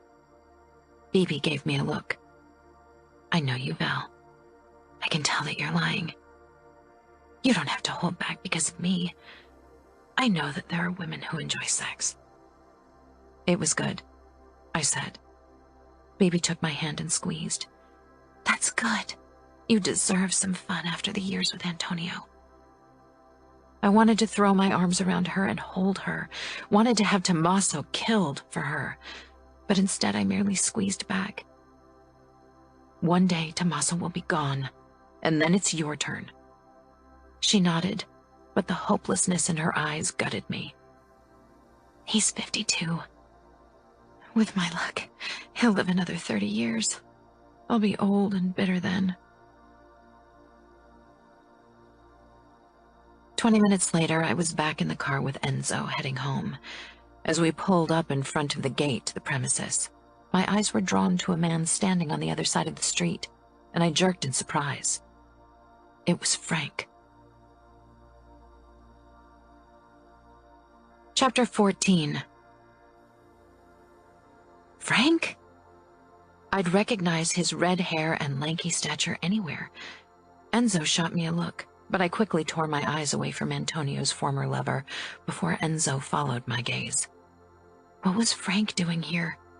He should know better than to creep around the house of a mob member, especially the boss of the outfit. But then, Frank probably didn't know that's what Dante was, unless Antonio had revealed more to his lover than I was aware of. I tried to keep a passive face as we pulled up the driveway, but I wasn't sure I was succeeding. Enzo definitely had picked up that something was wrong and kept looking my way. Thanks for picking me up, I said, and slipped out of the car the moment we came to a stop in the garage. Once inside the house, I strode upstairs into one of the guest bedrooms facing the street. But when I peered out of the window, Frank was already gone. I had to figure out a way to contact him, to find out what he wanted. But how? I wasn't supposed to leave the house unguarded anymore, and I didn't even know where Frank lived, but I had a feeling he'd show up again soon. There must be something he needed to talk to me about. What if he wanted to blackmail me? Great. Now Dante's manipulation was making me paranoid. Next time Frank was around, I'd simply have to find a way to sneak out of the house to talk to him. A knock made me jump. The door was ajar and Gabby poked her head in. Dinner's ready, she said shyly. Mr. Cavallaro is waiting for you. Couldn't he have told me that himself? Gabby flushed. I'm sorry. He sent me to get you. I touched her shoulder as I walked past her. Don't worry, I'm not blaming you. She followed a few steps behind me as we headed downstairs. Before I entered the dining room, I turned to her. You don't have to trail behind me. We can walk side by side, Gabby. She nodded before she disappeared through the door leading into the staff area. With a sigh, I stepped into the dining room. Dante was sitting in his usual spot at the end of the table. I crossed the living area and headed for him. My plate was placed at the other end of the table as it had been the other evenings. Somehow this made me unreasonably angry today. I stopped next to my chair, but didn't sit down. Why am I supposed to sit so far away from you? Dante lifted an eyebrow. Are you angry? Of course I'm angry. I don't want to go through meals as if we're strangers. You never try to keep that much distance between us when you fuck me. The word made my skin crawl with discomfort, but I stood my ground. Dante's eyes narrowed a fraction, always so cool and calculating. I wasn't the one who insisted we have sex. If I recall, you were quite adamant about it. I couldn't believe he acted as if he didn't enjoy it. Maybe I wasn't experienced, but I knew that he'd enjoyed himself tremendously. I grabbed my plate and cutlery and carried them over to the place beside Dante, where I sat them down with a bit too much force, making them clank loudly. I lowered myself into the chair, then stared at Dante defiantly. Please tell Zita to set the table like this from now on. If that's what you want, he said indifferently. Just then, Zita walked in, and I didn't get the chance to say something else. Her eyes flitted from Dante to me, and a smile crossed her face. I really wanted to scream. She set down our plates, homemade sweet potato gnocchi, sage butter, and veal cutlets. She took her sweet time before she left again. I speared a gnocchi and slid it into my mouth, then almost sighed because it was so delicious, but I didn't want Dante to think I'd already gotten over my anger toward him. Dante cut his veal without hurry. My eyes took in his strong hands, remembering how they felt on my skin, and hating myself for wanting to feel them again, despite his frustrating behavior. How was the visit with your parents? Dante asked eventually. He sounded so blasé. I couldn't even count the question as an attempt at making up for his rudeness. Didn't my father give you a report? Dante slid a piece of veal into his mouth before he leveled his gaze on me. We talk about business in our meetings, he said, then a bit sharper. I don't know why you're acting like a petulant child. If I wanted a wife who did that, then I would have chosen Gianna. I dropped my fork with a clang. Then maybe you should ask her. I'll marry Matteo. At least I hear he isn't a cold fish. Cold fish, That's what people call me? They call you many things, but that's the most accurate description of your character I've come across so far. So are you interested in Matteo? Excuse me? The sudden question threw me off. You danced with him at our wedding, and you seem to enjoy yourself more than usual. Are you jealous of Matteo? I'm not jealous, no. I'm merely trying to protect what's mine. That sounded an awful lot like jealousy to me. I don't know why you even care. You don't seem to be interested in me outside of the bedroom, and even that was initiated by me, as you pointed out so helpfully. Right now, I think if you ever caught me in bed with Matteo, you'd probably give me one of your cold looks and then go back to work. I wasn't sure why Matteo was even a topic. I'd never been interested in him. He'd always been too unpredictable for my taste. I'd go back to work, yes, he said with a predatory smile. After gutting Matteo and watching him bleed to death. He took a sip of his white wine. I gave up. It was obviously not possible to talk to Dante like husband and wife. We ate the rest of our dinner in silence, only broken by the scratching of our knives on the plates and the occasional thud when we set our glasses down on the table. I was half asleep when Dante came into bed. The mattress dipped and then his warm body pressed up against me. I didn't stir. Dante brushed my hair off my back and pressed a hot kiss against my neck, then followed it with a gentle bite. I was glad I lay on my stomach and could stifle my gasp in the pillow. I didn't want him to know how much his touch affected me, how much my body craved his ministrations. I was still mad at him for his words during dinner, but my body had a mind of its own. Dante didn't seem too put off by my unresponsiveness. He trailed his tongue over my shoulder blade. then along the bumps of my spine, until the nightgown was in his way. He made his way back up and sucked the skin over my pulse point into his mouth, then left soft kisses up to my ear. He moved even closer, so I could feel his erection through the fabric of his pajama pants. It took all of my self-control not to reach out and curl my fingers around his hard-on. His breathing was hot against my ear as he licked my earlobe, making me shiver with desire. He brushed my neck with his knuckles, then moved lower until he reached the dip above my butt. My breathing was coming faster, and I could feel my panties sticking to my center from arousal, but I still didn't move. This time I wouldn't be the one initiating anything. Dante slid his hand over my ass before dipping between my legs. He groaned when his fingers brushed my panties. It took all my willpower not to press myself against his hand for some friction. His mouth found my ear. I know you're ignoring me, but you should learn to control your body if you want to succeed in doing so. That infuriating bastard. Dante sat up and pushed my nightgown up before hooking his fingers under the waistband of my panties and sliding them down my legs. I lifted my face from the pillow and glimpsed over my shoulder. It was too dark in the room to make out much. The silvery moonlight streaming through the windows cast Dante into shadows, but I was certain he was watching me. Then his hands were back on me. He massaged my calves, slowly working his way up higher.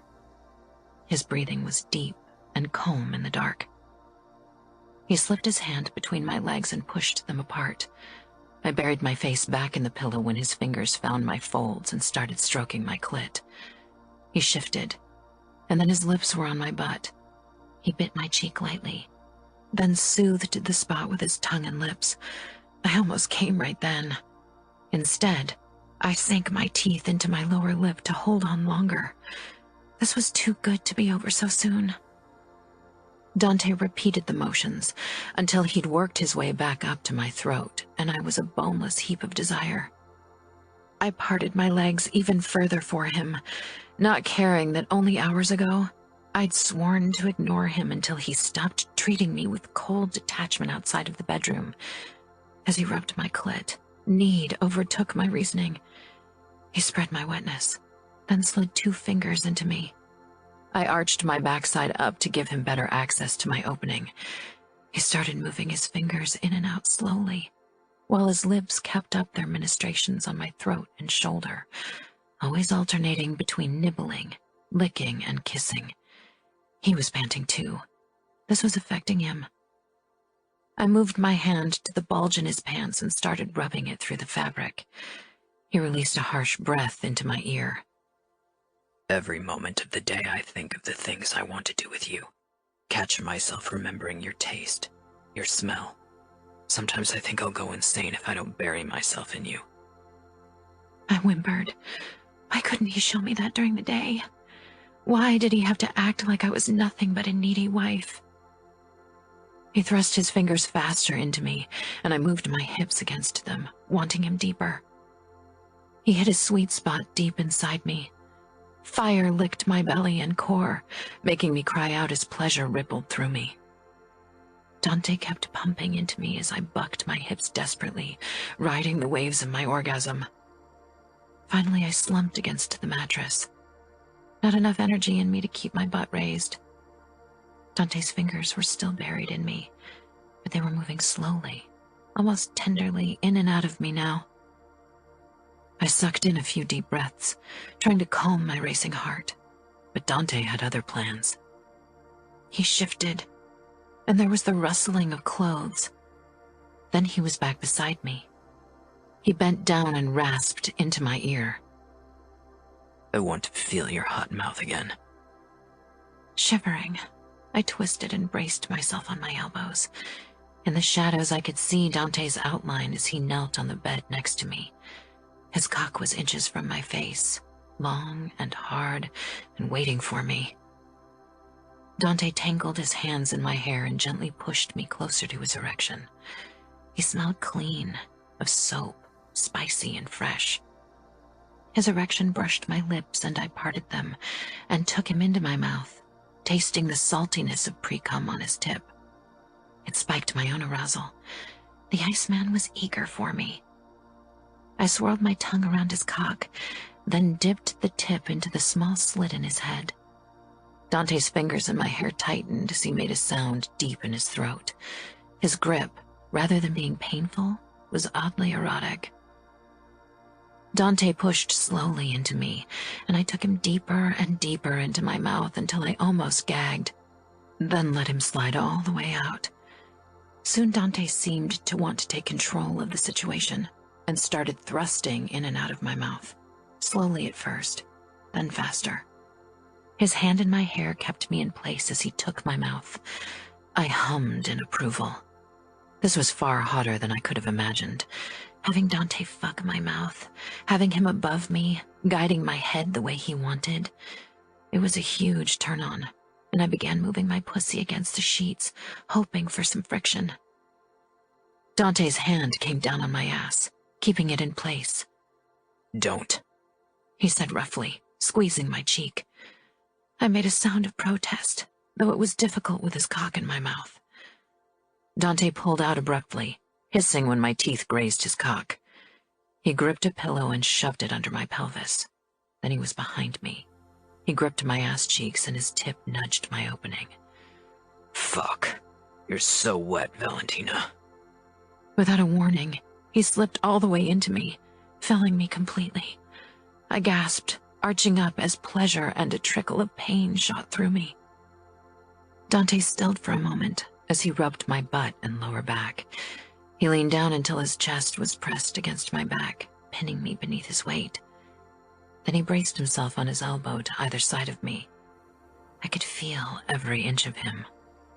I couldn't have moved even if I'd wanted to. I tilted my head to the side and found Dante's lips for a hard kiss. He slid out of me slowly, until only his tip was inside before thrusting back into me. Soon he established a fast, hard rhythm. Every thrust of his cock made my nipples slide over the sheets, making me gasp from the added friction. His balls slapped my folds, sending lightning bolts of pleasure up to my clit. Dante's pants came faster. His chest was slick against my back. The sound of his thighs hitting my butt with every thrust filled the darkness and mingled with my desperate moans and whimpers as I spiraled toward my second orgasm. I tried to hold it back, but Dante snuck his hand under me and flicked his thumb over my clit. "Come for me," he whispered in my ear. I shattered as pleasure shot through me in a torrent. Dante raised himself on his arm and really started pounding into me, harder and faster than ever before. I clawed at the sheets. He clamped his hands down on my hips and raised my butt higher as he thrust into me, his fingers digging almost painfully into my skin. I sunk my teeth into the pillow as I felt the treacherous signs of another orgasm rippling through me. Dante thrust into me hard and let out a low groan, his fingers tensing against my hips. His erection expanded in my channel as he spilled into me, and the fire in my belly raged through my body as I tumbled over the edge again. Dante collapsed on top of me, leaving opened-mouthed kisses on my shoulder and neck as he whispered words too low for me to hear. I closed my eyes as my chest tried to hammer its way out of my ribcage. I'd probably be sore tomorrow, but it had been worth it. I didn't even care anymore that I hadn't kept my promise to myself. Why should I deprive myself of a good time to punish Dante? I'd only be punishing myself. Dante was getting heavy. I turned my head, hoping to breathe easier that way. I could ask him to get off me, but I knew the moment I did, he'd pull away again as he always did. I wanted to relish our closeness for a little longer, even if it meant being crushed by his weight. He felt hot and strong, and pressed up like this, it was hard to say where his body began and mine ended. Dante raised his head and our lips met for another kiss, languid and unhurried, almost sweet. But then he rolled off of me. I turned around so I was facing him. He was lying on his back, staring at the ceiling. It was too dark to make out his expression. I cautiously moved closer and rested my head on his chest. He tensed, and I braced myself for his rejection. My own body stiffened in anticipation of the rebuke, but it never came. He relaxed, wrapped an arm around my shoulder, and I finally dared to snuggle closer against him. I drew in a deep breath, savoring his warm scent that was becoming increasingly familiar. It was mixed with the musky aroma of sex. My hand came up to touch his stomach, and I stroked him lightly. Was it the dark that made him more approachable? That made him forget who he was bound to be? Chapter 15. I wasn't sure what woke me, but when I opened my eyes, the sun hadn't risen yet.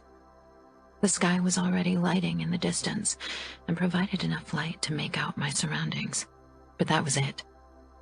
Dante was pressed up against my back, his face half buried in my shoulder, his breath warm against my skin.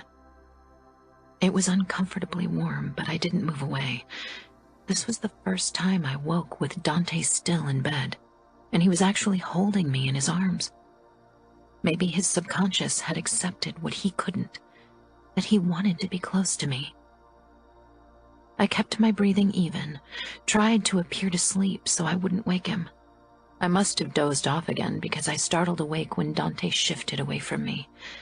I listened carefully, but he wasn't getting out of bed. He'd rolled away from me in sleep if his rhythmic breathing was any indication. I slowly turned on my other side so I could see him. He lay on his back, an arm thrown up over his face. The sheets were pushed down to the delicious V of his hips. I propped myself up on one arm, careful not to make any sound. My fingers itched to stroke his blonde hair back, to tickle the ridges of his taut stomach, to follow the trail of fine hair down to his erection. I reached out hesitantly and lightly brushed my fingers over his hair. Dante's hand shot out lightning fast, grabbing my wrist in a crushing grip. At the same time, he sat up and his eyes met mine. I pressed my lips together. He released my wrist in a jerk. I rubbed it, lowering my eyes to the bruises already forming. Dante touched my naked waist, his hand warm and light on my skin. Did I hurt you? There was real concern in his voice. I peered up, surprised. It's okay. I startled you. He grasped my hand and inspected the marks his tight grip had left on my wrist. His thumb brushed over my skin in a feather-light touch. I'm not used to waking up beside someone anymore. It was the most personal thing he'd ever shared with me. I had to stop myself from digging deeper, from wanting more. I know, it's okay. You'll get used to it. He lifted his gaze, but his fingers kept their light stroking on my wrist. Did you and Antonio share a bed? In the beginning, yes. It was for appearance's sake mostly. We still had a maid then, and we didn't want her to get suspicious. At first it was like having a sleepover with a friend, but eventually it got awkward, especially when he came home smelling like his lover.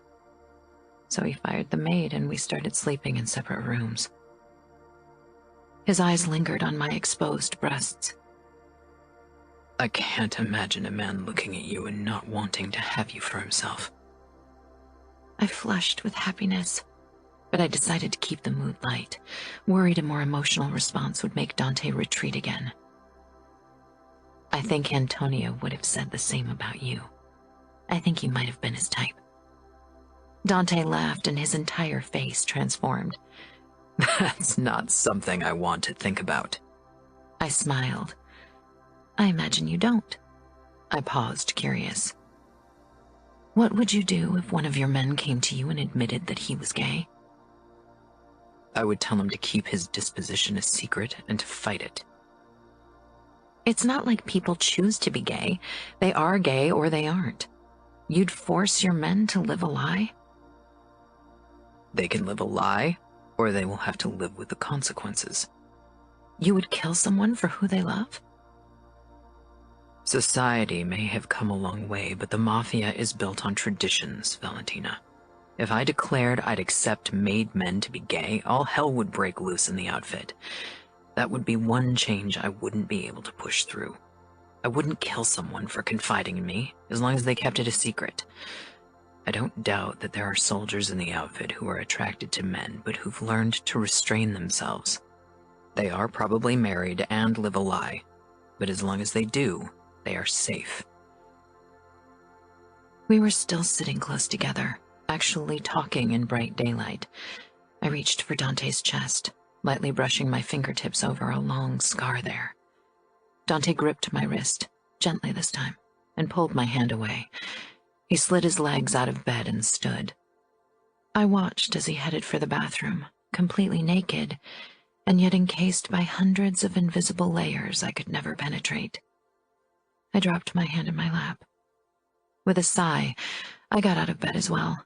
There was no sense in lying back down alone. I had a busy day, my first day in the casino without Dante. I was anxious and excited at the same time. After a quick shower, I took a ridiculously long time trying on different outfits. I didn't want to look too sexy, but I also didn't want to hide my femininity.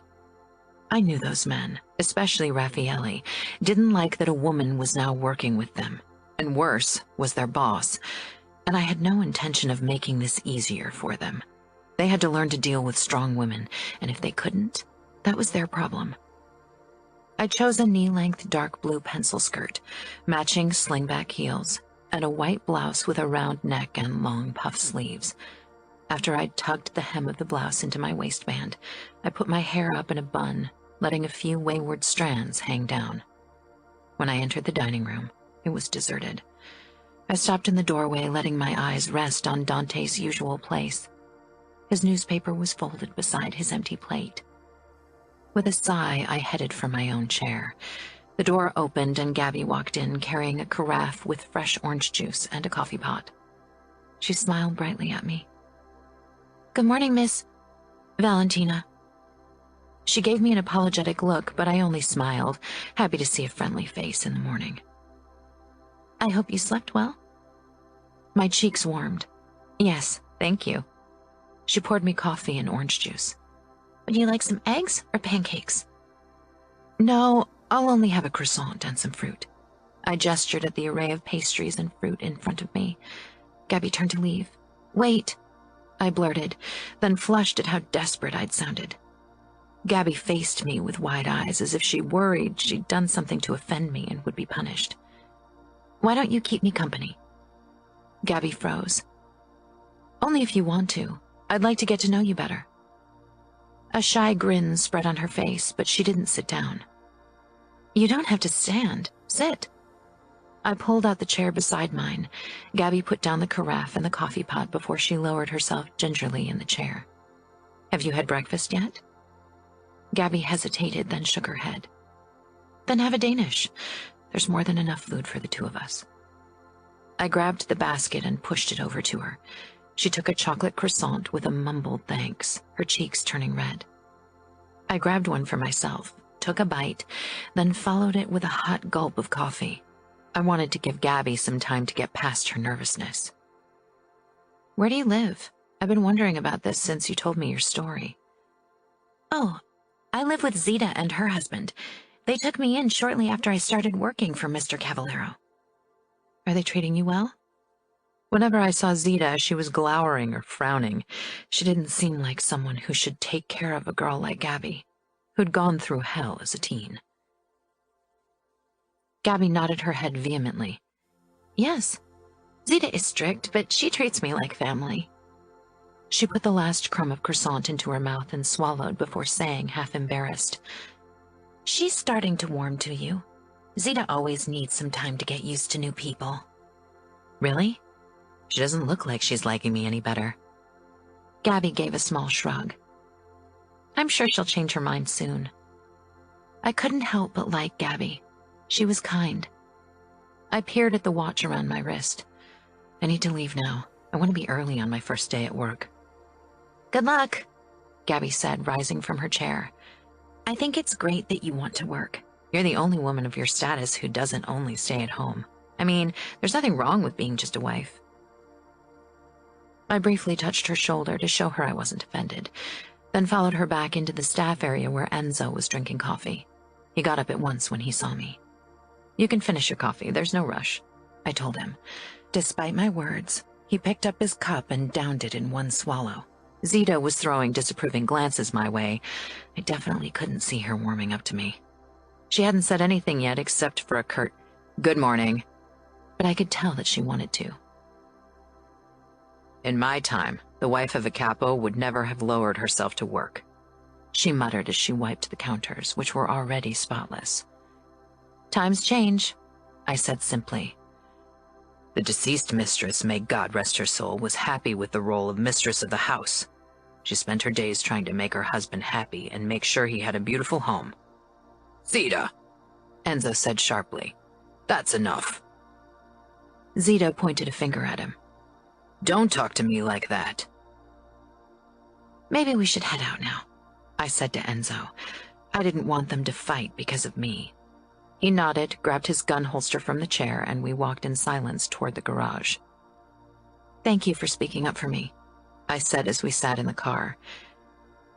"Zita should show you respect. You are the capo's wife. He wouldn't approve of anyone treating you like that." "Would he really care?" "You should tell him." I shook my head. "No, I can handle myself, but thank you." Enzo inclined his head, and the rest of the drive passed in silence. To my surprise, Enzo didn't just drop me off at the casino. He followed me inside and didn't budge from my side. I had a feeling Dante might have told him to keep an eye on me. I wondered if it was because he didn't trust his men to treat me decently, or if he didn't trust me not to mess up. Neither option made me feel better. Leo seemed surprised when he spotted me. "I didn't expect you yet. Raffaele and the girls aren't here yet. There's not much to do right now." I headed straight toward the back where the offices were located. "I know, but I want to read up on our high rollers. I assume you have documents and statistics about them." Leo's eyes darted between me and Enzo, who had his arms crossed over his barrel chest, looking like he was waiting for a chance to crush Leo's head. No love seemed to be lost between them. "Yes, we do. Let me get them for you." I settled in the plush chair behind my desk, feeling out of place, but when Leo returned with folders full of papers, I held my head high and gestured at him to put them on my desk. "I'll read them. Please let me know when Raffaele and the girls arrive so I can talk to them." Leo nodded and left without another word. Enzo hesitated. Then he too walked out and closed the door behind him. I slumped in the chair and let my eyes take in my windowless office. I grabbed the first folder, determined to learn everything I needed to know to do a good job. I didn't want to disappoint Dante. I knew he was risking the wrath of many made men by letting a woman work this job. My eyes were burning from the dry air-conditioned air, and I'd only gotten through 2 folders when a knock sounded at my door. "Come in," I said hoarsely. I cleared my throat as the door opened and Enzo poked his head in. "Raffaele is here. Should I let him in?" I stifled a smile. Was Enzo now acting as my secretary? "Yes, thank you." Enzo held the door wide open. Raffaele strode in with a scathing look in Enzo's direction, who returned it with the same fervor. He closed the door and stood in front of it, arms crossed and hard eyes on Raffaele. "Can't you talk to me without your watchdog?" he asked with a nasty smile. I straightened. With my high heels, I was as tall as him and immediately felt more at ease. "I could, but I won't," I said, making it sound as if it was actually my decision and not Dante's order. Raffaele seemed taken aback, but he recovered quickly. "You wanted to talk to the whores. They are getting ready in their dressing room." "Good. Lead the way." Raffaele walked out without a word and headed toward one of the doors leading away from the main floor. Enzo was close behind us. Raffaele didn't bother knocking. He just ripped open the door. A few of the girls let out surprised gasps, but when they saw who it was, they quieted. Apparently they were used to that kind of behavior from him. Raffaele made a mock sweeping gesture, inviting me inside the dressing room. Careful, Enzo hissed, bringing his face very close to Raffaele's. Or do you want to lose another finger? Dante won't let you stitch it back on. Raffaele turned red, but he didn't dare give a nasty retort, though it was obvious from his expression that he wanted to. I took a step into the dressing room, then stopped. Is it okay if I talk to you for a moment? I asked the gathered girls. There were 10 of them, varying in age from their late teens, that's what I hoped at least, to their late 20s. Some of them catered to the girl next door, cheerleader taste, while others were more exotic. Almost all of them were sporting silicone breasts. Their expressions ranged from suspicious to worried to outright scared.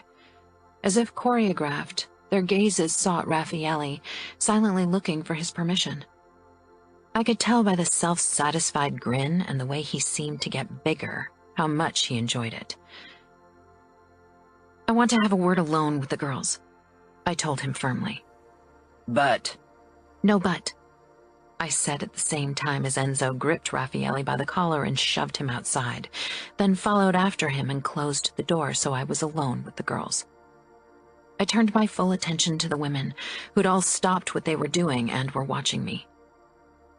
Maybe you can introduce yourself. Name, age, how long you've been working for the outfit.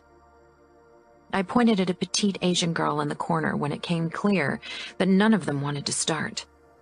After that, they all seemed to relax and gave me their information without much prodding. To my relief, the youngest girl was already 20, unless she was lying about her age. How are you being treated? Again, silence. The outfit treats us very well, a girl named Amanda said. I want the truth. Does Raffaele treat you with respect? A few of the girls exchanged amused expressions, and finally one of them said, We're whores. Hardly anyone treats us with respect. Raffaele is no exception. He's not the worst. That's your opinion, not mine. Oh, shut up. I raised my arms and the girls fell silent. Okay, who's worse than Raffaele? A few of the customers are into beating us up, and Tommaso wants some nasty stuff too. That didn't come as a surprise. Bibi didn't tell me everything, but the few things she'd shared with me about her sex life with Tommaso had made my stomach turn. I like it rough. You like everything, but I don't. Oh, get over yourself. They buy your body so they decide what to do with it. You sound like Raffaele. Okay, I said slowly. What exactly is Raffaele doing? He's like our pimp. He tests us before he decides if we're good enough to work here, and he makes sure we make the customers happy. And if we don't, he punishes us. I assume tests mean he's sleeping with you? Fucking us however he likes is more like it. And what exactly does he do to punish you? I asked, but the bruises the girls had been about to cover up with makeup before I entered gave me a good idea. He slaps us, or fucks us really hard, or sends us to one of the whore houses at the outskirts of town. The Johns there are the worst. They are drunk and brutal and fat. I took a deep breath. Okay. Any good things you can tell me? The money is great. I can buy nice clothes and rent an amazing apartment. It's something I could never do without this job. Many girls nodded, and I tried to take comfort in it. They all had started working as prostitutes on their own free will, and they earned more money than most people with a college degree. I talked to them a bit more and asked them to tell me when a customer was too brutal. They promised to do it, but I wasn't sure if they were only saying it to get me off their backs. I'd have to talk to Leo and Raffaele about the situation. When I stepped out of the dressing room, Enzo was waiting for me. Where's Raffaele? Enzo nodded in the direction of the bar. He's gone off to sulk. That boy would have been removed from the outfit a long time ago if it weren't for his father. Useless fucker. He shut his mouth. I apologize for the crude language. No need. I've heard worse. Surprise crossed his face. Happy that I was making progress with Dante's men, I headed toward Raffaele. He was perched on one of the bar stools, drinking what looked like a martini. "Isn't it a bit early to start with the alcohol?" Raffaele emptied his glass. "We're the mob, not a convent." "I'd still appreciate it if everyone stayed lucid during work." "Maybe one glass is enough to get you drunk, but I know how to hold my liquor. I'm not a pampered woman." "Raffaele." Dante's voice sliced through the room like a knife. I whirled around as Dante walked toward us, his body brimming with angry energy. His cold eyes were focused on Raffaele, who quickly slipped off the bar stool and stood, a flicker of nervousness replacing that self-satisfied arrogance. Enzo was grinning menacingly. I had a feeling he had kept Dante updated about the way things had been going so far. Dante stopped right in front of Raffaele, fixing him with an expression of stark brutality. "If I hear one more word of disrespect from your mouth, I'm going to chop you into tiny pieces and feed you to your father's dogs. Do you understand?" "Yes, boss," Raffaele said hastily. He turned to me. "I'm sorry if I offended you." He sounded sincere, but there was something vengeful and bitter in his eyes. Dante finally leveled his gaze on me. "I'd like to have a word with you." I fell into step behind him as we headed toward my office and stepped inside. Dante closed the door. Before he could say anything, I muttered, "Did Enzo call you?" "Enzo didn't have to call me. I'd intended on checking on you all along. I want to make sure your first day went well." I gave him a doubtful look. "Why are you so surprised?" "Because so far you didn't strike me as the caring type of husband." Dante didn't say anything, only watched me with that unnervingly cool gaze. "I didn't need you to defend me. I can handle myself," I said when it became clear that he wouldn't say anything. Dante narrowed his eyes. "This is my territory. These are my men, and it's my job to keep them in line. If they show disrespect toward you, it's only a small step until they dare to disrespect me as well. I won't allow it." "You made me look incapable of doing my job. Raffaele will think I'm weak because I need you to protect me." Dante came very close, engulfing me with his aftershave. "Valentina, the only reason why these men respect you is that you're my wife. I know you don't like it. I know you are strong, but you can't exact dominance over these men like I do, because you don't have the same weapons as I do." "What weapons?" "Cruelness, brutality, and the utter determination to kill anyone who disputes my claim to power." I held my breath. "What makes you think I wouldn't kill someone if I had to? Maybe I'm capable of the same brutality as you." Dante smiled a joyless smile. "Maybe, but I doubt it." He traced a finger down my throat. "Maybe you would have had the potential to survive in the outfit if you'd been brought up the same way boys were raised in our world. My father had me kill my first man on his orders when I was 14. A traitor that my father had tortured in front of me before I put a bullet in his head. After that, my father had one of his soldiers torture me to see how long I could stand the pain until I broke down and pleaded for him to stop. I lasted less than 30 minutes. The second time, I lasted almost 2 hours. The 10th time, my father had to stop the soldier, or I would have died. I didn't beg, not even to save my life. Be glad that you never got the chance to develop your cruelness, Valentina." I had to swallow twice before I could speak. "That's barbaric. How can you not hate your father for what he did to you?" Dante's finger lingered on the swell of my breast. The fabric of my blouse might as well not have been there. It felt as if he was touching bare skin. "I hate him, but I respect him too. Fear, hatred, and respect are the 3 most important feelings a capo must instill in other people." "And your wife as well?" Dante pulled away his hand. "Hatred and fear have no place in a marriage." He stepped away from me and casually walked over to my desk, which was piled with the folders I intended to read. "I see you're trying to familiarize yourself with our high rollers." I had trouble handling the sudden topic change. My mind was still reeling from the horrible things Dante had told me about his youth. No wonder he was so good at shutting himself off after the cruelty his father had subjected him to. I wondered how many of the scars marring his body were from those torture sessions, and how many the result of an enemy's attack. Yes, I want to memorize their faces, names, and quirks. I thought I should stay until the High Rollers arrive and introduce you to them. That way it'll appear more official. I had Leo send them invites for an early reception.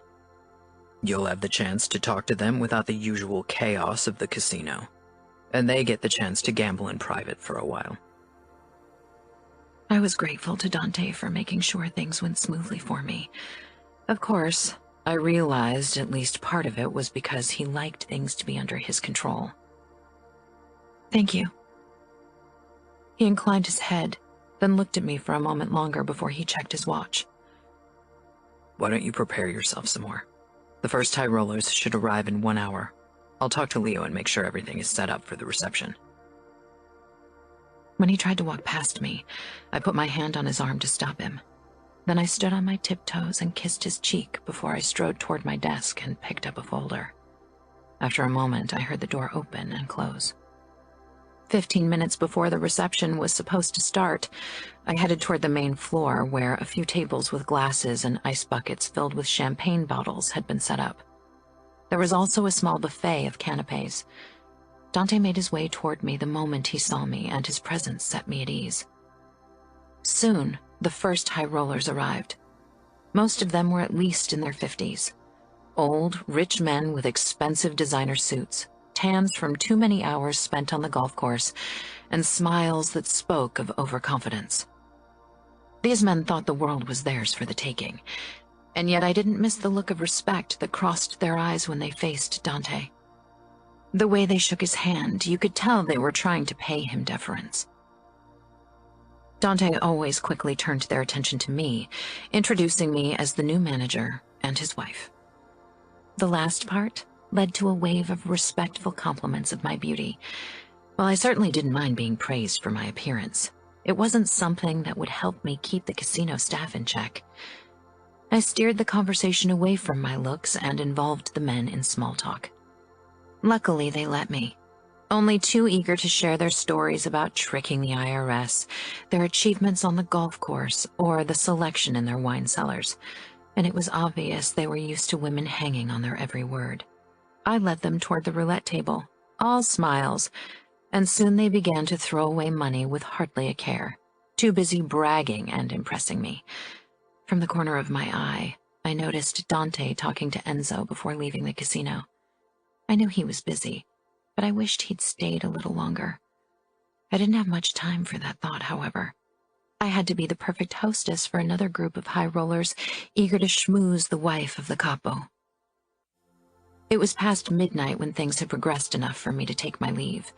Several of the high rollers had disappeared into back rooms with girls or were too immersed in gambling to need my attention. I was exhausted. More exhausted than a few hours of talking and listening should make a person. After I'd slipped into the passenger seat of the car, I let out a quiet sigh of relief to be finally off my feet. My legs ached from standing for so long, especially in my uncomfortable heels. Men had it easier. They could wear their Oxfords or Budapest shoes and not squeeze their toes into pointy heels. I must have dozed off because the next thing I remembered was Enzo turning off the engine in the garage. I sat up, embarrassed. "I'm sorry, I fell asleep. That was rude." Enzo shook his head. I don't mind. I was too tired to analyze that statement. I made my way into the house, my eyes sliding toward the door to Dante's office, wondering if he was still in there. Deciding I was too exhausted to give him a recount of the evening's event, I headed upstairs, wincing every time my feet hit the floor. I needed to get out of my heels as soon as possible or I'd go crazy. I walked into the bedroom and froze. Dante was in bed, reading something on his tablet. As usual, his upper body was naked, but now as my eyes raked over the scars marring his skin, I couldn't help but imagine Dante at age 14, being tortured by his father to toughen him up. Did everything go well after I left? Dante asked, barely glancing up from whatever he was reading. Yes, the high rollers lost quite a bit of money. I slipped out of my heels and could have wept from relief. I'm going to grab a quick shower. Dante only nodded distractedly. I was too exhausted to care about it. After the shower, I put on a satin chemise and matching panties and returned to the bedroom where I sat down on the edge of the bed, my back to Dante. I wasn't in the mood to make an effort. I lifted my foot and started massaging it. Maybe next time I should switch to ballet flats. They would still look elegant but not hurt as much. The mattress shifted and then Dante's voice was at my ear. Let me. Before I could protest, he made me lie back and put my feet in his lap. His fingers started rubbing my tired feet and calves with just the right amount of pressure. Tonight was an exception. The high rollers needed to get to know you. You don't have to stay that long in the future. Just make an appearance, greet them, make them feel welcome, and then leave. Leo is a capable man. I hummed, my eyes closed as I relaxed under his massage. Now and then, Dante's fingers strayed higher, stroking my knees or even thighs, and my breathing deepened. Dante, too, wasn't unaffected. I could feel his erection pressing against my feet, still resting in his lap. Turn around, Dante ordered. I rolled over so I was lying on my stomach, knowing exactly what Dante wanted. Tonight I wasn't even bothered by the fact that he never wanted to look at my face. I raised my butt when his fingers hooked under the waistband of my panties and slid them down my legs. Sighing into the pillow, I let Dante waken my exhausted body with his touch. Chapter 16. Dante was right. The next few weeks I made sure to be out of the casino by 10 at the latest. I enjoyed the time I spent talking to the girls, the bartenders, or the croupiers, but listening to most of the customers was strenuous. At least Raffaele had made sure to stay away from me, which was a huge plus. When Enzo took me home at night, I always checked the street for a sign of Frank, but the only person I saw regularly on the sidewalk was an elderly woman walking her Yorkshire Terrier. By now, I'd almost convinced myself that I'd imagined seeing him. Maybe my mind was unconsciously missing Antonio, and conjuring up Frank had been a way to cope with it. Dante wasn't the presence I wanted him to be in my life. He took me every night, mostly in the dark, and always with my back to him. Sometimes with me kneeling, sometimes lying flat on my stomach. Not that I was complaining. He always made sure I came at least once while he was in me, but I was starting to long for something else. This felt too much like mere fucking, almost like I was nothing more to him than a way to relieve tension. But whenever Dante's hand slipped between my legs at night, I promised myself to talk to him next time, too desperate for his touch.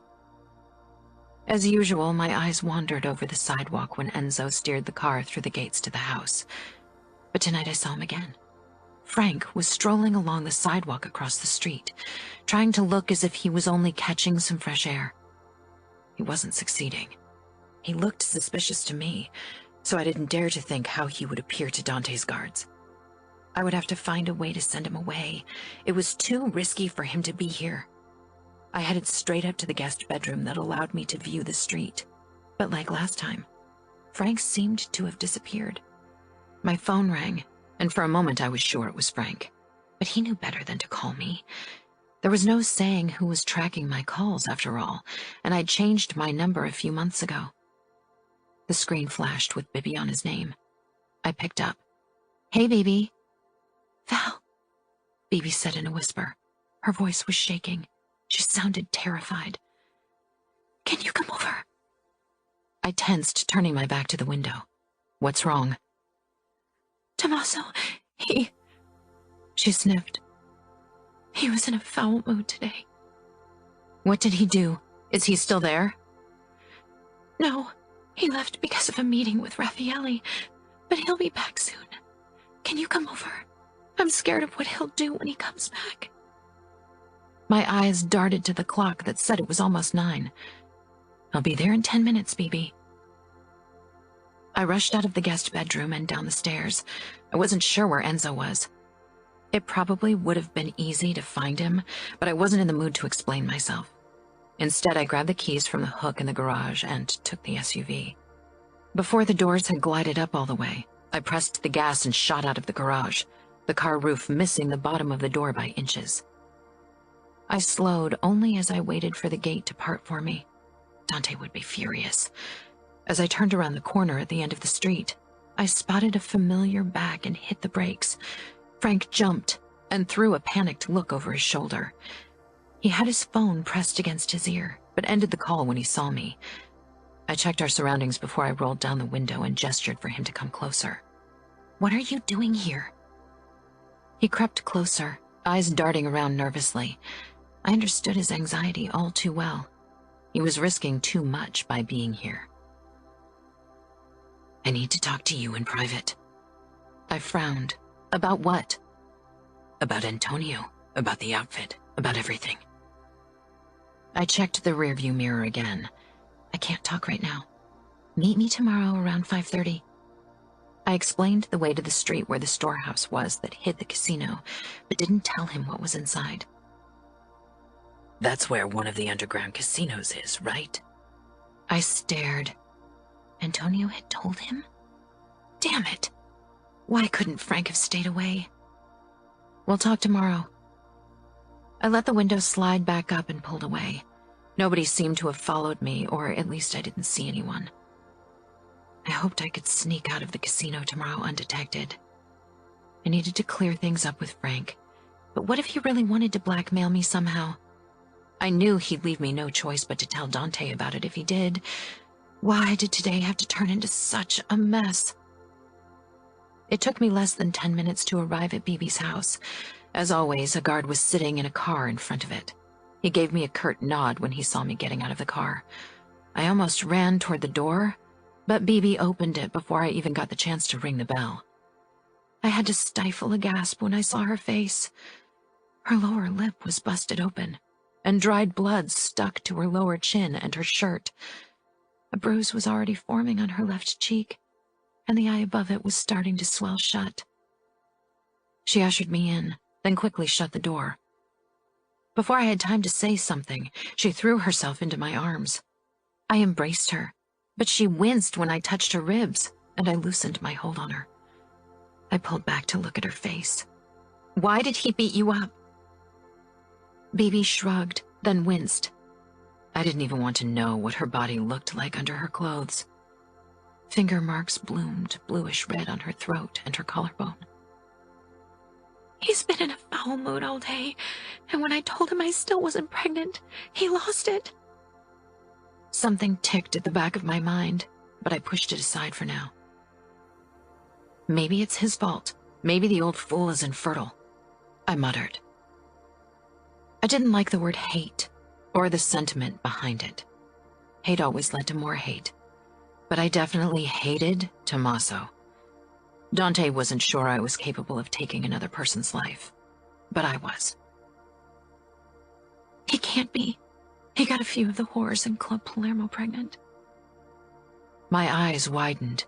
BB had never told me. So he's got children with other women? No, he forced them to get an abortion. Nobody wants to fuck a pregnant whore. That's what he said. I'm so sorry, BB. I feel so bad for calling you away from Dante on Valentine's Day. I'd completely forgotten about that. Not that Dante had given any indication that today was special during our breakfast together. Don't be ridiculous. You know I'm always there for you. What can I do? A small sob escaped her, and she clapped her hands over her mouth, her eyes huge and full of fear. She lowered her hand. I don't know. I just don't know. But I was so scared, and I didn't know who else to call. You are the only one who seems to care. I do care, BB. You know that. I'm scared of when he returns. He told me it wasn't over, and he's always more brutal after he's spent time with Raffaele. They're both disgusting sadists. Oh, Val, the things Tommaso sometimes does to me, the things he forces me to do, I can't even tell you. I grabbed her hand. Come, spend the night at my place. I can't run away from him. You know they'd never let me. They'll always force me to return to him no matter what he does. I knew. How could I have felt self-pity for my loveless marriage when Bibi had it so much worse? I know, and I didn't mean that you should move out, but you could spend the night with us, so Tommaso has some time to cool off, and tomorrow, after breakfast, I'll take you back home. Bibi nodded slowly. Are you sure Dante won't mind? I don't want to impose on your time together. I almost laughed. He won't mind, don't worry, I said. Do you want to leave now? She shivered, her thin arms coming up to wrap around her middle. There were bruises on her wrists, too. If my fury alone could have killed Tommaso, he'd be dead now. I helped Bibi pack a few things before I let her out of the house. The guard looked up, then started, obviously unsure of what to do. Tommaso had probably told him Bibi wasn't allowed to leave the house, but I was the wife of the capo, who was his main boss. Bibi tensed in my arm, but I didn't stop walking, not even when the guard picked up his phone and called someone. Undoubtedly Tommaso. I felt the childish urge to give him the finger, but I'd passed the age where I would have considered acting on it. Bibi plopped down into the passenger seat and I slipped behind the steering wheel. You were without a guard? I shrugged. I didn't want to waste time looking for Enzo or Taft. I don't want you to get in trouble because of me, she said miserably. I started the car and pulled away from the curb. Bibi's guard didn't try to follow us. He knew where we were going anyway. I won't. Does Dante ever beat you or force himself on you? No, he's not violent. Well, at least not in our marriage. Of course, I know that he's perfectly capable of atrocious acts. He told me he doesn't believe fear or hatred belong in a marriage. That's probably why. He's a good man. I wouldn't say that. If you want a good man, you have to go looking outside of the outfit. Remember when we were young and dreamed about finding our Prince Charming and marrying him?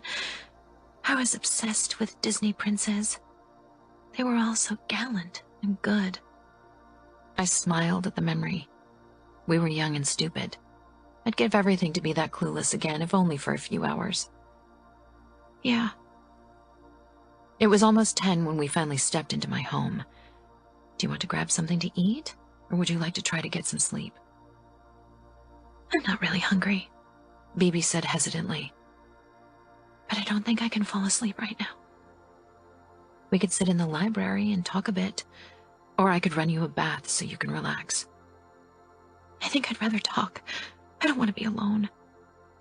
Okay, I trailed off when I saw Dante heading our way. Bibi stiffened beside me, her terrified gaze darting to me. I wasn't sure why, but I positioned myself between Dante and Bibi. He noticed, of course, and gave me a searching look. Good evening, Bibiana, he said politely. Evening, she said quietly. Dante's cool blue eyes scanned her bruised face and arms briefly before they fixed on me. Tommaso called me to ask if his wife was here.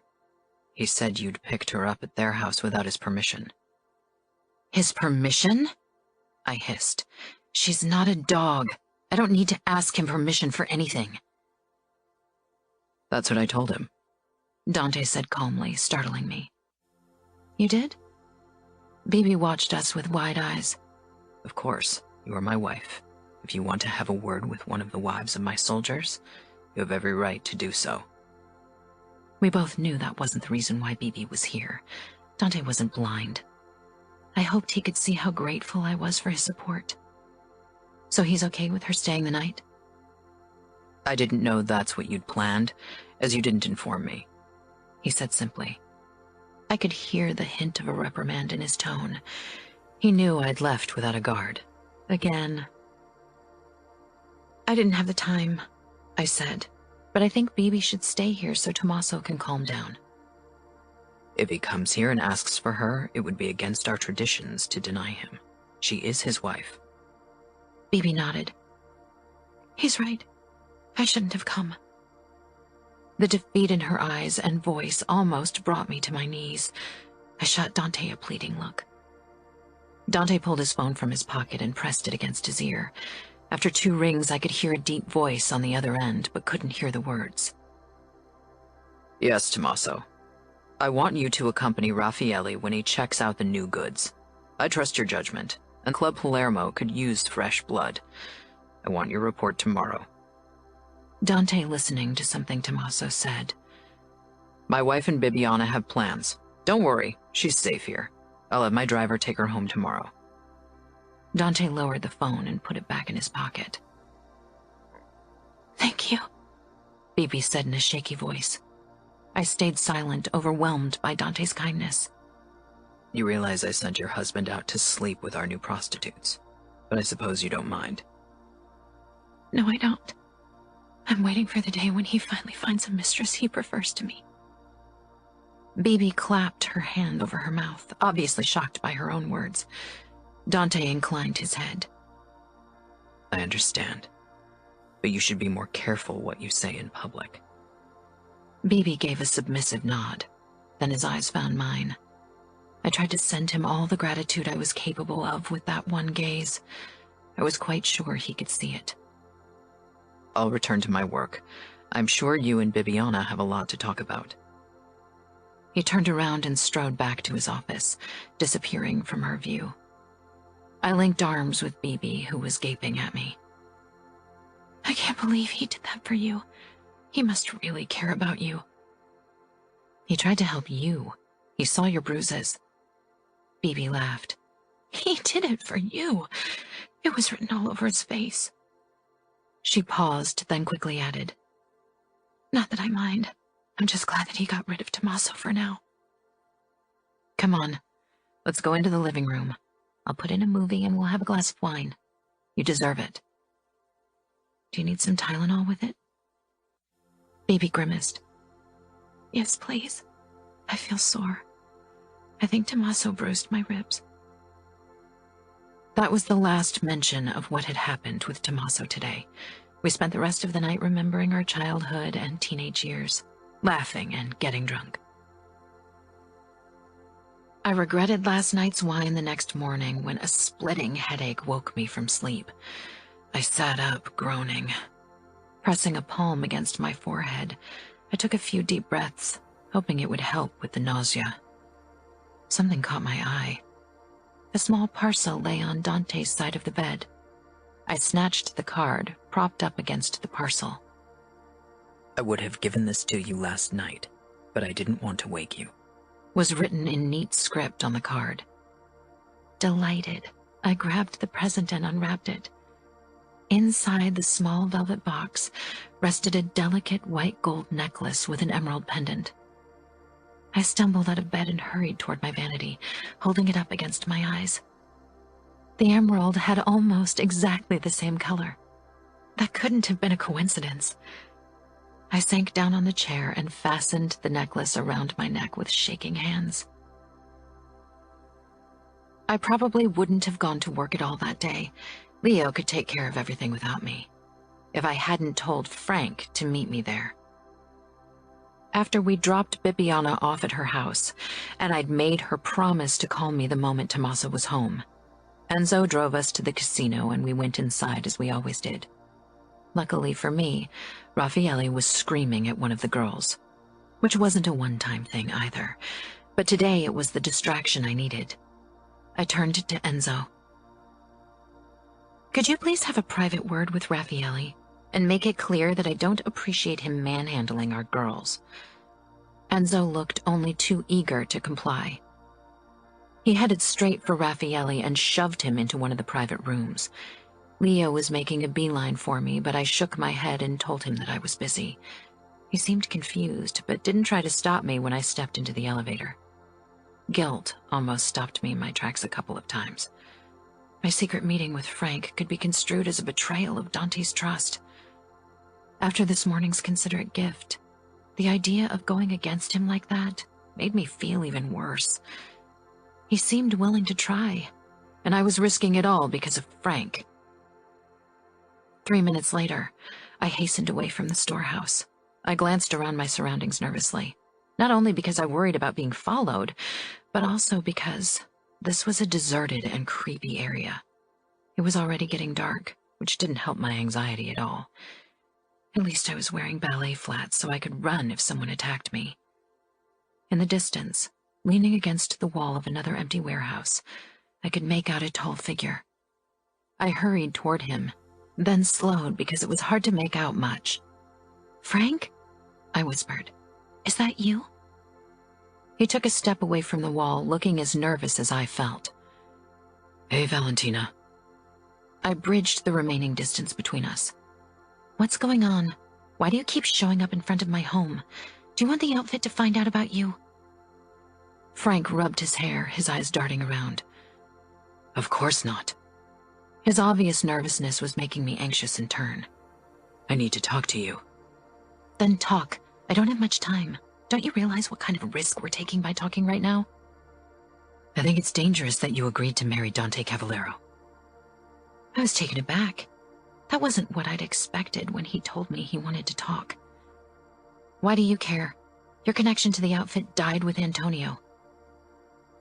I realized a moment too late how insensitive that sounded, but Frank didn't seem to notice. He was busy checking our surroundings, especially the darkness spreading out behind us. "Can you stop that?" I asked impatiently. "You're making me nervous." "Sorry. I'm not used to sneaking around in dark alleys. That's Antonio's thing." Was he still not over him? His words made me believe it. Maybe that was why he was here. Maybe he couldn't let go of his former life and I was the only connection he had to it. "It wasn't my decision to marry Dante. You should know that marriages in our world are often decided by other people for reasons of power or strategy." "You don't love him?" "I'm not going to discuss my feelings with you, Frank. What do you want?" "Did you tell Cavallaro about Antonio and me?" I told him that Antonio was gay. "Why did you do that?" Frank asked angrily, taking a few steps in my direction, startling me with his outburst, but not enough to back away. I was used to other kinds of men. Frank really wasn't scary enough. "That's none of your business." "But you promised Antonio to keep his secret." "I know, but he's dead, Frank, and I'm trying to move on. If Antonio were still alive, I'd take his secret to my grave, but the truth can't hurt him anymore. And Dante won't tell anyone in the outfit anyway."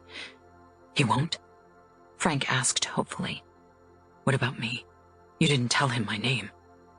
The anxiety returned to his face with full force. "No, I won't. You are safe. But for it to stay that way, you need to stop hanging around on our street. It's only stupid luck that none of Dante's men have noticed you yet. And when they do, you'll be in huge trouble. So do us both a favor and move on." "I can't," Frank said quietly. "Don't you miss him? Don't you want him back? Wouldn't you do anything to have him back?"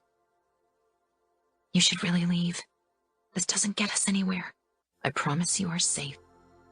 Frank gripped my arm, stopping me from walking away. "Valentina." "Hands off." A cool voice drawled from the shadows, and I let out a scream. Frank whirled around and tried to run away, but Enzo was there and pulled him into a headlock. Dante appeared beside me and grasped my arm in a steely grip. He nodded toward the door to the warehouse. Enzo dragged Frank toward it despite his struggling. Dante glared at me. "So this is what you do when I'm not around? Meeting with other men?" "No!" I protested, horrified that he would think that. "It's not like you think." "He's been lurking around the house twice now, boss," Enzo said, then grunted when Frank's knee hit him in the groin. "Explain," Dante snarled. Enzo was still trying to stop Frank from kicking him. Frank was putting up a surprisingly good fight. "It's Frank," I said quickly, self-preservation overriding my desire to protect Frank. Dante's grip on my arm loosened. Antonio's lover. That caught Enzo's attention. He knew Antonio. The outfit wasn't that big of an organization that made men didn't know each other. Suddenly, shots rang out from somewhere. Enzo cried out and clutched his arm, releasing Frank in the process. More shots rang out. One hit the wall 2 feet above my head. Dante pushed me to the ground and crouched in front of me, drew his own weapon, and fired into the direction where the shots were coming from. Enzo pulled his own gun, but his right hand was useless, and it was obvious that he wasn't used to shooting with his left hand. Frank was running as fast as his legs could carry him away from us toward the shadows. Dante pointed his gun at him. I jerked his hand away when he pulled the trigger, and the bullet hit the ground instead of Frank. Valentina! Dante snarled, taking aim again, but Frank had disappeared into the darkness. Dante glanced at Enzo, who was clutching his bleeding arm, muttering under his breath. What the fuck was that? Dante asked, eyes blazing with fury as they held my own. Shaking, I fought to calm myself before I could form a reply. I don't know. I thought he was alone. Frank doesn't even know anyone who can shoot a gun. You should have let me shoot him. Never interfere like that again. He's innocent. He doesn't deserve death. Bullshit. That guy laid a trap and you fucking walked into it. Enzo muttered. What do you mean? I asked carefully. Dante shook his head. Haven't you wondered why he wanted to meet you? Maybe he's been approached by the Russians and agreed to help them. They'd love to kill you. Frank wouldn't do that. Are you sure? No, I wasn't. The Bratva can be very convincing. Maybe they offered him a substantial amount of money. Money makes sinners out of most saints. Enzo held up his phone. Called reinforcement. Come on, Dante said, straightening up and holding out his hand for me. I took it and let him pull me to my feet, but my legs wobbled and I leaned on him for support for a couple of seconds. He let me do it despite his anger, his hand strong and warm against my waist. Clearing my throat, I finally straightened. Do you really think it was a trap? I got the feeling Frank was lonely and wanted to talk to someone about Antonio. Someone shot at us, Dante said simply. I couldn't argue with that, and Frank had definitely run in the direction of the shooters. Slowly, I was starting to understand why Dante didn't trust anyone. I'm sorry, I said quietly, but Dante wasn't looking my way. More of his men were running toward us from the direction of the casino. He barked orders at them and they spread out in the area to search for our attackers. Take Enzo to see our doc, Dante told another man, despite Enzo's protests. Then Dante turned to me. We're going home now. I shivered at the anger in his voice. Dante urged me forward with a hand against my lower back. He didn't talk as he led me toward the car, nor during the ride home. I kept glancing his way, trying to decide how much trouble I was in. I'm really sorry. He ignored me, but a muscle in his jaw twitched. I turned back toward the passenger window. Dante parked the car in our garage and got out immediately. I followed him toward the house. Once inside, I headed straight for the bedroom, his fury practically burning my back as he walked behind me. I'm really sorry. I tried again, then gasped when Dante threw the door shut and pressed me against it. I was sandwiched between his muscled body and the door, startled and confused, but not scared. Dante was obviously careful not to hurt me. Why do you keep disobeying me, Valentina? He shoved up my skirt and pulled my butt roughly against his groin and his rock-hard erection. Wetness pooled between my legs. I don't know, I said, trying to hide my excitement. That's the wrong answer. Dante pushed my panties. I wasn't wearing tights, only garters. Aside and slipped 2 fingers into me. Before I had time to articulate another answer, Dante replaced his fingers with his cock, slamming into me in one fierce stroke before he started to fuck me against the door. I was pretty sure he realized that was as far from a punishment as it could possibly get. Chapter 17. I quickly figured out that Dante fucking me against the door wasn't his idea of punishment. That came in the days that followed. Dante treated me with even more coldness than before, and I barely got to see him because he was too busy looking for Frank and his accomplices. He didn't seek me out at night anymore, and though I was too proud to admit it to him, my body longed for him to touch me again.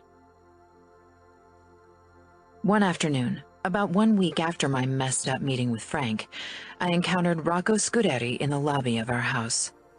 "Valentina, good to see you," he said on his way to the front door. I smiled, although I was surprised. Scuderi always treated me with politeness and respect, but I didn't have a personal relationship like I had with his wife or with Arya. "I have a favor to ask of you," he said. Of course. It was unusual for a consigliere to approach the wife of his boss and ask her for a favor, but he was also my uncle, so maybe that changed things. "You know my daughter Gianna is supposed to marry Matteo Vitiello, but she's still a bit hesitant about the marriage." From what I heard, hesitant didn't even begin to cover Gianna's feelings about her wedding to Matteo, but I nodded anyway. "I thought maybe you could talk to her." I'd never been very close to Gianna, so the request surprised me. Wouldn't it be better if Arya talked to Gianna? After all, she's married to another Vitello. "Gianna won't listen to her sister. I think someone who isn't immediate family might have a better chance to get through to her." I was Gianna's cousin, but of course, he had a point. I can try, of course, but I can't promise that she'll listen to what I have to say. "Try is all you can do," he said, looking almost resigned. Is there anything in particular you'd like me to address? "Maybe you can tell her that marriage doesn't mean she'll be trapped in a golden cage. I mean, look at you. You're even allowed to work." I did, but I was the huge exception. Gianna would know that as well. And even if Dante started pushing his men to let their wives work, that wouldn't help Gianna. She'd be living under the Vitello's rule in New York. I'll do my best. "Thank you." Why don't you and your family come to dinner tomorrow? "That's a great idea. That way Gianna won't get suspicious and you can breach the subject casually." We set up a time before he inclined his head in thanks once more and walked out. I closed the door and headed toward the kitchen. Zita was preparing dinner. Cannellone filled with ricotta from the looks of it, when I stepped in. Gabby was ironing Dante's shirts in a corner of the kitchen, far enough from the cooking that there was no risk of the fabric absorbing the smell. "Zita, I invited the Scuderis for dinner tomorrow." Zita pursed her lips. "A bit more time to prepare would have been nice. I need to go grocery shopping, figure out a menu, and then cook everything." "I know, but you won't be cooking." Zita's lips parted, but no words came out. Gabby had stopped ironing to stare at me as well. "I'm going to take care of everything. I used to cook frequently in my first marriage, and I want to prepare dinner for our guests." "Are you sure that's wise? They expect a certain standard." "Don't worry, I know what I'm doing." "And what are you going to cook?" Zita asked skeptically. I smiled. "That's a surprise. Now, I'll let you get back to your work." With a wink toward Gabby, who was openly gawking, I left the kitchen and headed for Dante's office and knocked. "Come in." I slipped inside. Dante was busy cleaning his guns. They were arranged on a towel on his desk.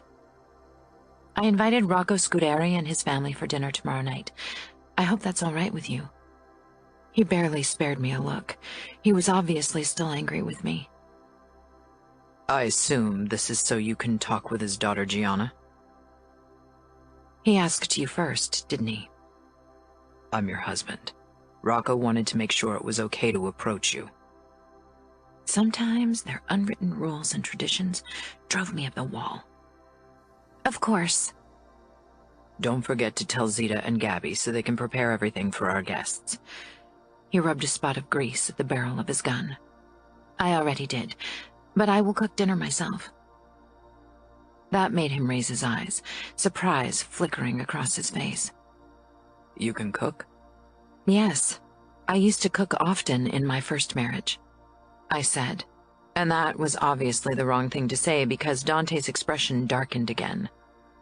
You haven't found Frank yet? No, we haven't. He's probably gone into hiding if he has any sense. Hovering next to the door, I nodded. Though I could tell the discussion was over for Dante, I hated how strained things had become between us. I opened my mouth to say something, anything, but then I lost my nerve and left without another word. I hadn't realized how much I missed cooking until I stood behind the stove again. Zita was a constant presence at my back, hawk eyes watching my every move, but I was confident in what I was doing. I had cooked every part of today's meal countless times. Vitello tonato for starters, followed by saltimbocca with homemade gnocchi and a green salad, and at last, tiramisu. As I worked in silence beside Gabby and Zita, I could occasionally glimpse the hint of approval in the older woman's expression. I mixed everything for the sauce that accompanied the cooked veal for the starter before turning to Zita. Would you try it? I'd like to know if it's good. I knew it was how it was supposed to be, but I wanted to show Zita that I appreciated her input. She stopped chopping the endive for the salad and walked over to me, wiping her hands on her apron. I took a step back as she dipped a spoon into the tuna sauce. She nodded slowly before leveling her brown eyes on me. Good. I knew then that things would turn out okay between us. I smiled and chanced a quick glance at the clock. I have to change. I can't welcome our guests in stained clothes. We'll take care of the rest, Gabby assured me. Thanks, I said as I hurried upstairs, feeling better than I had in a while. The Scuderis arrived 40 minutes later. My Aunt Ludovica stood in the front with her husband Rocco, who had a hand on 9-year-old Fabiano's shoulder. I greeted his parents before I turned to him. You've gotten so tall. He beamed up at me, straightening his shoulders even more. His father gave him a look that made the smile slip right off his face. Why did made men have to be so strict to their sons? My father had always coddled me, but my brother had never heard a word of praise from him. I ushered them inside as it had started snowing again. I couldn't wait for winter to be over. The darkness and cold made it even harder to be upbeat about my marriage. Girls, greet the wife of the capo, Ludovica said sternly. I'm still their cousin. They don't have to treat me any different now that I'm married to Dante. I hugged Gianna, who looked gorgeous with her red hair that twinkled with stray snowflakes, then her younger sister Lily, who was getting more lovely by the day as well. Dante chose that moment to join us. He shook hands with Rocco, then patted Fabiano's shoulder with one of his kinder smiles before he kissed the hands of Ludovica, Gianna, and Lily. The latter blushed furiously while Gianna looked like she wanted to be anywhere but here. Dante walked ahead with Fabiano and Rocco. I hung back with the women of the family as we made our way to the dining room table. During dinner, one topic wasn't mentioned: Gianna's wedding to Matteo. It should have been the focus of attention under normal circumstances, seeing that it was less than 6 months away. But I had a feeling the Scuderis were desperate to avoid a scene.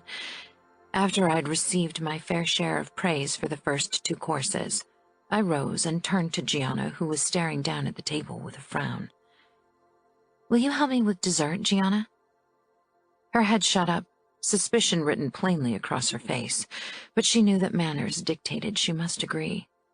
She rose from her chair, sent a scathing look toward her mother, and then followed me through the door to our left. Mother asked you to talk sense into me, didn't she? She muttered as we headed toward the kitchen. No, it was your father. Wow. Shouldn't you have lied to me? That's what most people do. I shrugged. I think it's easier if you know the truth. We stepped into the kitchen.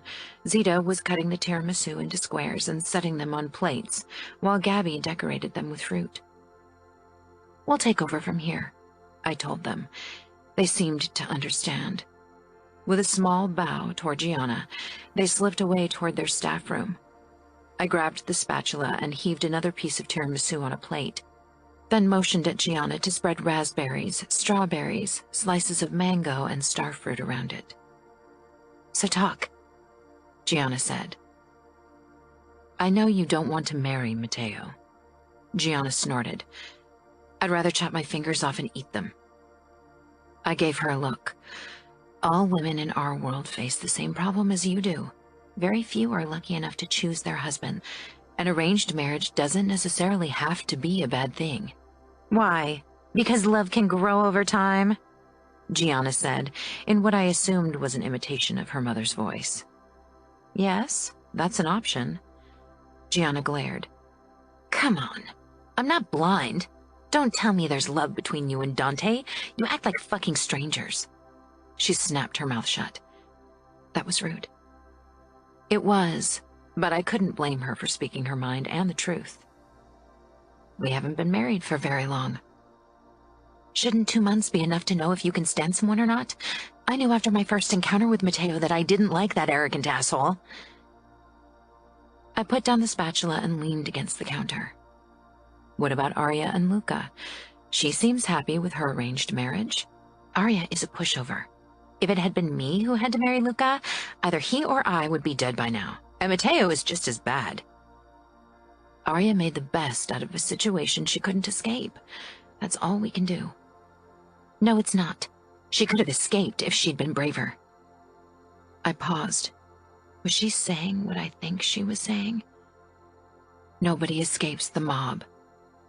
Gianna shrugged. Maybe nobody's really tried. Oh, there have been enough people who tried, but eventually your past always catches up with you. I know, she said softly, then she pointed at the plates. Shouldn't we serve dessert now? Yes, you're right.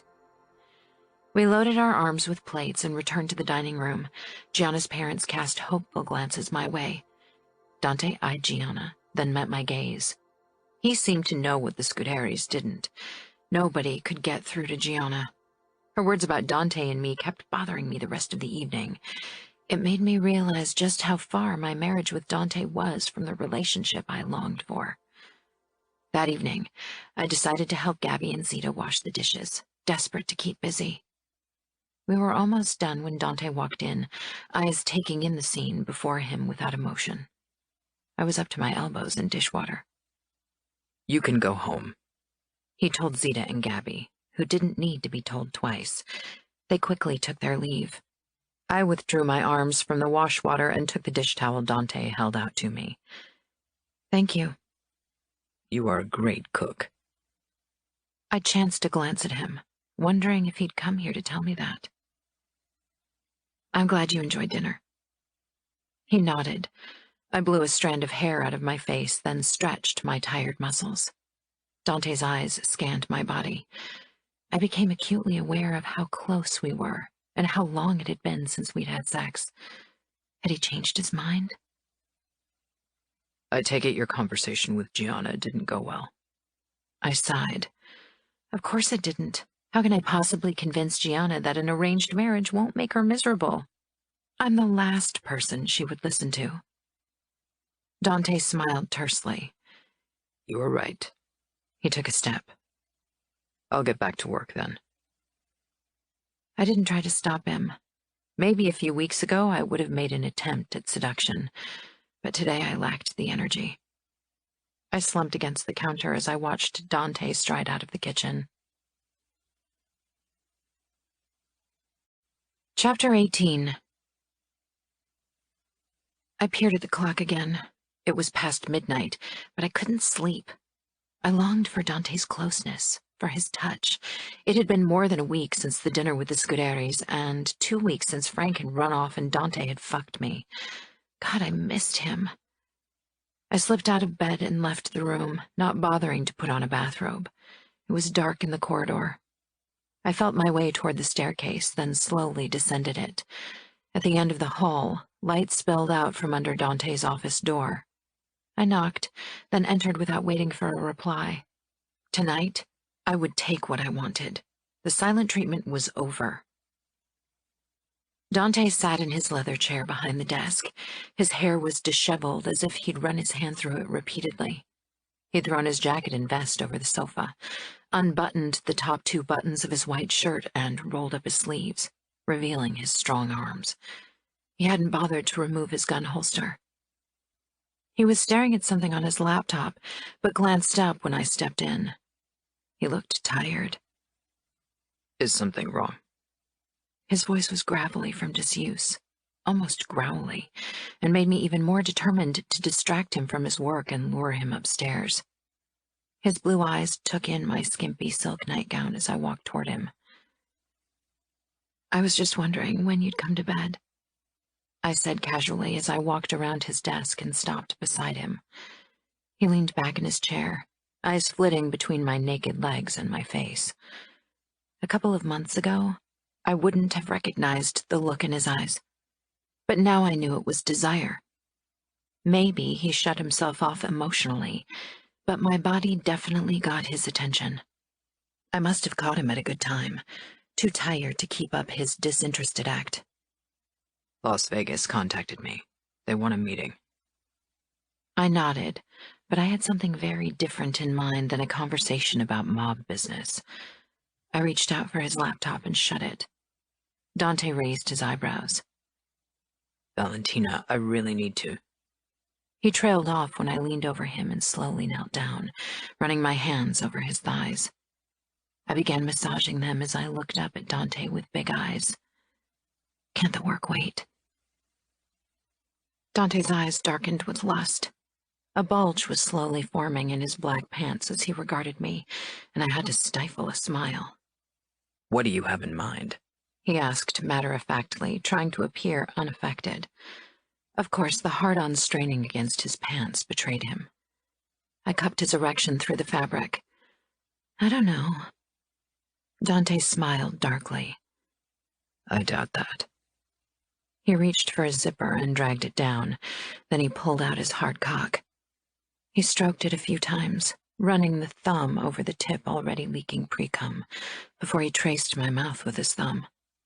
I licked my lips, tasting him on me, and Dante let out a low breath. Stop teasing me, Valentina. I leaned forward and licked his shaft slowly from the base to the tip before I dipped my tongue into the tiny opening. Dante gripped the back of my head and gently held me in place as I trailed my tongue around his tip over and over again, barely touching him. His fingers in my hair twitched, and he nudged me slightly forward. Suck my cock, Val. It was the first time he'd called me by my nickname. I cupped his tip with my lips and began sucking, making sure to run my tongue around the rim now and then.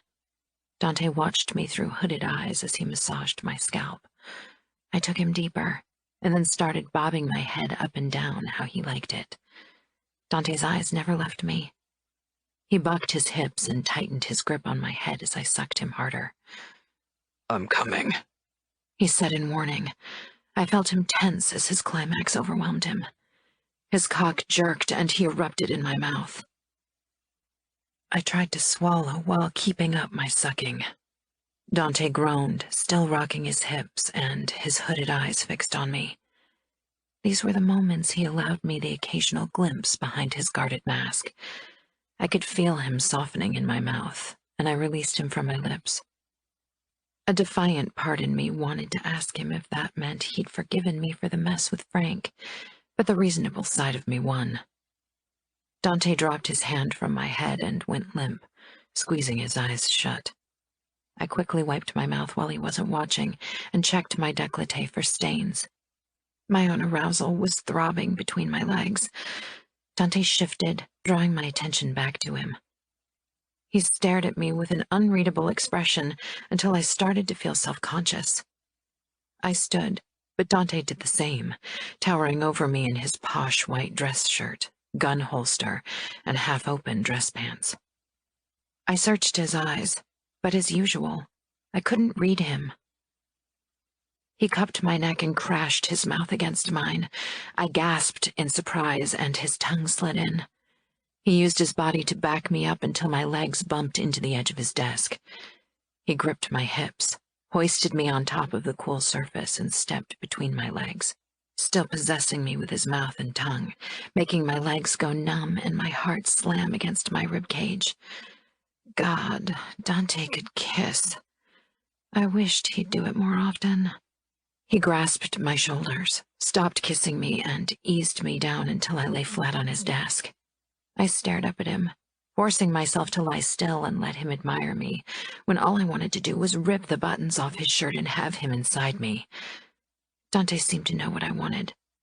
The dark smile was back, and the cool sophistication had been replaced by something feral and hot. I bit my lip and spread my legs even wider, making my nightgown ride up. I knew Dante could see what was below it. Nothing. I wasn't wearing panties. He released a harsh breath, but he still wasn't touching me, and it was driving me to the brink of despair. I tried to grab his shirt, but he stepped out of my reach. No, he said with authority, the voice he only used when he was giving orders to his soldiers. It was the sexiest sound in the world, but I was burning up with need. Touch me. I'm still angry with you. Sex won't change that. You disobeyed my direct order. He couldn't be serious. If this was another form of punishment, I'd lose it. Let's see if you learned your lesson. You will obey me now, won't you? I almost moaned at the timbre of his voice and dark look in his eyes. Yes, I said quickly. He took another step back, his eyes meeting mine. Spread your legs wider. I didn't hesitate. The air in his office felt cool against my heated flesh, but it did nothing to alleviate the burning need. Dante unfastened his gun holster without hurry, never taking his eyes off me. Touch yourself. My eyes widened, but again I complied. When he used that voice, I had a hard time resisting. I slid my hand down my body and between my legs. Part of me was embarrassed. This definitely wasn't something a respectable wife did, according to my mother.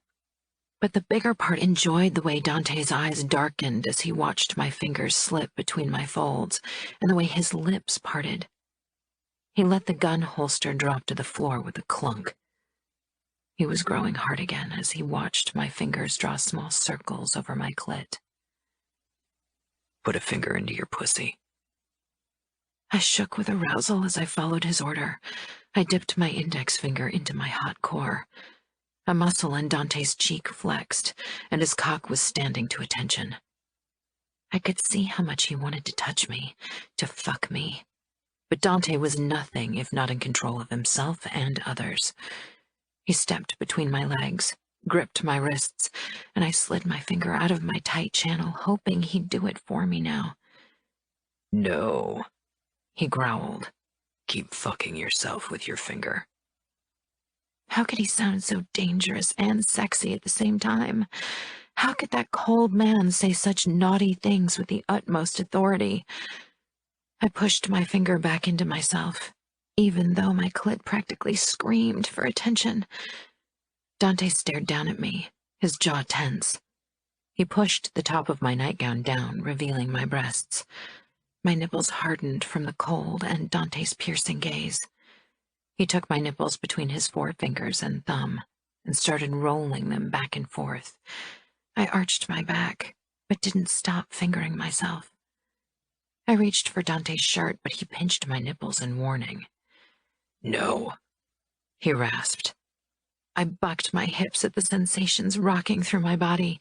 The sensual pain I started to enjoy more than I ever thought I could. Dante's fingers twisted and rolled my nipples relentlessly. My core quivered with the need to come. Dante, please.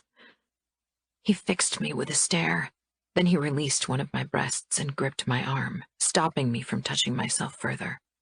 He pulled my hand away and put it beside me on the desk. He pushed my nightgown up so my pussy was bare to his eyes. Don't come. he warned. "What?" I gasped, but the sound turned into a moan when he slid his 2 middle fingers into me. My muscles clenched around him, gripping his fingers in an iron grip.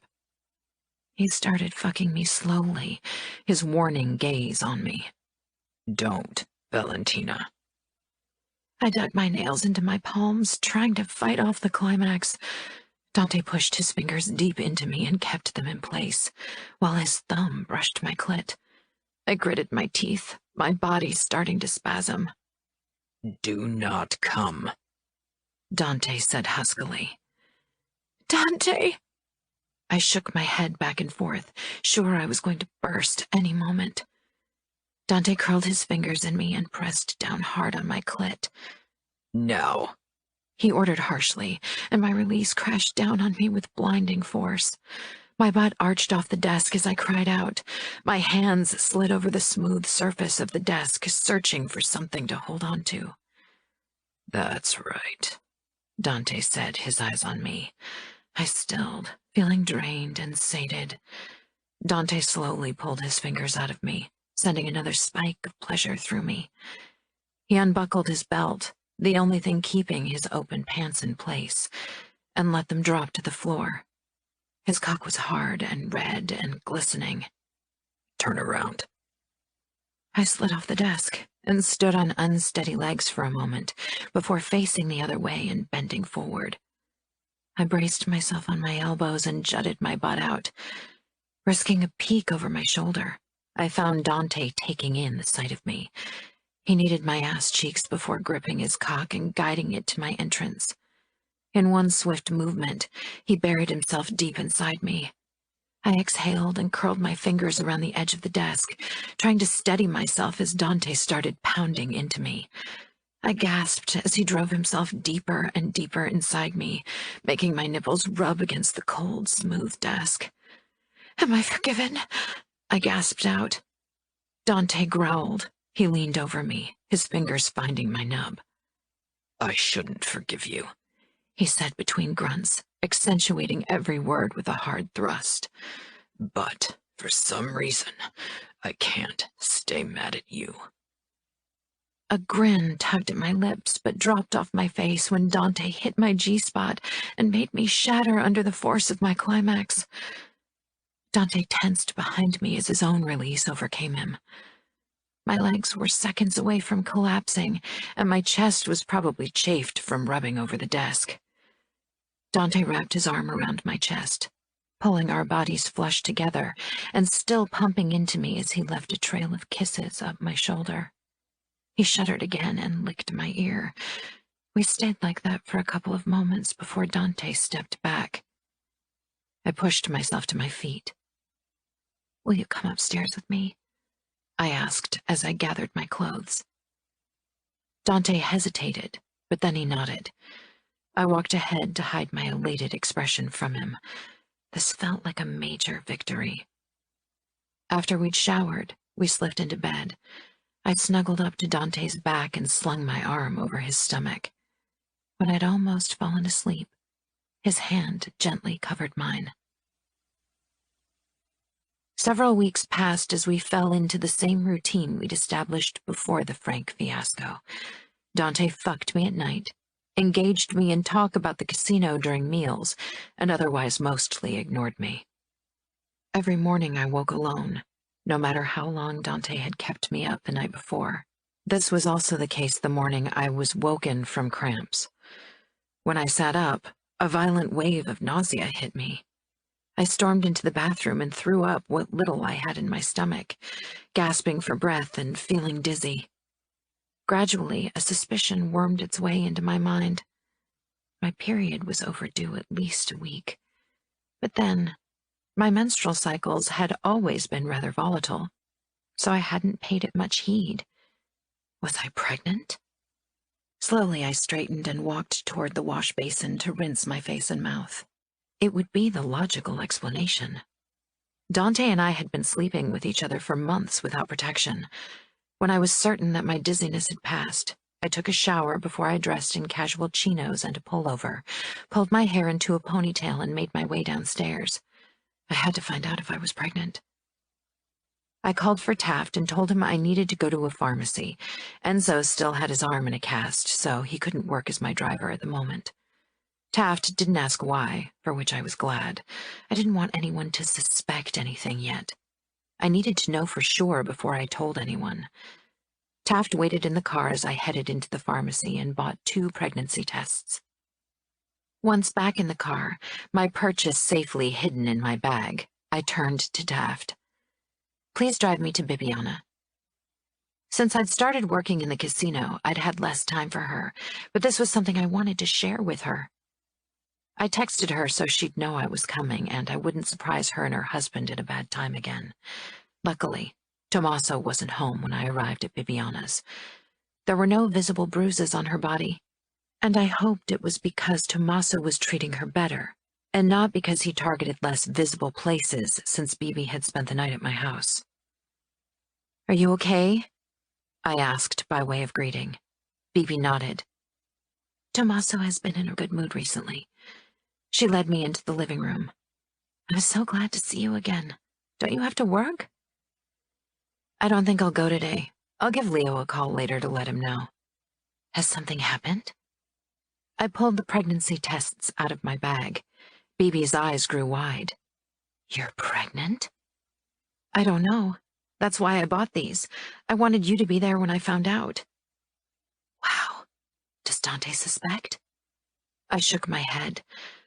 "I want to know for sure before I tell him." "I understand. He'd only be disappointed if you told him and then it wasn't true." She took one of the pregnancy tests. "So, do you want to do it now?" I nodded, nerves fluttering in my stomach. Bibi led me to their guest bathroom. I walked in alone. I'd never mastered the talent to pee with other people in a room with me. Once I was done, I set both tests down on the edge of the wash basin and opened the door. Bibi wrapped her arm around my waist as we both stared at the tests. "I think it's time," she said after a few minutes. "Okay." I reached for the tests and with a deep breath stared down at them. Both were positive. "I'm pregnant." Bibi hugged me tightly. "That's wonderful. I'm so happy for you. Dante will be so proud when he finds out. He's waited long enough for children, and you're finally giving them to him. Will you tell him today?" I considered that. "I think I should get confirmation from my gynecologist. As you said, I should be absolutely sure before I tell him." And the other reason was that I needed some time to get used to the idea myself. I'd always wanted kids, and Dante and I had never taken countermeasures. But now that I knew I would be having a baby in less than 1 year, I was hit by nerves. I couldn't keep it a secret, especially since Tommaso is so desperate for me to get pregnant. "Maybe we'll be pregnant together. That would be great." She smiled. "Go on, call your dog." "I will," I said with a laugh. She looked more elated than I did. As usual, I got an appointment for the next day. My gynecologist was associated with the outfit, so I never had to wait long. That evening, when Dante and I sat down for dinner together, the truth was on the tip of my tongue. I was still feeling nauseous and didn't eat more than a few bites of Zita's delicious lasagna. My glass of wine stayed untouched, and I could manage only a few gulps of water. Dante peered at me over his wine. "Are you all right? You barely touched your food." "I don't feel well. Maybe I caught the stomach flu." Dante's brows crinkled. "Should I tell Zita to make you tea and chicken soup?" I couldn't help but smile. "Thanks, but I think I'll just go to bed early." I stood and had to grip the edge of the table as a wave of dizziness gripped me. Dante was beside me immediately. "Should I call the doc?" I shook my head, then regretted the movement.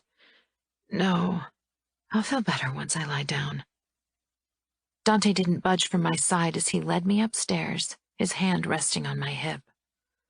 I changed into my pajamas as Dante watched me. Then I slipped under the covers. "Do you want me to join you?" he asked. I hesitated. "I don't think I'm well enough for sex. Dante perched on the bed. Valentina, that's not what I meant. I'm not that kind of bastard. I just thought... I trailed off. You usually approach me only when you want to sleep with me. Dante exhaled, then shook his head. Would you like me to keep you company until you fall asleep? I didn't want to look needy, but even more than that, I wanted him to stay with me. His baby was growing in my body, and if my gyno confirmed what the tests had said, I'd tell him. I don't want to keep you away from work. Dante sat back against the headrest, his legs hanging over the edge so his shoes weren't touching the sheets. I moved closer to him and rested my head on his stomach. When his fingers started massaging my scalp, my eyes fluttered shut. Maybe a baby would bring us closer together. It had worked for some couples in the outfit. The next day, my gynecologist confirmed my pregnancy and that I was 7 weeks along. I could barely contain my excitement and nervousness when I came home afterwards. Dante wasn't in his office. I called Bibi and grabbed a few pieces of plain toast from the kitchen before I stretched out on the sofa, hoping that way the toast would stay down. My gyno had said my nausea could last for several weeks, but I really hoped I was among the lucky ones who suffered from morning sickness for only a very short time. I was woken by the sound of a door being slammed shut and sat up, disoriented. It took me a moment to realize I'd fallen asleep in the living room. Heavy steps passed the living room door, then retreated to the back of the lobby. I stood, and after I'd straightened my clothes and hair, I headed toward Dante's office. The door was closed, as always. I knocked and stepped in. Dante sat behind his desk, a thunderous expression on his face. I leaned against the doorway. He glanced up but didn't say anything. What happened? Did the Russians give you trouble? I didn't mention Frank, not wanting to remind Dante of my screw-up. Dante leaned back in his chair and shook his head. No, the Russians aren't the problem for once, he said coldly. Our own people have taken up the task. I frowned. What do you mean? Did one of your men betray you? It looks like there's not going to be a wedding. You mean between Gianna and Matteo? Why? Did they have another fight? A fight wouldn't have prevented Matteo from making the Scuderi girl his wife. He's obsessed with her. No, the girl ran away. I walked into the room and perched on the edge of the desk, stunned by the news. Gianna ran away from home? But how did she manage to escape her bodyguards? I doubted Scuderi would have let her out of sight for a second. She was way too volatile for that. I had a meeting with Rocco, but I don't know all the details yet. New York won't be happy about it. Do you think it'll lead to war between them and us again? Dante's lips twisted into a wry smile. I doubt it. Gianna ran off while she was visiting her sister Aria, so it's as much the Vitello's fault as ours. It's on them, then. How can it be our fault if she was in their territory? People are going to say Scuderi didn't raise his girls right. Some will start to wonder how a consigliere can control his soldiers if he can't even control his own daughter. A few might even say it reflects badly on me that I'm taking advice from someone who lets his daughter go rampant. That's ridiculous. Gianna has always been boisterous. Her siblings are perfectly well behaved, so nobody can blame Scuderi or you. I remembered what Gianna had said about escape when I'd talked to her. Should I have taken that more seriously? I thought she was only letting off steam. I'm not so sure. And who says that Aria didn't help her sister escape? My eyes grew wide. But Gianna's supposed to marry Aria's brother-in-law. She would have betrayed her own husband if she'd helped her sister run away. Dante nodded, that same cold smile still on his face. Things are going to get very unpleasant. I rubbed my belly absent-mindedly. What will you do?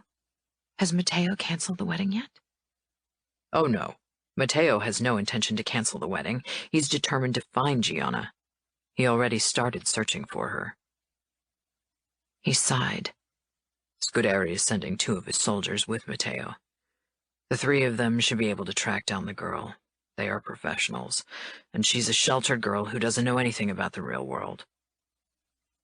I could feel a new wave of sickness rising up in me, but I fought it. Don't underestimate Gianna. If there's anyone who could do it, then it's her. Perhaps, but she's also hot-headed, and that will eventually lead her to make mistakes. I sucked in a deep breath through my teeth as my stomach churned again. Dante searched my face. You look pale. Are you still not feeling well? Maybe you should talk to the doc. No, I didn't get to finish the sentence when another wave of nausea washed over me. I rushed out of Dante's office and toward the guest bathroom.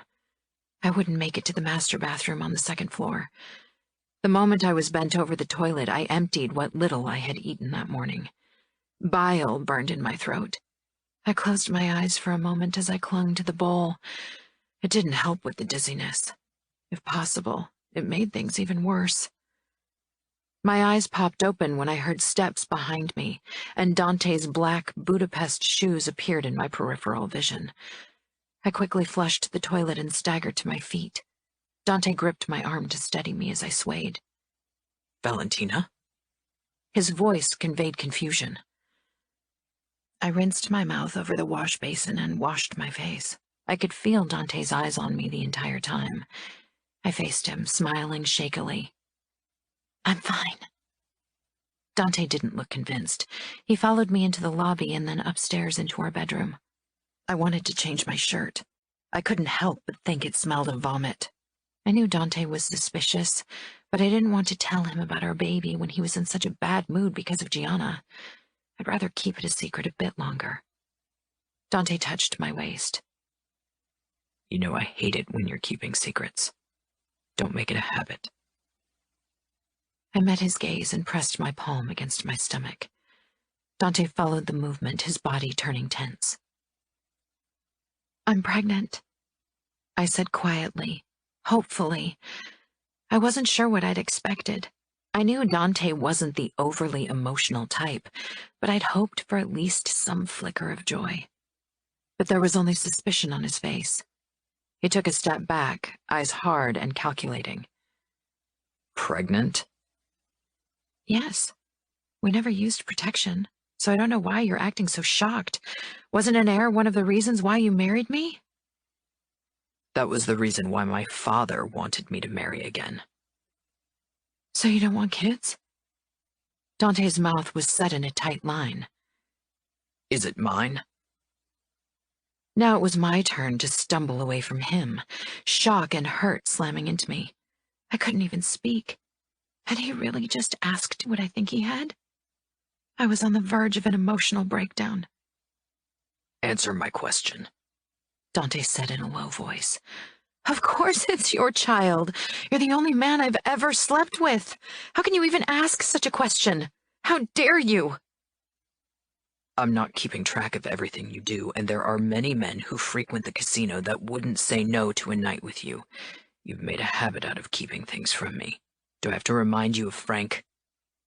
I couldn't believe what I was hearing. I didn't want to believe it. Tears of disappointment and fury burned in my eyes. Being pregnant hadn't exactly helped with my temper and emotionality. How can you even say something like that? I've never given you any reason to doubt me like that. I'm loyal to this marriage. There's a difference between not telling you about Frank and cheating on you. Dante still didn't look convinced. My first wife and I tried for years to get pregnant. It never worked. You and I have been married for less than 4 months, and you're already pregnant. I don't know why you act as if that's impossible. If your first wife was infertile, then that's your explanation. Have you never consulted with a doctor? Or did you think it was you who was infertile? We never went to a doctor to find out why we couldn't conceive. Not that it is any of your business. I won't discuss my first marriage with you. I knew why he'd never consulted with a doctor. Stupid pride of made men. They'd rather live in ignorance than risk being told that they were shooting blanks. Too bad. We're discussing it now. I know why you didn't want to find out. You didn't want to know the truth because you worried it would make you less of a man if it was your fault that your wife couldn't get pregnant. But now we know it wasn't your fault. It was Carla who was infertile. I winced inwardly at my wording. I didn't want to badmouth a dead woman. Dante shook his head. I told you I didn't want to talk about Carla. Why not? Because you still love her? Because you can't move on? He stiffened. I'm sorry you lost Carla, but I'm your wife now. Suddenly, everything I'd bottled up seemed to come to the surface. I could see that Dante was teetering on the edge of losing control, and I wanted him to. I was so tired of his sophisticated calm, of his cold logic. I'm so sick of you treating me like a whore. You ignore me by day and come to me at night for sex, and now you accuse me of cheating on you. Sometimes I think you hurt me on purpose to keep me at arm's length. When will you finally move on? Your wife has been dead for 4 years. It's time you stop pitying yourself and realize that life goes on. When will you stop clinging to the memory of a dead woman and realize there's someone in your life who wants to be with you? Dante was in front of me without a warning, his eyes flashing with fury and sorrow. Don't talk about her. I lifted my chin. She's dead, and she won't come back, Dante. He clenched his hands at his sides. Stop talking about her. There was a hint of warning in his voice. Or what? I said, even though the anger in Dante's eyes sent a shiver of fear down my back. Do you want to hit me? Go ahead. It can't possibly be worse than the knife you thrust into my back by accusing me of carrying another man's child. It wasn't exactly the truth. If he raised his hand against me, this marriage would be over once and for all. I knew some women in our world accepted physical abuse. Many didn't have any choice but to do so, and Bibiana was one of them. But I'd sworn to myself that I'd never bow down to a man like that. Stupid tears made my vision blurry, but I forced them back. I wouldn't cry in front of Dante. You're so busy honoring her memory and protecting the image of her you have in your mind that you don't realize how badly you're treating me. You lost your first wife through no fault of your own, but you will be losing me because you can't let go of her. Dante stared at me, completely frozen. The myriad of emotions in his eyes were impossible to read, and I was too tired to bother. I walked past him, and he didn't try to stop me. He didn't move at all. I'll move into the guest bedroom. There isn't enough room in our bedroom for me and the memories of your past. If you ever decide you want to give this marriage a chance, then you can come to me and apologize for what you said. Until then, I'm done with us. I hurried up the staircase. Dante didn't try to follow me. The guest bedrooms were always prepared for visitors. I slipped into the first, glad when the door shut behind me, and crept into bed. Maybe I'd sealed the fate of my marriage today, but I couldn't go back to how things had been. I'd rather have a clean cut. Of course, I couldn't divorce Dante, and he would never allow it. Not that I wanted to. But we could lead completely separate lives despite being married. Many couples in our world did it. We'd go about our days like before, sleep in separate beds and play the married couple in public. We'd have to raise our children together. But most men took a back seat in these matters anyway. Eventually, Dante would start frequenting Club Palermo, or find a mistress like so many made men did, and I would focus all of my energy on taking care of our children. Many women had it worse, and yet the idea that I'd just painted my future made me sick. But I couldn't pretend Dante hadn't said those horrible things to me. It was out of my hands now. Dante had to decide if he wanted to live in the past or move on into a future with me. Chapter 19. Dante didn't apologize.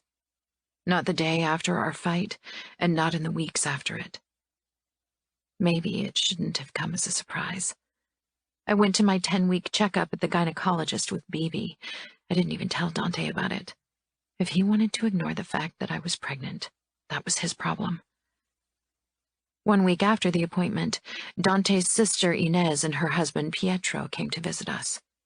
I had only seen Inez twice since the wedding, as she'd given birth to her third child 4 weeks ago. Zita had made dinner, as I was too tired to cook most of the time now, and only barely managed to drag myself to work for appearance's sake. "Can I hold her?" I asked when Inez lifted her daughter out of the car seat. She searched my face, then handed the baby to me, who had little spittle bubbles in front of her lips and looked too adorable for words. The twins were bickering in the background, but I couldn't take my eyes off the squishy girl in my arm. I carried her into the living room, cooing to her. When I glanced up, Dante was watching me with something close to warmth in his eyes. I lowered my gaze immediately. Later, after dinner, Inez and I went to the library to talk while the men and the twins stayed in the living room. Inez began nursing her daughter, then fixed me with a knowing look. "You are pregnant, aren't you?" "How did you know? We didn't tell anybody yet." Not that I didn't want to, but it was Dante's decision if he wanted to make it public. "You didn't drink any wine during dinner, and you kept touching your stomach." I flushed. I wasn't aware it was that obvious. "Probably not to a man. You aren't showing yet." "Please don't tell your parents about it. I don't think Dante wants people to know." Inez shifted her daughter because she was too fussy to latch on properly. "Why not?" It was strange to think that this would be me in less than a year. I shrugged. "Are you two having problems? Isn't he happy that you're pregnant?" "I think he needs time to get used to the idea." "He did something stupid, didn't he? He's my brother. I know he can be stubborn." "Stubborn doesn't even begin to describe it." "Has he ever apologized to you when he did something wrong?" Inez laughed. "No. Sometimes I think he can't speak the actual words. Most of the time he tries to ignore the problem until I give up and don't expect an apology from him anymore." That sounded familiar. "The anniversary of Carla's death is in 1 week." "Oh," I said, freezing. I'd completely forgotten about that. "I just thought you should know. Dante is always in a particularly bad mood on that day. Maybe you should try to avoid him." "That wouldn't be a problem." My morning sickness had finally stopped, and physically I felt perfect. When I left the guest bedroom on June 1st, the day of Carla's death, I expected Dante to be either out of the house or hidden away in his office. I jerked to a halt when I found the door to the room where he kept Carla's old things ajar. I could hear rummaging. Was he in there looking at old photos of them together? I remembered what Inez had said, that I should leave Dante alone. But it had been more than 5 weeks since I'd moved out of our bedroom. I missed our moments of intimacy, yet pride rooted me to the spot. The door opened and Dante stood in the doorway carrying a moving box. I smiled apologetically. "Sorry, I didn't mean to." I trailed off, not sure what to say to him. My eyes darted to the moving box. "What are you doing?" "I'm moving these boxes out of the house." "All of them?" He nodded. Enzo and Taft are going to dismantle the furniture later and throw it away. I swallowed. "Why?" "We can put the room to better use. It would make a good nursery." A lump rose into my throat. "That's true, but we don't have furniture for a nursery yet." Dante cleared his throat. "You could go shopping in the next few weeks." "Alone?" "I could come with you." I nodded. "If that's what you want." He didn't say anything. Why couldn't he make this easier on the both of us? Did he think I'd fall on my knees from relief? He hadn't even apologized. This was the first time he acknowledged that we were going to be parents, and only indirectly. He hadn't even admitted that he was the father of my child. "Do you need my help carrying boxes?" I nodded toward the boxes piled behind him in the room. No, you shouldn't carry anything heavy. I'm not that far along. Again, silence, and an expression I couldn't read. I turned around, ready to go downstairs and have breakfast. I want you to move back into our bedroom, Val. I stopped. It was a request worded like an order. He hadn't apologized. Despite all that, I heard myself saying, "Okay." That evening, I returned to our bedroom, and when Dante's hands started rubbing my back and butt, and he whispered, "I want you," I nodded and relaxed under his touch. A few days later, after I'd left Bibi's house, I let Enzo drive me to the pharmacy for something against my nausea that had flared up again in the last couple of days. As usual, Enzo stayed in the car to give me privacy. Bibi had also asked me for a pregnancy test because she suspected she was pregnant, but she didn't want Tommaso to find out. He'd only get furious when her suspicions didn't prove right. That man didn't deserve her. I strolled toward the aisle with the pregnancy tests. "Val," someone whispered. I turned slowly, knowing that voice from somewhere. Shock rooted me to the floor as I stared into the face of my first husband. His hair was shoulder length and much lighter than it used to be. He was wearing glasses that he couldn't possibly need and had gained some weight. He was almost unrecognizable, especially with the way he dressed. Like a college student who'd rolled out of bed without much thought for what he was going to wear. It was a good masquerade. "Antonio?" I asked shakily, starting to feel faint. I couldn't believe he was actually in front of me, alive and in one piece. How was that even possible? They'd found his body, a badly burned body without a head. "Shh," he said quickly. "Not so loud." Antonio approached me and pulled me into a tight hug. At first I was bored stiff, but then I sank into the embrace. "We need to hurry. I saw your bodyguard outside in the car. I don't want him to get suspicious and come in." Tears burned my eyes. I drew back, my eyes tracing the familiar lines of his face. "You're alive!" He smiled. It was slightly off. "I am." "Does Frank know?" "Yes. That's why he wanted to meet with you. I sent him." "Why didn't he tell me?" "Because I wanted him to figure out your loyalties first." My loyalties? Had Antonio worried that I would tell Dante about him? I frowned. "Okay. Why did someone try to kill me when I met with him?" Antonio laughed. "I didn't try to kill you. I aimed a couple of feet above your head. I had to help Frank. Dante would have killed him if I hadn't done something." I still didn't like that he'd aimed anywhere near me. The bullets had hit the wall less than 2 feet above my head. "So you were there the entire time and didn't tell me?" Dante and his bodyguard showed up when I was about to step out. He ruined everything. "How did you even manage to follow me here without Enzo noticing anything?" I was one of them once. I could outsmart that guy any day. My head was spinning. I took a step back from him. "I cried at your grave. I mourned you for months." "I know," he said. "But I couldn't tell you about my plan." "Why not? You didn't have a problem telling Frank." Antonio gave me a pleading look.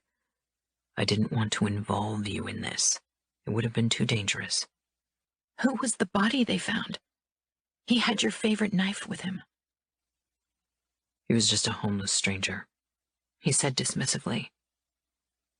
"You killed him and made it look as if the Russians killed you?" Antonio nodded, a proud glint in his eyes. "I cut off his head so they couldn't try to identify me through my teeth." I stared. "The outfit sought revenge after they found you. They attacked the Russians and killed several of them." "The Russians deserve death. The world is a better place without them." "The world would be a much better place without many of the people I knew." "I can't believe you didn't tell me. I married you to help you, and you didn't trust me enough to involve me in your plan."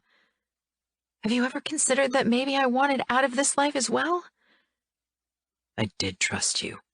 I still do, Val. There are few people I trust more, but I couldn't involve you in this. And how could I have taken you with me? It would have looked suspicious if we'd faked your death as well. I couldn't see how that would have looked more suspicious. We could have staged a crime scene in our house and burned 2 bodies, but I wouldn't have wanted an innocent to die so I could follow Antonio. It wasn't as if I loved Antonio like I had at the beginning of our marriage. And be honest, would you really want to leave this life behind? I shook my head. This was the only life I knew. I wouldn't even know how to function in normal society. I scanned his face. But why are you here? If you wanted to leave this life behind, meeting with me isn't exactly clever. Why are you even still in Chicago? Shouldn't you be somewhere in the Caribbean or in South America enjoying your newfound freedom from the mob? I heard about your marriage to Dante Cavallaro. I scoffed. You didn't come back here because of that. Why would you get out of hiding for that? You were safe. Antonio looked away. I could tell that he was reluctant to answer my question. I tried. Frank and I tried a different life, a normal life. I had enough money to live comfortably in Mexico for a while, and then the plan was to find jobs, to live as normal people do. And? I couldn't do it, Val. I tried to work, but it was degrading to work as if I was a nothing, to work for peanuts, to live without money. I was bored out of my mind. I tried for a while for Frank's sake, but he realized I was unhappy, and so we decided to return to Chicago. But why? I asked. You can hardly waltz into Dante's office and tell him you're alive. You broke your oath by leaving the outfit. You betrayed them. They won't welcome you with open arms. Antonio nodded grimly. I know. Don't you think I know that? Something dawned on me. You want me to talk to Dante so he pardons you? You want me to come up with some crazy lie that will save your life? I wasn't sure there was anything I could do or say that would stop Dante from putting a bullet in Antonio's head. He'd broken the mob's cardinal rule. You couldn't just leave the outfit. It was for life. Antonio grabbed my shoulder, eyes imploring. If I could, I would undo what I've done. I wouldn't leave you behind as a widow. You know I love you, Val, right? I exhaled slowly. I know, Antonio. You told me more than once that you loved me like a sister. Antonio brought us even closer. Maybe I could love you more than that. Maybe if we tried again, we could be more than a fake couple. What are you saying? I want to return to my old life. To you. I want to try for real this time. I was more confused than ever before in my life. Antonio, you have Frank. What about him? You are gay. Antonio avoided my eyes. I know. But you could be the exception. Frank wouldn't mind if I acted as a husband should. He doesn't mind sharing. I blinked on the verge of laughter. You want what? A love triangle? I wasn't sure what else to call this. It was too ridiculous to even consider. Antonio gave me his most endearing smile, the one that brought back memories of our youth together, the one that had manipulated me countless times before. I'm married to Dante now. You aren't even my husband anymore. You were declared dead.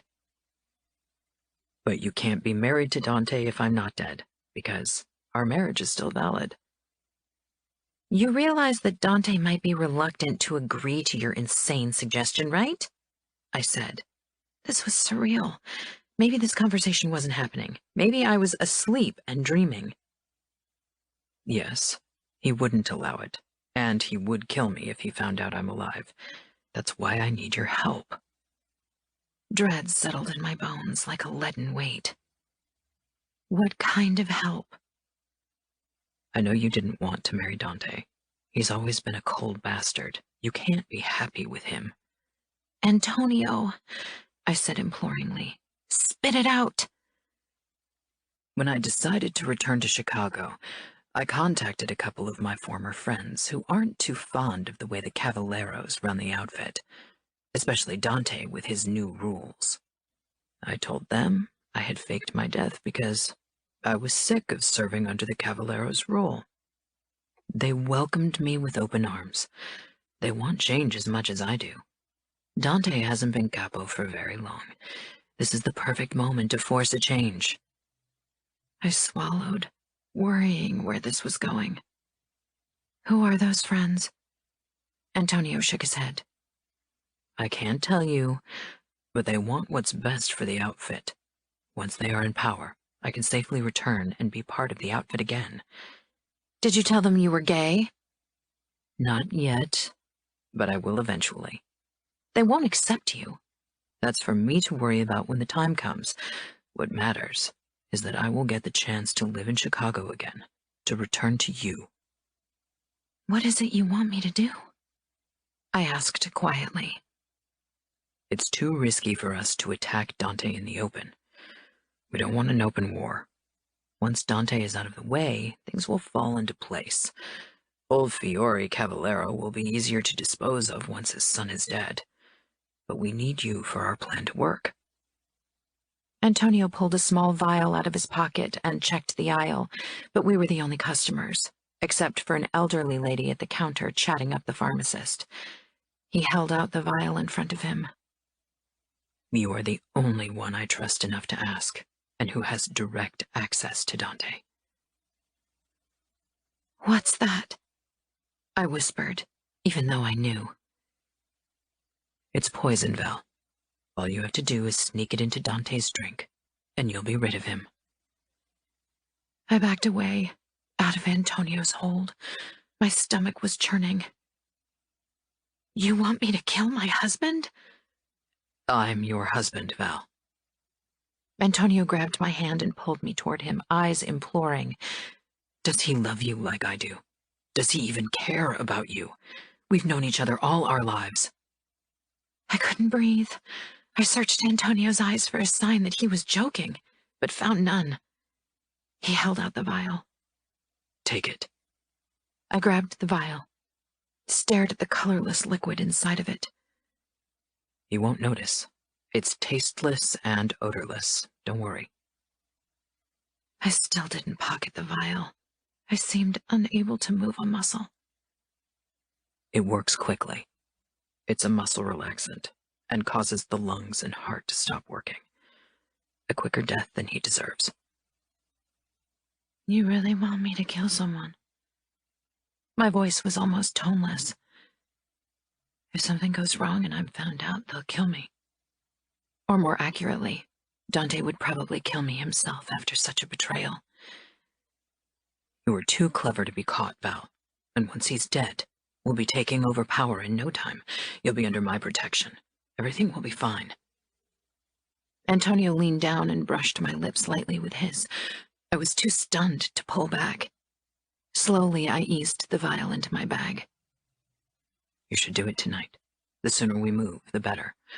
I don't want to risk staying in Chicago like this for much longer. Does Frank know about all this? I had to ask, had to know. I fought the tears that wanted to rise into my eyes. Yes, it was actually his suggestion. He thinks it's safer than risking a gunfight. Dante is a damn good shot, and the bastard never lowers his guard except when he's home. Antonio smiled brightly at me.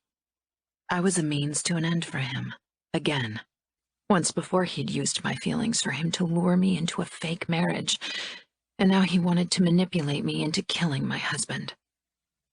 Maybe I should have tried to talk him out of it, but the moment I'd tried, he would have gotten suspicious, gone into hiding again, and attacked Dante another time. It was too much risk. I'd really feel more comfortable if I knew the names of your friends.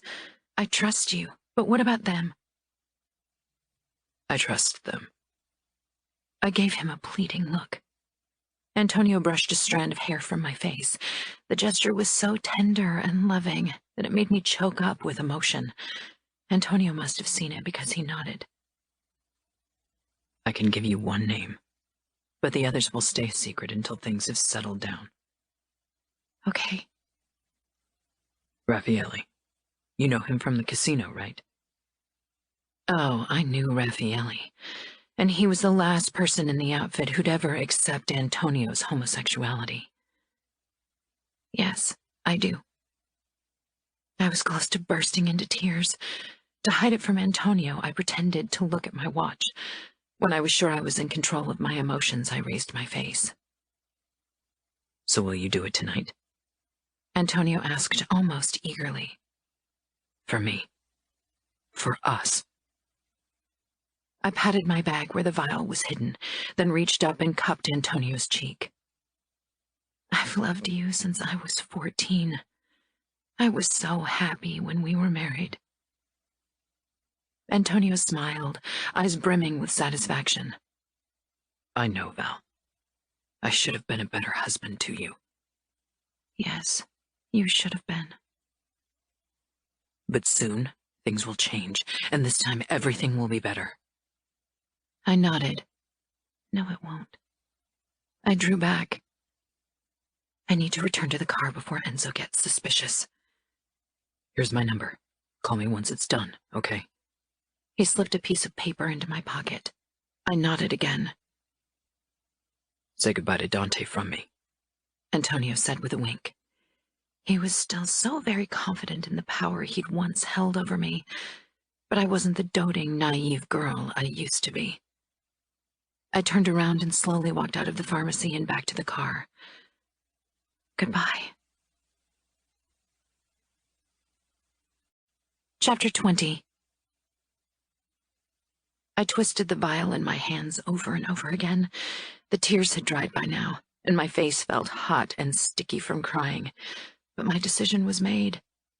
There was only one thing I could do. Dante's step rang in the corridor, and I quickly pocketed the poison.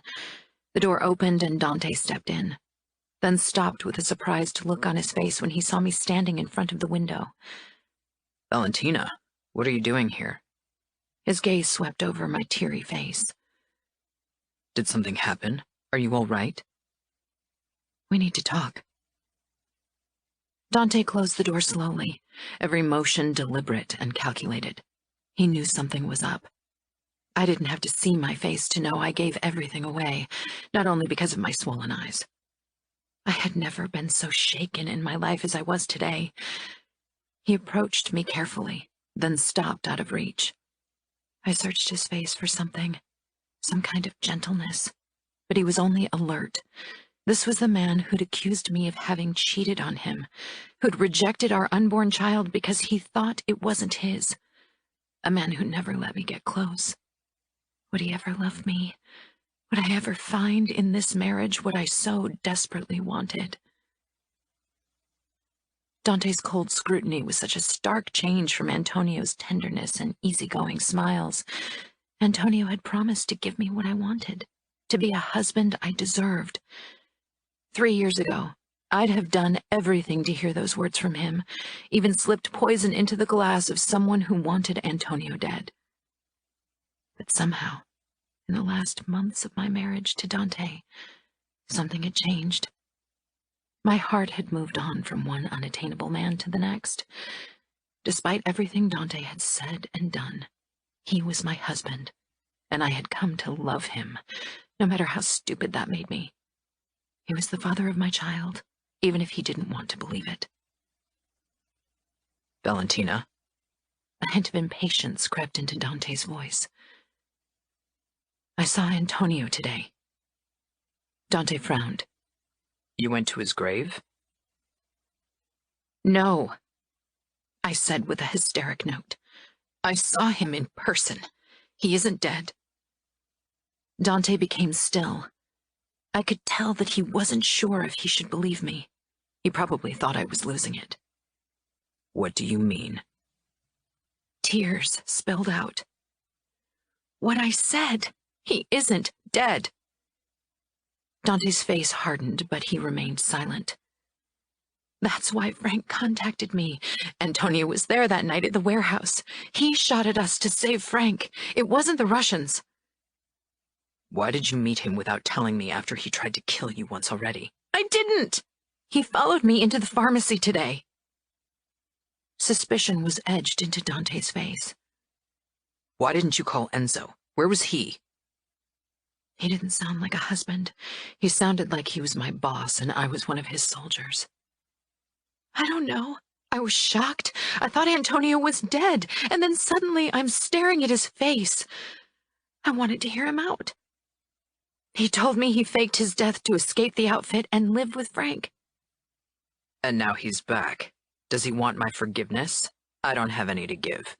I hope he doesn't expect me to give him a warm welcome. The only thing he can have is a quick death. I wrapped my arms around my middle. "He doesn't want to ask for your forgiveness." Dante searched my face. "He wants you dead. He and a few others want you and your father gone so they can take over power." Dante's jaw flexed. Do they now? And how do they intend to do that? "Antonio asked me to poison you." Dante's eyes bored into mine. Why would he think you'd agree? "Because he's certain I still love him. Because he trusts me. Because it's probably obvious to everyone how unhappy I am." My hand unconsciously moved to my still mostly flat stomach. There was only the slightest bump visible when I was naked. Dante's eyes followed the movement, and some of the hardness around his eyes lessened. And what did you tell him? I made an exasperated sound. "Would I be telling you about all of this if I wanted to kill you? It was bad enough that you accused me of cheating and didn't believe me when I told you I was pregnant with your child, although you are the only man I've ever been with. But this, thinking I'd agree to kill you, this is too much, even for me." Dante walked up to me and touched my upper arm slightly. I didn't ask what you decided. I didn't think you'd kill me. I asked what you told Antonio. There's a difference. "I pretended to agree with his plan. I worried he'd find another way to kill you." Probably, and I bet he would have tried to kill you too. I sucked in a breath. "Antonio would never harm me." Are you sure? This is a man who goes to great lengths to get his way, from what I know. "I don't know. I don't know anything anymore." Dante kept his hands on my arms. Did he tell you who else is involved? I nodded numbly. He mentioned Raffaele, but he didn't want to tell me the other names. Okay, Dante said gently. Do you have a way to get in contact with him? "You were going to kill him." I'm going to kill them all, Valentina. I have to. I stared into his determined blue eyes.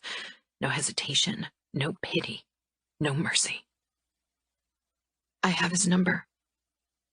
You will send him a text saying you gave me the poison, and now you're panicking because you don't know what to do with my dead body. Ask him to meet you at the warehouse again. A tear slid down my cheek. Dante wiped it away with his thumb. "You know what's strange?" I whispered thickly. "At one point, I thought I could never love someone as I loved Antonio, no matter how unrequited that love was. And today, I'm condemning him to his death for another man who will never love me back." Dante's fingers froze against my face. His gaze flickered, and some tiny part of me hoped he'd say that he loved me. It would have made things easier. He cleared his throat. We shouldn't wait too long. Maybe he'll realize it was stupid to contact you and he'll decide to go back into hiding. We need to reach him before that. I drew away from his touch and nodded. I reached into my bag for my phone, my fingers brushing the vial with the poison. I should tell Dante about it. I pulled out my phone and opened a text. I quickly typed what Dante had told me and sent it off. Afterward, I anxiously stared down at the screen. Less than a minute later, I got a reply. Meet me in 30 minutes. Bring the body. I'll take care of everything. How am I supposed to get your body into my car?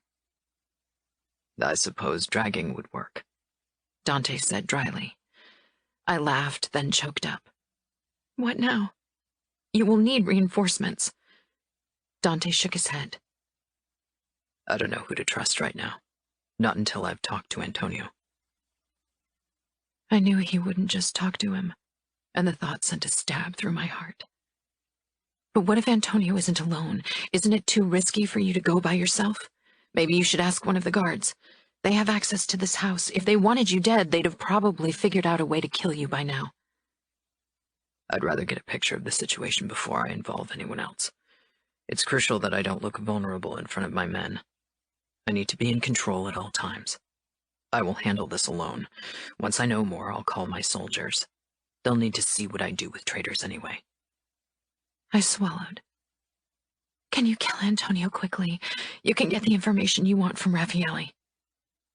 Raffaele might get suspicious and disappear, or he might not know everything Antonio does. I'll have to make sure I find out exactly who's involved in this. I touched his arm. What if you get shot? I can handle myself.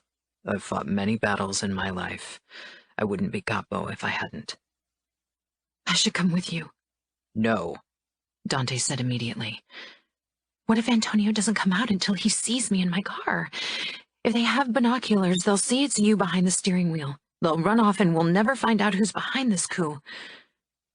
Dante regarded me with respect. I won't risk your life. I won't get out of the car. It's bulletproof, remember? I'll be perfectly safe. You want to be there when I handle Antonio? I hesitated. That was the last thing I wanted. No, I said honestly. But there's no other way. Once the situation is under control and you call your men, I'll leave. For a long time, Dante and I stared at each other. You shouldn't risk your life for me. And it's not only your life on the line. Nothing will happen to me or our baby. I know you will protect us. Dante didn't say anything. I wished he'd say he believed it was his baby, wished he'd take back the hurtful things he'd said. Let's go then. Dante hid under the back seat of the car while I drove. As we passed the gate, Enzo gave me a strange look, but didn't try to stop me. Dante had 2 guns strapped into his gun holder and another one in his hand. There were also knives in the legroom, and I had a gun in the glove compartment. Not that it would do me much good. I'd never handled a gun in my life.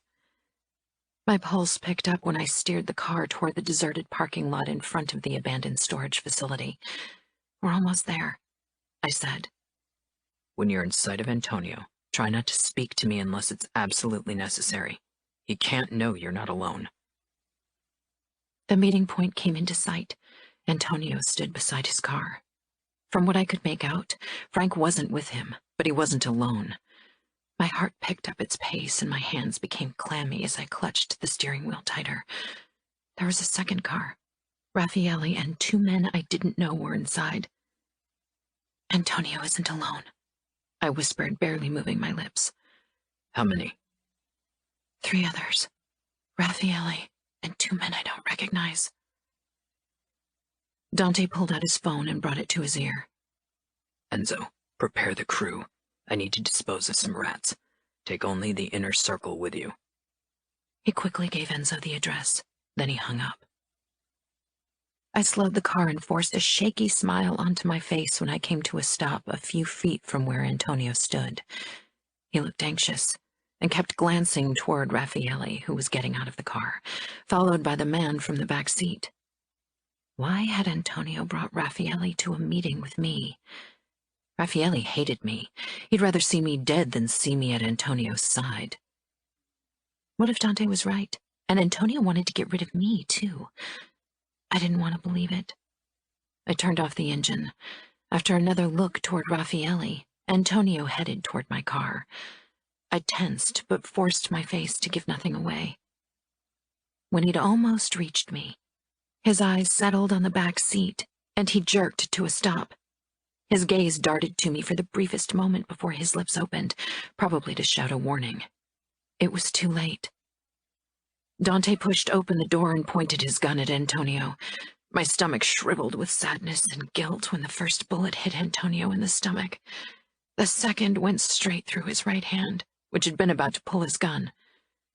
Antonio dropped to the ground, clutching his middle, face contorted with pain. I clawed at the steering wheel with all my might.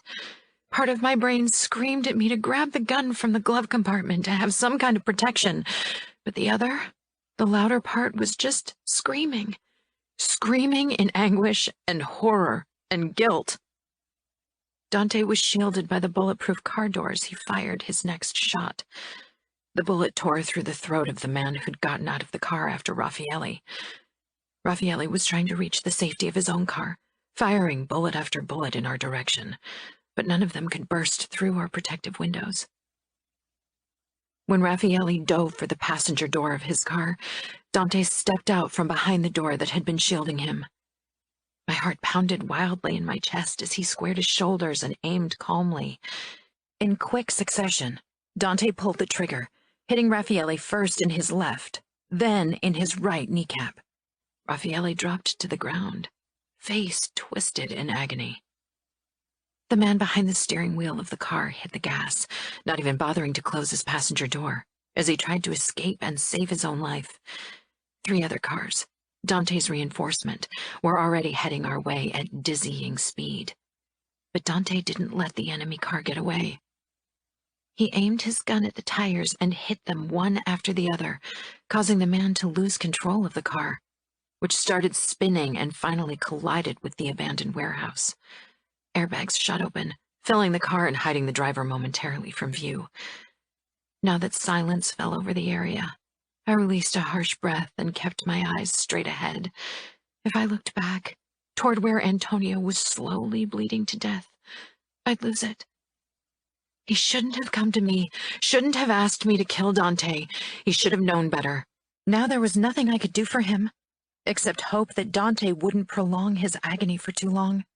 Tears blurred my vision, and my knuckles were stark white and throbbing from my grip on the steering wheel. From the corner of my eye, I could make out Raffaele. His legs useless. He was dragging himself forward with his arms, leaving behind a streak of blood on the dusty asphalt. The cars with Dante's reinforcement came to a halt next to me. Enzo shot me a short glance before he jogged toward Dante.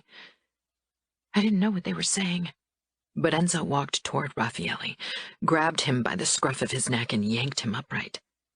Of course, Raffaele's legs gave way again, and Enzo started dragging him behind, despite Raffaele's cries of pain. With the help of Taft, they loaded Raffaele into the car beside mine. Dante appeared at my window. I couldn't even move to open it.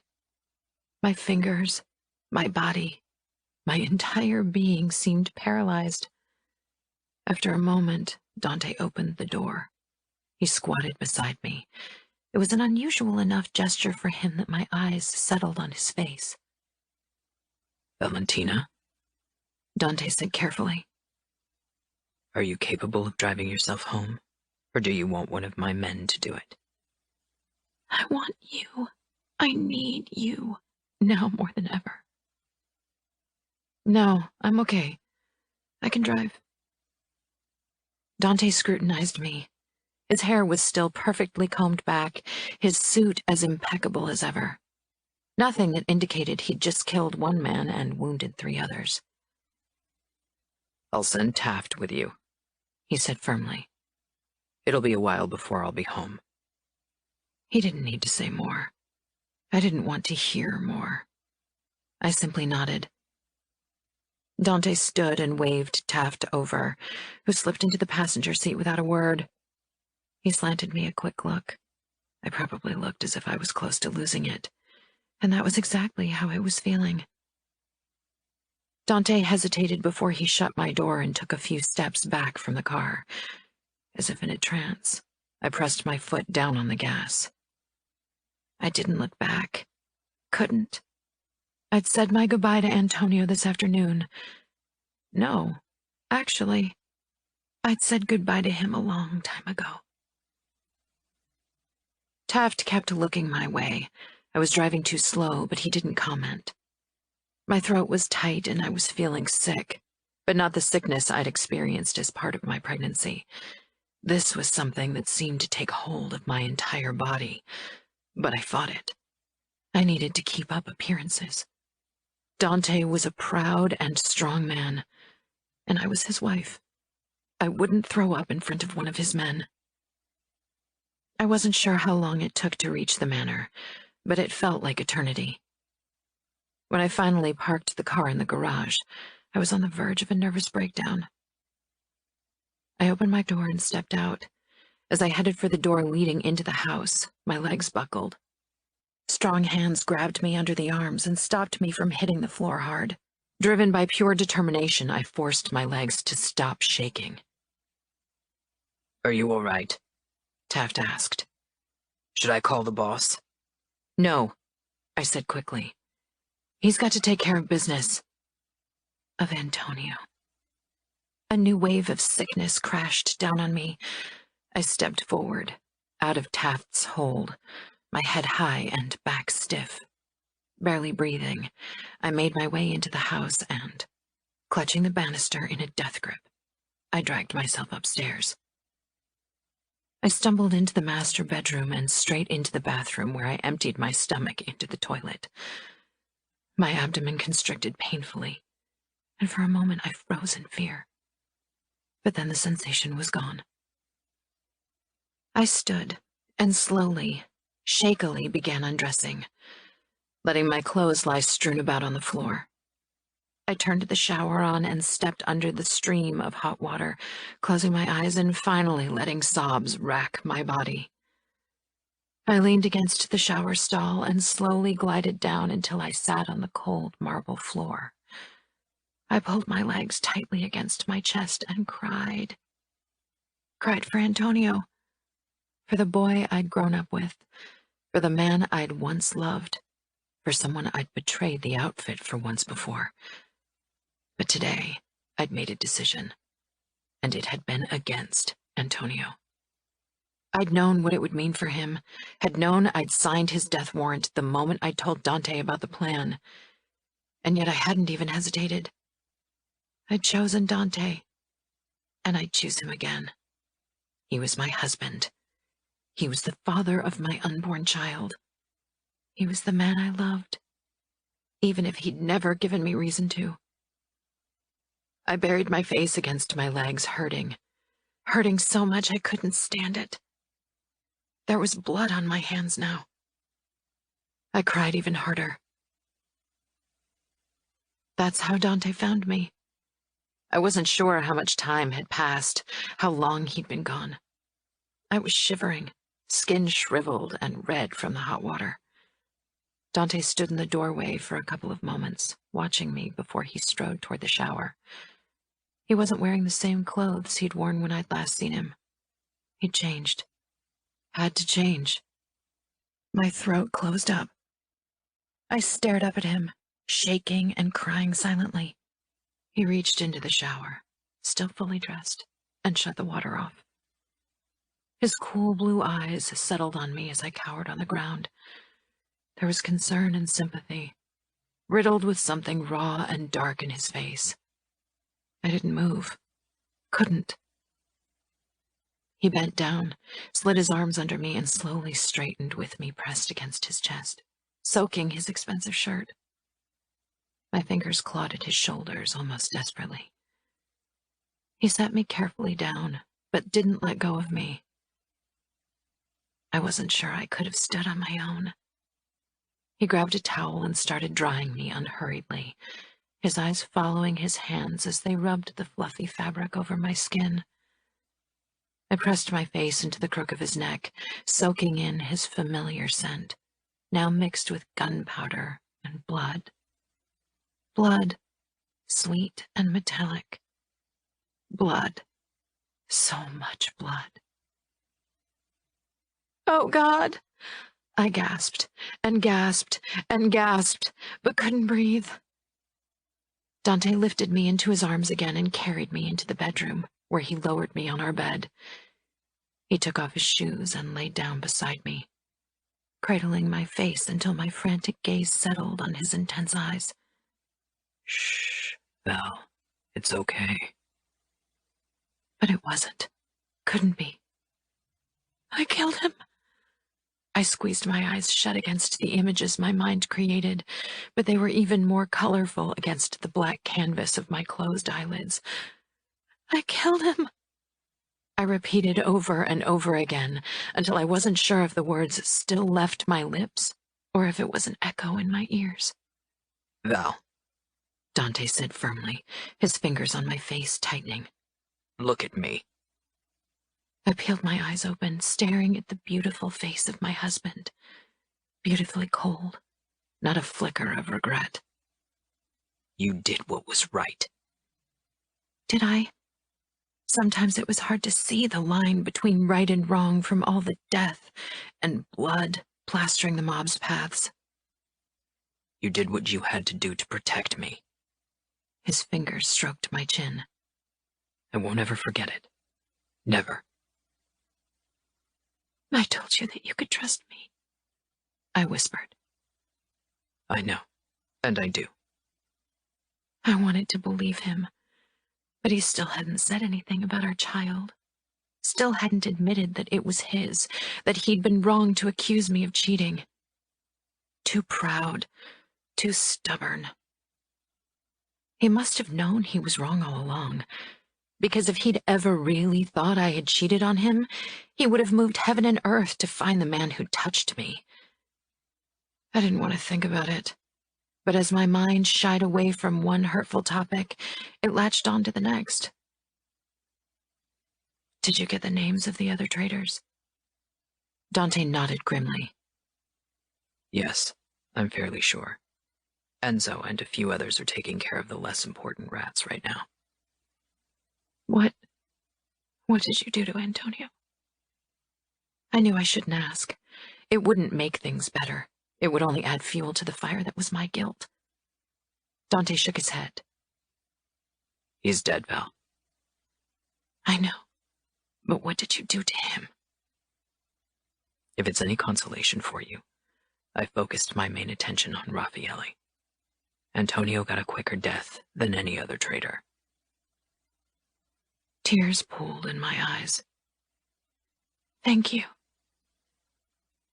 What kind of twisted world did we live in that I thanked my husband for killing my first husband quickly, for keeping the torture to a minimum? A world of blood and death. A world our child would be born into and grow up in, and maybe one day, if he was a boy, he'd follow in Dante's footsteps and kill and torture others to stay in power, an endless circle of blood and death. Dante searched my eyes. Val, you're worrying me.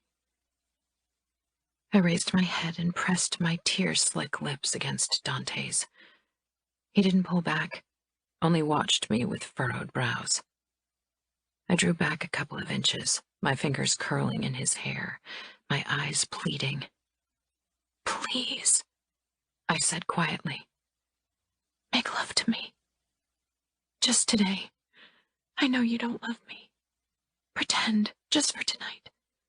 Hold me in your arms for once. Tumultuous wasn't the right word to describe the look in Dante's eyes, but it was the only thing that came to my mind. God, Val. He released a harsh breath, then he pressed his lips to mine, parting them and tasting me, tasting my tears, my sorrow, and somehow taking some of it away with every brush of his mouth. His hand ghosted over my collarbone, my arm, my side, my hip, like a whisper of a touch. Barely there, and yet the only thing I was aware of. He sat up and quickly unbuttoned his shirt before throwing it mindlessly to the ground, and then his bare chest was pressed up against me, so warm and solid. He left cotton-soft kisses on my temple, forehead, and cheek before he found my lips again for a kiss that took my breath away. His hand discovered my breast, as if for the very first time, fingertips laying feather-light touches on my skin, laying claim to me without the usual burning possessiveness. I moaned against his mouth as his fingers traveled the length of my body to slip between my legs. He nudged them apart, and then he lightly explored my folds, gentle and unhurried. I whimpered softly, but Dante silenced me with another kiss before he nuzzled my neck and collarbone. When his lips finally closed around my nipple, I was already panting. Dante slipped one, then 2 fingers into me before he got off the bed and stood. He made quick work of his remaining clothes, and then he was on the bed, gloriously naked and hard. He settled between my legs and lowered himself to his elbows, molding our bodies together like we were one. He didn't enter me. Instead, his hand caressed my leg and raised it until it was curled over his back. His erection pressed against my inner thigh, but Dante didn't seem in any hurry.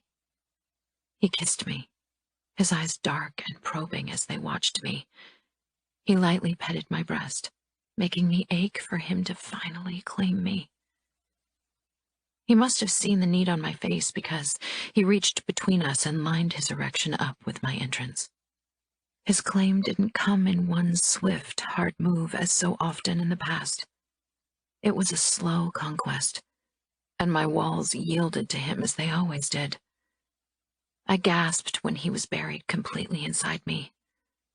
Dante cradled the back of my head, his forearms braced to both sides of my face, and then he started to move in me. Time seemed to stand still as our bodies glided against each other. Was this lovemaking? I wrapped my arms around Dante, trying to bring him even closer. Dante didn't resist. He brought his face down to mine, kissed my lips, then my cheeks until his mouth brushed my ear. I should have made love to you before, he said in a low voice. And I cried in response. I wasn't sure if this was part of his pretense, and I didn't care. In this moment, it felt real, and that was all that mattered to me.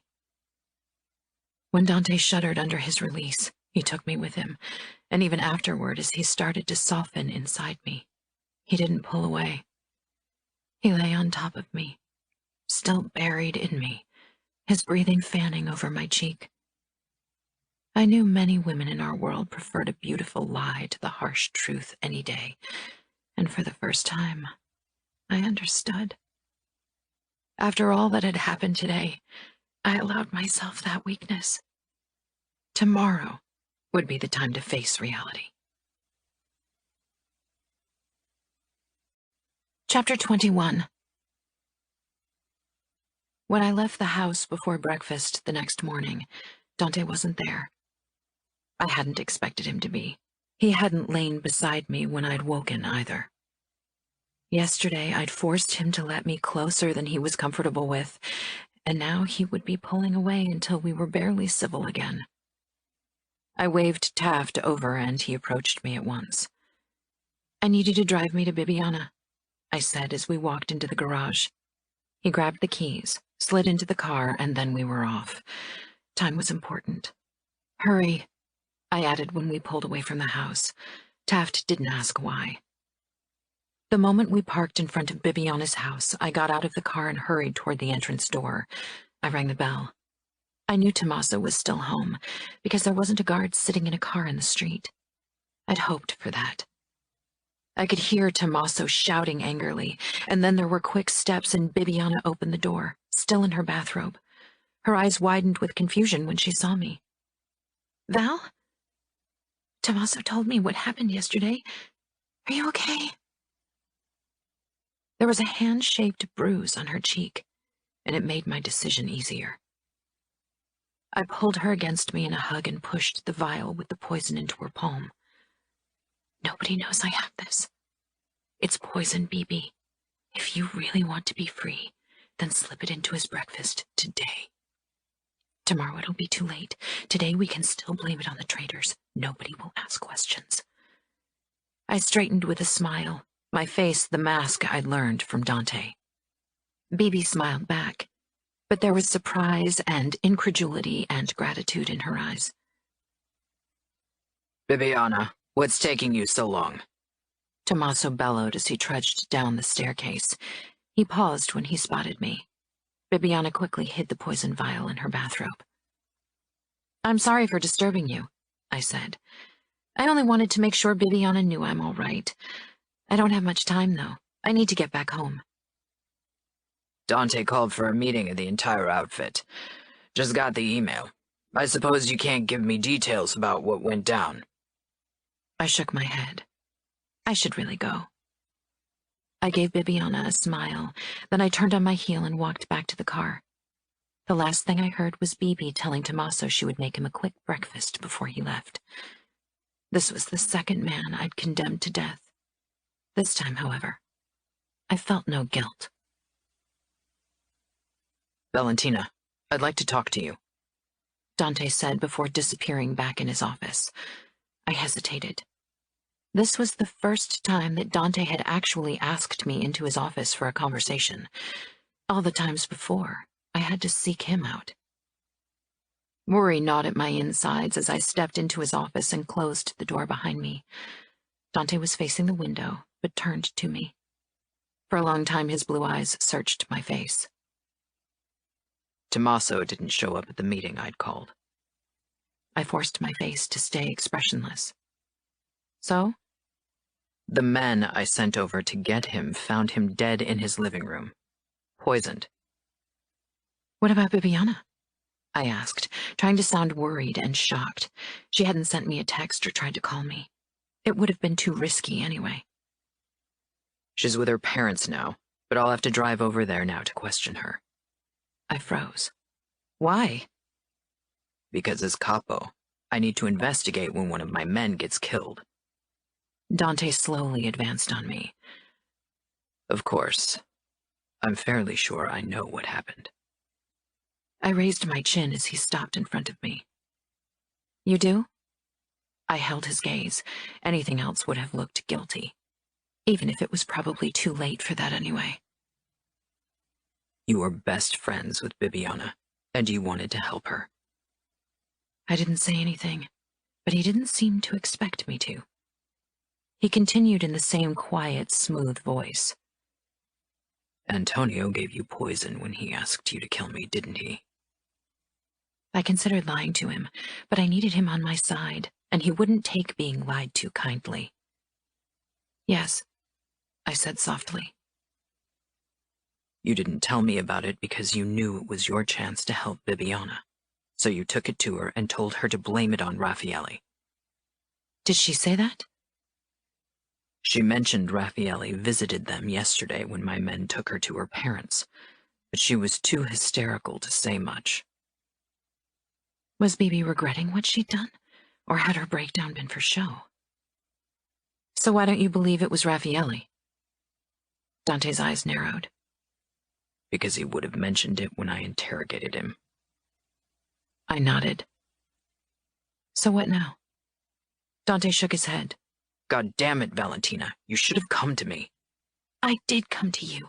I asked you if there was something you could do against Tommaso, but you said there wasn't. You asked me to kill him, and I told you I couldn't because he wasn't a traitor. I scoffed. As if that matters. You are a killer, Dante. You can kill whoever you want. Don't tell me you've never killed for other reasons than protecting the outfit. Dante gripped my shoulders, bringing us even closer. Of course I have, but I told you no, and you should have listened to me. Because your word is law, I said mockingly. Yes, Dante said in a low voice. Even for you. I would do it again. I don't regret freeing Bibi of that cruel bastard. I only regret that I had to go behind your back, but you left me no choice. Dante's eyes flashed. I left you no choice? You can't go around killing my men. He deserved it. You should have seen what he did to Bibi. You should have wanted to kill him for how he treated an innocent woman, wife or not. If I killed every man in the outfit who treated women badly, I'd be left with half of my soldiers. This is a life of brutality and cruelty, And many soldiers don't understand that as made men we should protect our family from it and not unleash our anger on them. They know I don't approve of their actions. That's all I can do. But I was handed the chance to do something, and I did. You helped a wife murder her husband. Some men in my position would find it unsettling to be with a woman who doesn't hesitate to use poison. My eyes grew wide. I gave Bibi a chance, a choice. That doesn't mean I would kill you. I would fight you if you ever treated me like Tommaso did with Bibi. Tommaso preyed on Bibi's weakness. She was given to that old bastard when she was only 18, and she never knew how to defend herself against him. He's had 4 years to be a better man, to treat her decently. He failed. Our marriage has nothing to do with theirs.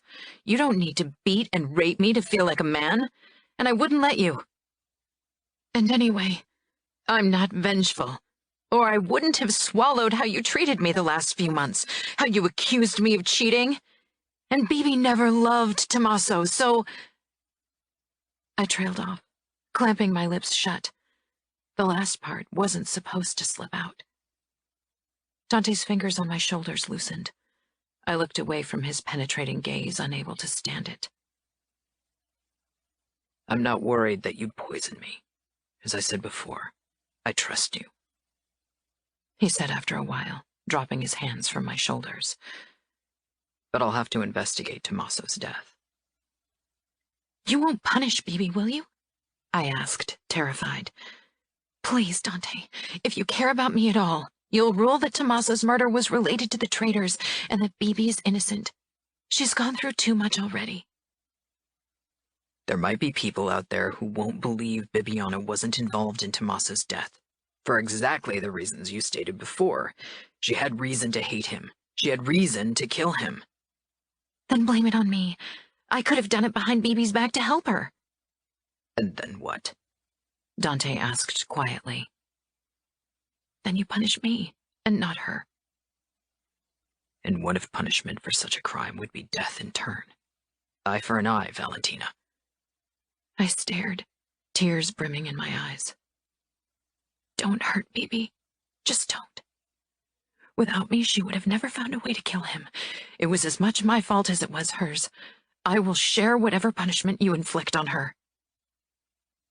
I fear you're saying that because you know I won't punish you, Dante said, a dark smile on his lips. You won't? Dante kissed me hard, then pulled back and lightly brushed my abdomen. Was it because of our baby? Or was I reading too much into the gesture? Or maybe he touched my stomach by accident. As long as I rule the outfit, you won't be harmed. He stepped back. I need to go talk to Bibiana now. Let me go with you, I said hastily. Your father and my consigliere will be there as well, so don't interrupt. I don't want them to suspect you. Your father would overlook it, but I would hate to have to force Rocco into silence over this. It had been a while since I'd been at Bibiana's childhood home. I never liked her parents much. That hadn't changed when they'd forced Bibi into a marriage with an old man. My father and Rocco Scuderi were waiting in front of the door for us.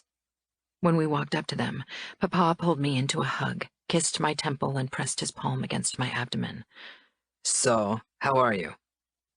I could feel Dante's eyes on us. Scuderi, too, was watching with hawk eyes. I wasn't sure if he knew about my pregnancy. It wasn't public knowledge yet, but soon it would be hard to hide. A closer look was already enough to raise suspicions. I'm good, I said in a whisper. Papa nodded, then stepped back. Are you here to support Bibiana? I gave him a nod, but was distracted when the door opened and Bibiana's parents welcomed us into their house. Bibiana was in the living room, wrapped in a blanket. I rushed over to her and pulled her into a tight hug. I did it. I really did it, she whispered into my ear. Shh, I murmured, patting her back. When I pulled away, Dante, my father, and Rocco Scuderi stood beside us. Bibi stiffened, eyes fearful as they darted between us. Her parents hovered in the doorway. If Bibi had been my child, I wouldn't have left her side in a moment like this. They're here to question you because of Tommaso's death. It's standard procedure. Everything will be fine, I told her. Dante approached us. It would be best if we could have a word alone with Bibiana, he said to me. Bibiana's parents left without a word of protest. I stood but didn't move. Dante's imploring gaze made me back away a few steps. Bibiana rose, then looked at Dante fearfully as he stood before her. She was practically cowering, and it brought out my protective side, but Dante shot me a warning glare. He wanted me to trust him, to let him handle this, and I knew I had no choice. After an encouraging smile at Bibi, I left the living room, but I didn't go far. I pressed my ear against the door, trying to listen in on their conversation. I spoke too quietly, which would have been a good sign under normal circumstances. No raised voices should have been a positive thing, but Dante was his most dangerous when he was quiet. 15 minutes later, I heard steps approaching the door and quickly backed away. Papa opened the door and beckoned me in. Everything's okay, he said when he saw my worried expression. I walked in. Bibi sat on the sofa, her cheeks wet with tears, while Dante and Scuderi stood near the window, talking in quiet voices. I hurried over to her and sat. She gripped my hand immediately, and I squeezed. Her parents came in when Dante turned to us. The men most likely responsible for Tommaso's death are dead. There's no punishment to dole out, so I rule the case closed. I almost sagged with relief. Does that mean we are allowed to look for a new husband for our daughter? Recently, the habit of waiting a year has been loosened. Bibiana's father said, and was of course referring to me. That bastard. Bibiana had barely been freed from one husband they had chosen for her, and they were already eager to find someone new. Dante's answering glower made the other man lower his head. Bibiana is pregnant with Tommaso's child. My eyes flew to Bibi, who gave me a small, happy smile. I suspected for a while, but I got confirmation this morning, she whispered. Her parents looked like they'd been punched. They could hardly marry off a pregnant widow. That would be in bad taste. Bibi met their disappointed glares head on. I'm not going to move back in with you. I give you my word that your daughter will be safe in the house she shared with Tommaso, Dante said. I had to hide a smile. Bibi's parents couldn't argue with that. After that, Dante and I drove Bibi back to her house. Although we didn't talk about what had really happened, Bibi's relieved expression left hardly any doubt. She tried to look solemn whenever she remembered herself, but most of the time her relief spoke too loud.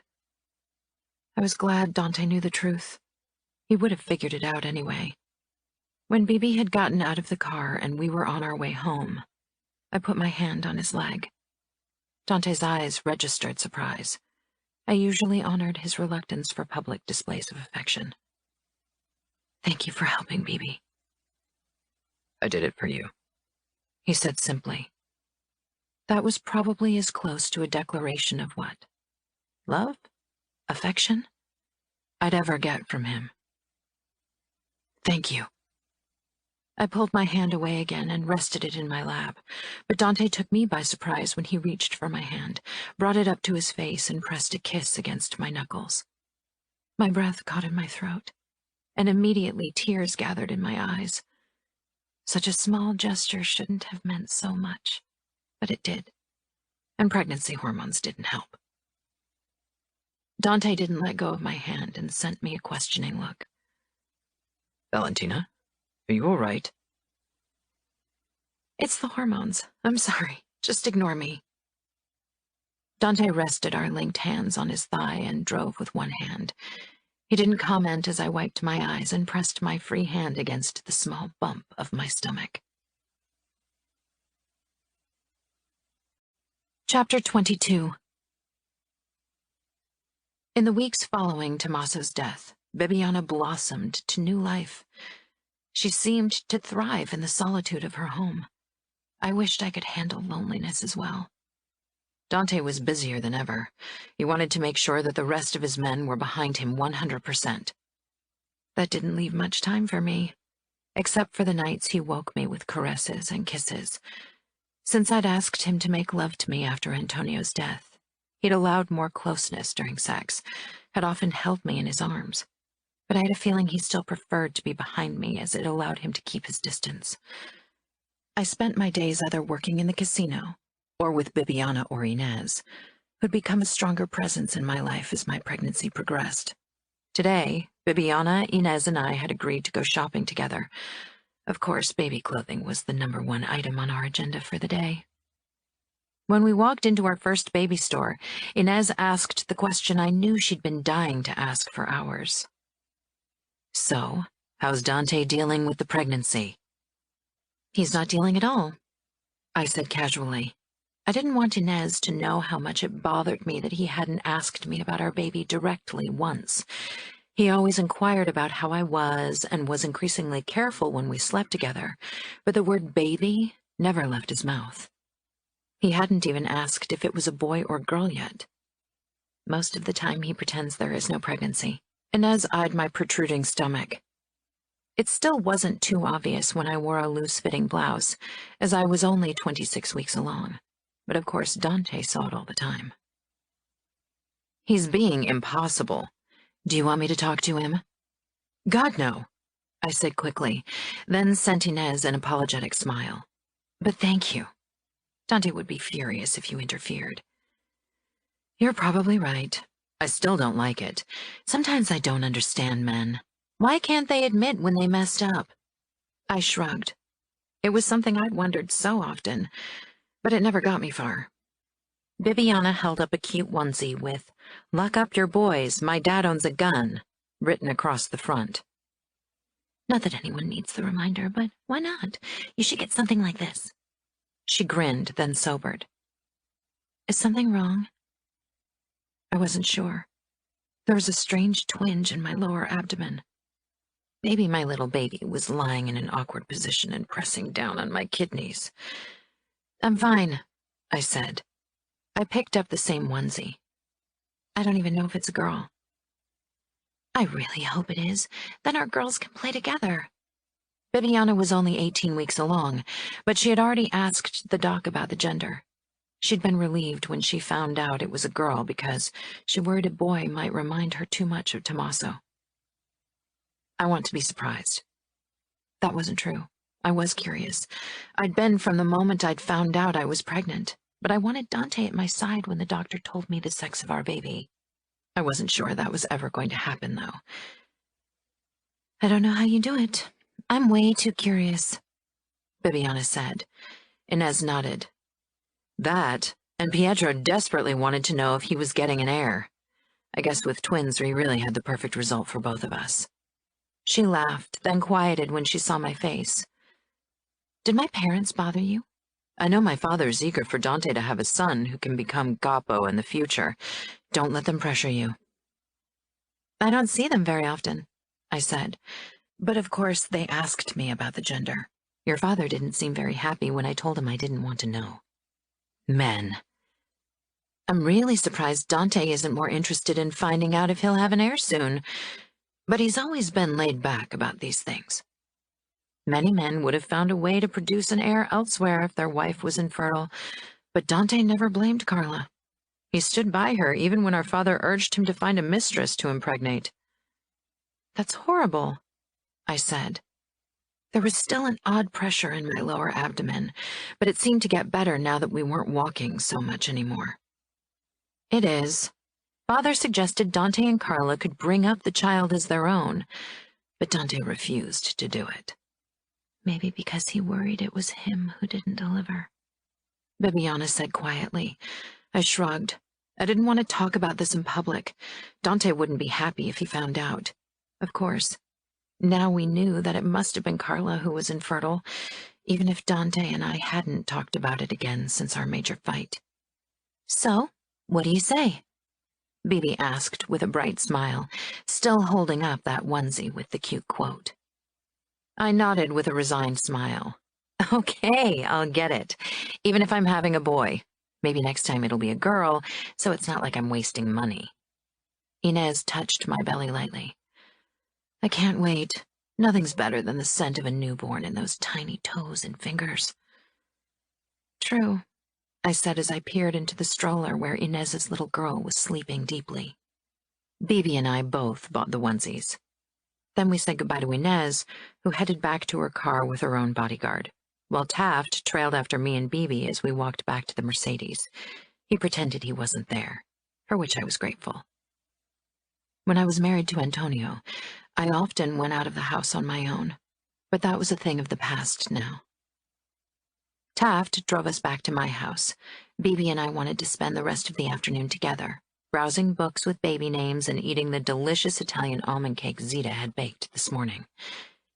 The slight discomfort in my belly I'd felt all day increased as we walked up the few steps to the front door and entered my home. Taft excused himself quietly and would probably return to the guardhouse now that he was no longer needed. It was quiet in the house, except for the distant rumble of male voices. Dante was probably still in a meeting. Come on, let's take our purchases upstairs. I want to show you the lamp I bought for the nursery, I told Bibiana. I put my foot on the first step and froze. A sharp pain shot through my belly. I dropped the bags I'd been carrying and clutched my stomach immediately as my other hand shot out to hold onto the banister. Something warm trickled down my legs. I looked down my body in horror. My beige pants were quickly turning darker. Did my water just break? It was too soon, way too soon. It didn't seem like enough water, but what did I know? Bibiana let out a shocked cry. I was too stunned to utter a word. Valentina, talk to me. It's too soon, I said quietly. 14 weeks too soon. I began shaking as I clutched my belly. You're bleeding, Bibiana whispered. She was right. My pants had a light red tinge. My vision swam. We need an ambulance, Bibiana said. Then she shook her head. We need to call Dante. My legs started shaking, and I had to lean against the wall or risk falling. Dante was in an important meeting, and I wasn't even sure if he wanted this child. He probably still thought I'd cheated on him to conceive. No, Dante is busy. Bibi gave me an incredulous look. The hell he is! Help! Help! She started screaming. I was busy staying on my feet, so I didn't try to stop her. The door to Dante's office was ripped open and Dante charged out, gun in hand. My father and Rocco Scuderi were behind him, their own weapons drawn. Dante's fiery eyes settled on me, and the fury slid off his face and was replaced by panic. Valentina? Dante said as he rushed toward me, already putting his gun back in his holster. What's happening? It's nothing. I didn't want to disturb your meeting. Dante wrapped an arm around my back as my legs gave way. His gaze traveled down my wet pants. I've never seen that look on his face. Was he really worried about me? I gasped as pain sliced through me again. My father appeared in front of me. Valentina! We need to get her to a hospital, Bibiana said sharply. Dante nodded and lifted me up. Your shirt. You're getting it dirty. Dante held me even tighter and carried me outside. At once, Taft and Enzo stormed in our direction. I want you to make up the front, Dante ordered. The calm efficiency was replaced by something urgent in his voice. They nodded before they rushed off. My father held open the passenger door of the Mercedes and Dante gently sat me down. I'll get your mother, Father said as he touched my cheek. We'll be in the hospital soon. He closed the door, and the moment Dante slipped behind the steering wheel, he revved up the engine and we shot out of the garage and down the driveway. The car with Enzo and Taft waited at the front, but shot onto the street when we'd almost reached them. Dante drove well over the speed limit. Every bump in the street made me wince. The pain wasn't as strong anymore. Now there was only a dull ache. But what if that was a bad sign? We should have put a towel on the seat. I'm getting it wet, I said. Dante glanced my way. I don't give a fuck about the seat, or the car, or anything right now. You are all that matters. He reached out and took my hand, which was resting on my belly. We're almost there. Are you in pain? It's not as bad as before, I whispered. Then, because I just couldn't let it drop. It is your baby, Dante. I never cheated, and I never will. Dante sucked in his breath. Is that the reason for this? You think my water broke because I was upset with you? I don't know. There was something close to despair on his face. I'm a fucking bastard, Val. If you lose this child... He shook his head and focused back on the windshield as we pulled up in front of the hospital entrance. The car with our guards was already there, and so were a doctor and a nurse with a stretcher. Dante jumped out of the car and jogged around the hood to help them get me out of the car. Once I lay down on the stretcher, I was rolled into the hospital. Dante never left my side, and he only let go of my hand when he got in the way of the doctors and nurses. After hours of ultrasounds, blood work, and all kinds of other checkups, I was finally rolled into a room. I was tired and scared, though not as badly as before. Dante settled on the edge of the mattress and brushed a few strands of hair from my face. My eyelids were heavy, but I didn't want to sleep. Dante had talked to the doctors, as I didn't feel like my brain could follow their explanations right now. What did they say? I asked. He said you had a preterm rupture of membranes. That's why you lost some of your amniotic fluid. What does it mean?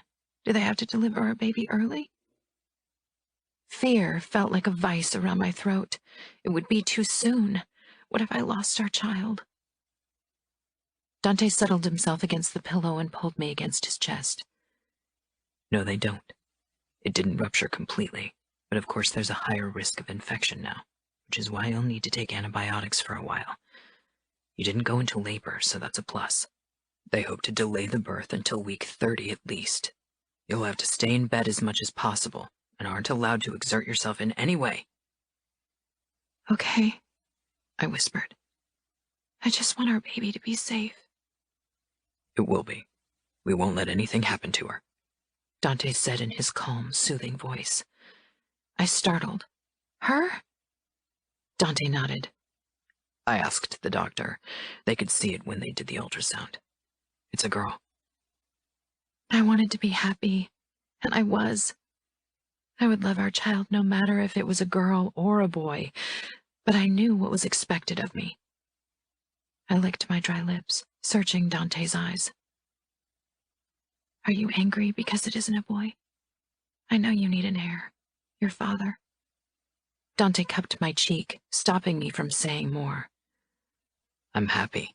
I don't care if it's a boy or a girl, and my father will eventually see reason. He sounded honest, but I knew the realities of mob life and the need for a made man to have a boy who could follow in his footsteps, be inducted into the mafia, and guarantee the success of the outfit. A man needed a son to be fully respected by his fellow made men. You don't have to sugarcoat things for me, Dante. I know how things work in our world. Dante pulled back a few inches, eyebrows raised. I'm not sugarcoating anything. I told you the truth. I'm happy that we're having a daughter. I'll be happy about every child we have. I'm not going to lie. Many people in the outfit will see it as something less desirable. They will only really congratulate me once you're pregnant with a boy. But I don't care about them. You're still young, and we have time. We'll have more children, and maybe there'll be a boy among them. But for now, let's be happy about our daughter. Are you happy? I asked, already getting teary again. That was the one thing I hated most about being pregnant, my loss of self-control when it came to my emotions, especially my tears. Since I told you I was pregnant, you never once asked about the baby. You pretended it wasn't there. You made me feel horrible for something that should have been cause for joy. Why did you change your mind? Because I almost lost our baby? I didn't change my mind. I've been happy about your pregnancy for a while now. I gave him a doubtful look. That's not what I saw. I'm good at hiding my thoughts and emotions, Dante said regretfully. but I shouldn't have done it in this case. You are right. I ruined your first weeks of pregnancy for you, all because I was too proud to admit I'd been wrong. I waited patiently for him to say more. I wasn't ready to accept his unspoken apology yet. Dante rested his palm lightly on my stomach. You were right during our fight after you told me about your pregnancy. I never wanted Carla to see a doctor about her inability to conceive because I didn't want to find out it was me who was infertile. I'm a proud man, Val. Too proud. And somehow, I'd convinced myself that I couldn't become capo if I found out I was incapable of getting my wife with child. I would have been half a man. No, you wouldn't. But I understand where you're coming from. But if that's the case, then why weren't you elated when I told you I was pregnant with your child? After all, that meant you weren't infertile.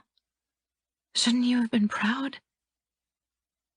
Dante's smile was solemn.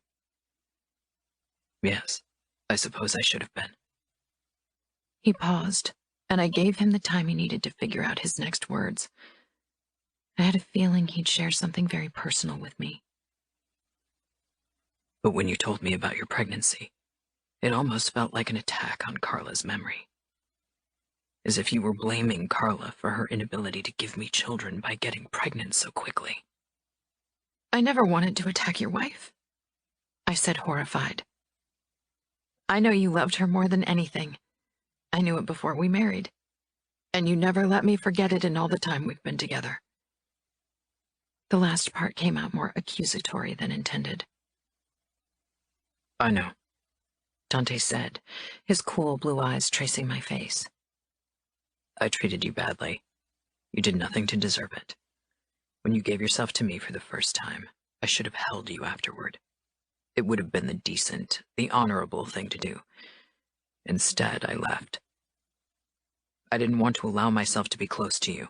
I'd allowed myself to love once, and after I had to watch Carla die a slow, horrible death, I'd sworn to myself that I wouldn't let a woman into my life again. I nodded slowly. I'm sorry for what happened to Carla. I'm sorry you had to watch her die. Dante's eyes were distant. He wasn't crying. I didn't think he'd ever allow himself to do so in front of anyone, but there was a deep sadness in his eyes that tore at me. I killed her. I jerked in his embrace, my eyes wide. You did what? But I thought she died from cancer. She would have, yes. The doctors said there was nothing they could do for her. She was home, drugged up most days, so she wasn't in too much pain, but even the morphine eventually didn't help anymore. She asked me to help her, to free her from the horror that her life had become. She didn't want to spend more weeks bound to her bed, unable to get out and racked by pain. He paused, and I was openly crying, even if he couldn't. I pressed my hand against his chest, trying to show him that it was okay, that I understood. She wanted me to shoot her because she thought it would be easier for me, less personal. I couldn't do it. Not like that. Not the same way I dealt with traitors and scum that wasn't even worth the dirt under her feet. I injected her insulin, and she fell asleep in my arms and never woke up again. I didn't know. I was always told that she died because her organs failed in the end. His eyes settled on me, dark and haunted. He brushed his thumb under my eyes, wiping away my tears. That's what I wanted. I never told anyone. I shivered against him, too overwhelmed to say anything. I buried my face in his neck, seeking his warmth and scent. His hand rubbed gentle circles on my stomach. If I'd known, I wouldn't have pushed you so much. Val, you didn't push me. When I married you, I made a vow to take care of you and try to be a good husband, and I don't take my vows lightly. I'm a man of honor. and yet I didn't fulfill the promises I made to you. Why did you ever agree to marry if you knew how hard it would be for you? My father wanted me to marry, and I knew I was starting to look weak because I couldn't move on from Carla. So I did what I thought would be best for my claim to power. You seemed like the perfect choice. The way he said it made it sound as if I wasn't, but I didn't interrupt him. I thought you'd be reluctant to allow closeness so shortly after your first husband died. The mention of Antonio tightened my throat, but I swallowed past it. I would have, if we'd been in love, or had had anything resembling a real marriage. I'm not blaming you for wanting something real after how Antonio used you, which makes it even worse that you married another man who used you for his own purposes. He let out a low breath. So when you decided to marry me, you never intended to sleep with me? Dante laughed darkly. I'm not that honorable. No, I thought I'd consummate our marriage and then sleep with you whenever I felt like it, without any kind of emotional attachment. Then why didn't you sleep with me on our wedding night or in the days after? I wanted to. When I brought you into my bedroom on our wedding night, I wanted nothing more than to rip your gown off and bury myself in you. I was angry. I wanted to fuck you until I got that anger out of my system. But then you stepped out of the bathroom in that modest silk nightgown, looking every bit the lady. And you were my wife. And you had that fucking hopeful and insecure look in your eyes, and I knew I couldn't use you like that. My lips parted in surprise. Did you suspect that I had never slept with a man? Dante shook his head. No.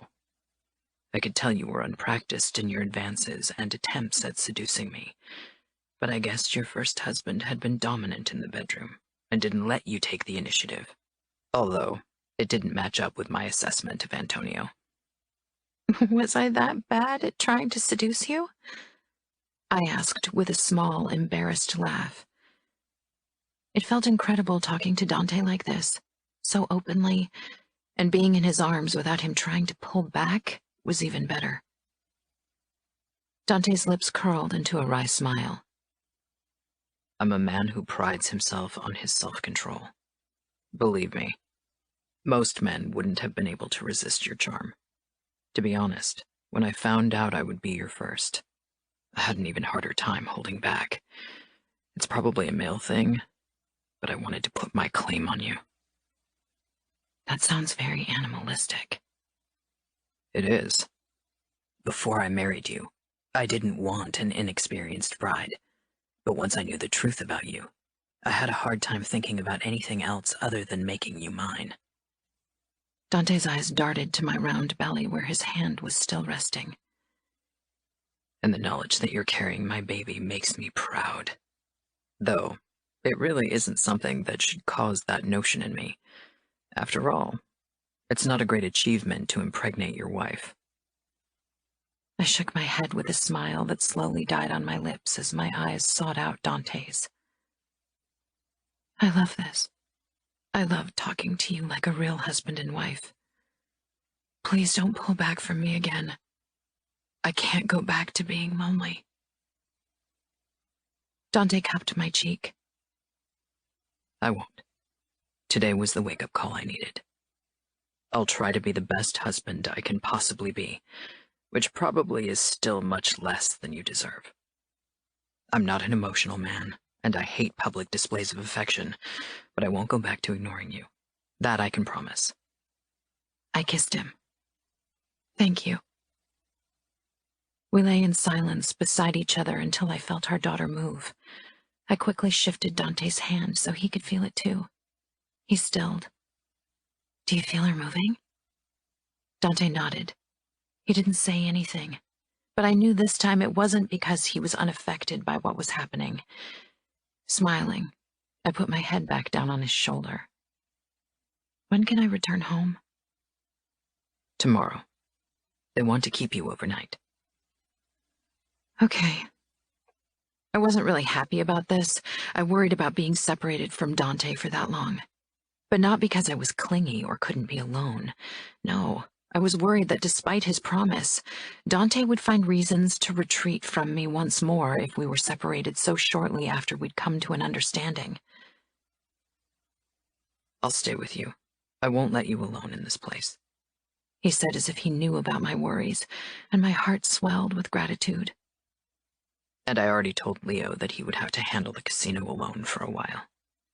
You don't want me to work anymore? The doctor said you need to stay in bed as much as possible, so you won't be able to work. Once our child is born and you're feeling well enough, we can still talk about finding you a new job. That's reasonable, I said, then pulled back and kissed him again. Now that he let me, I wanted to do it over and over again. Soon my breathing quickened, but Dante drew back with a small shake of his head. We shouldn't. You need rest. Did the doctor say something about sex? Because of the rupture, sex is too risky. It could lead to an infection or cause the rupture to widen. So we can't have sex for 3 months if I'm going full term? Yes, that's right.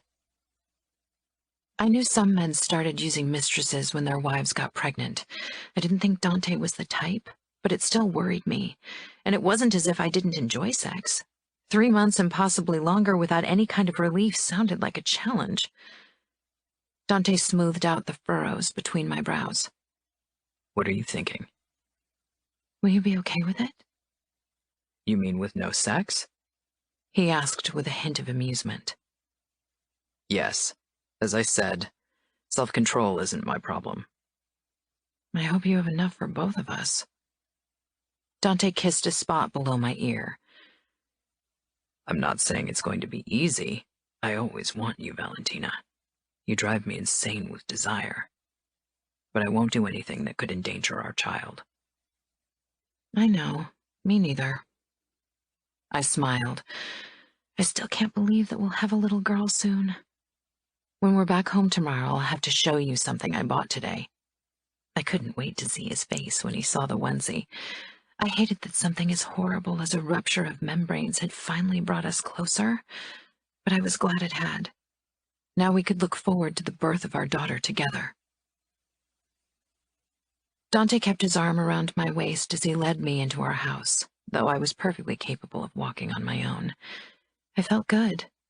Maybe the medication was helping, or maybe our little girl had decided she liked it in my belly now that her parents had figured things out.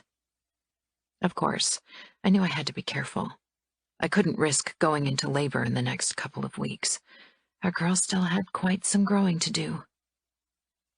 Dante was about to lead me into the living room, but I shook my head. I really want to take a shower. Instead of guiding me toward the staircase, he picked me up and began carrying me upstairs. I was tall, and it couldn't have been easy for Dante to manage the stairs with my added weight.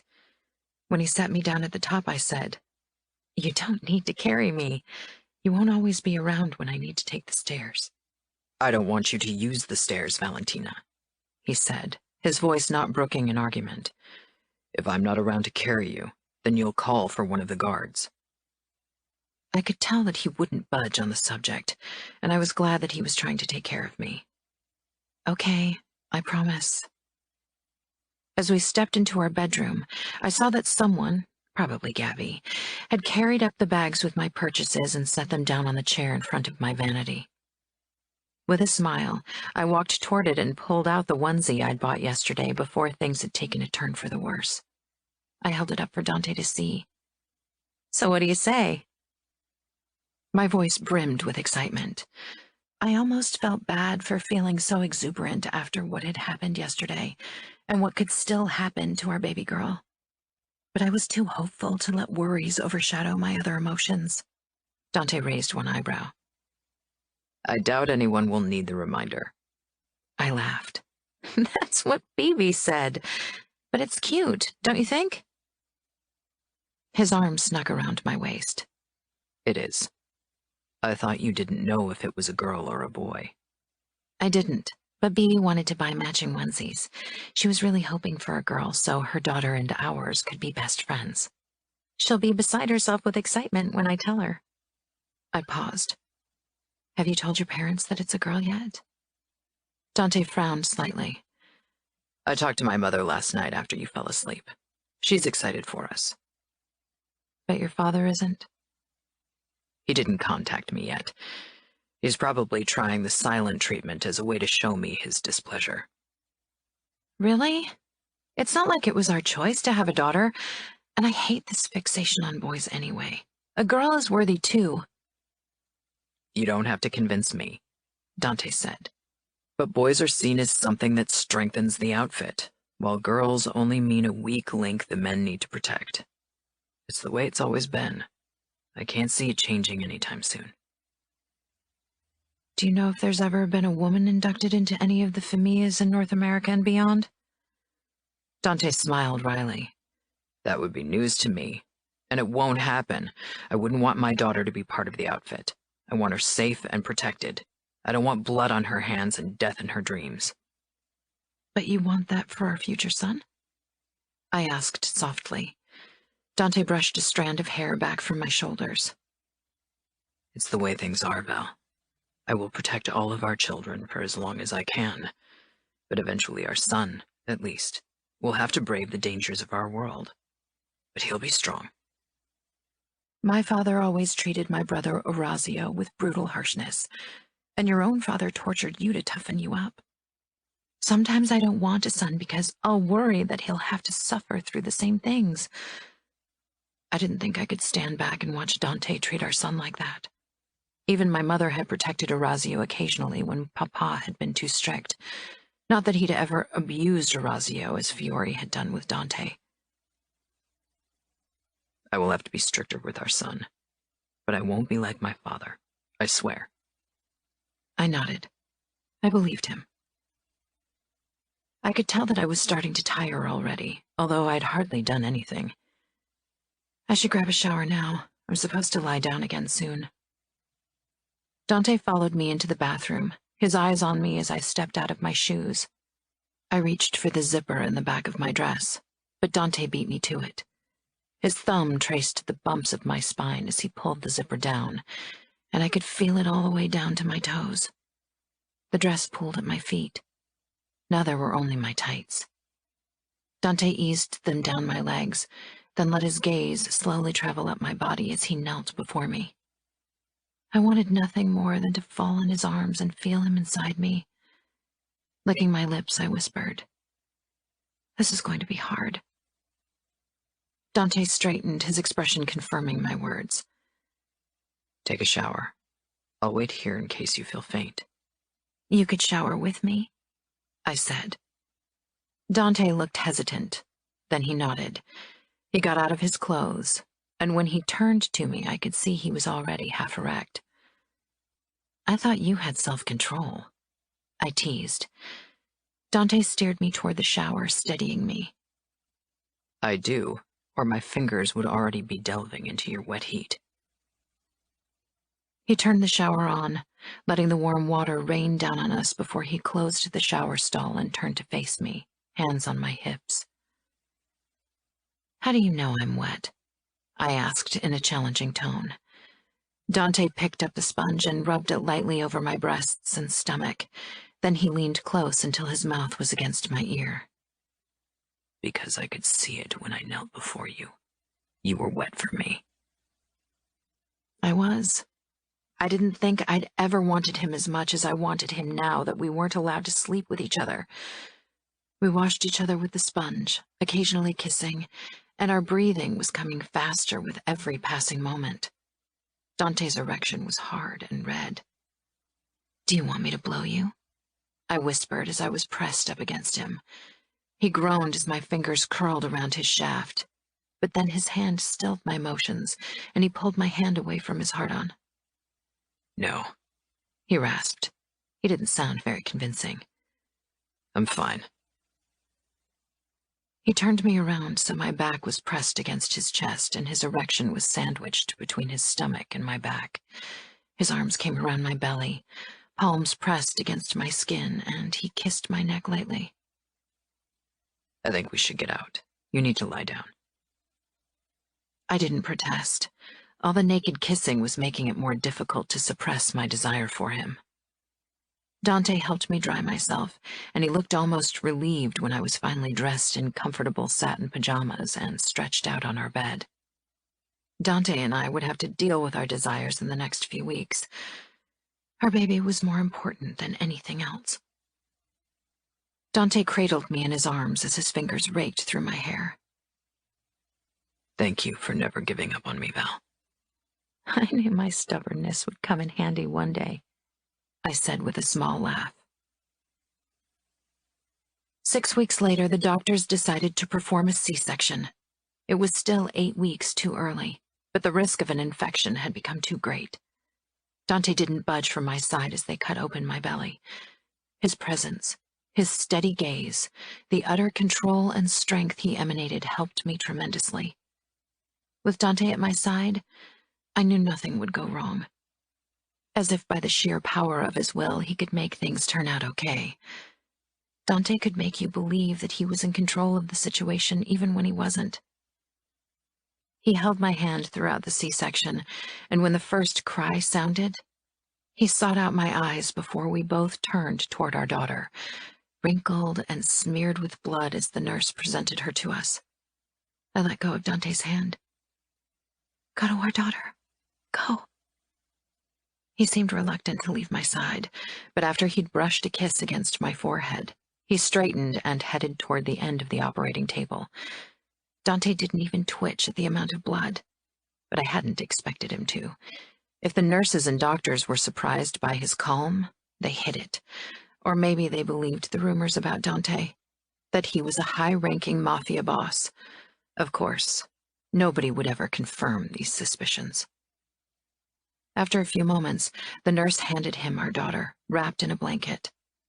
She looked tiny in Dante's arm as he peered down at her with the softest expression I'd ever seen on him.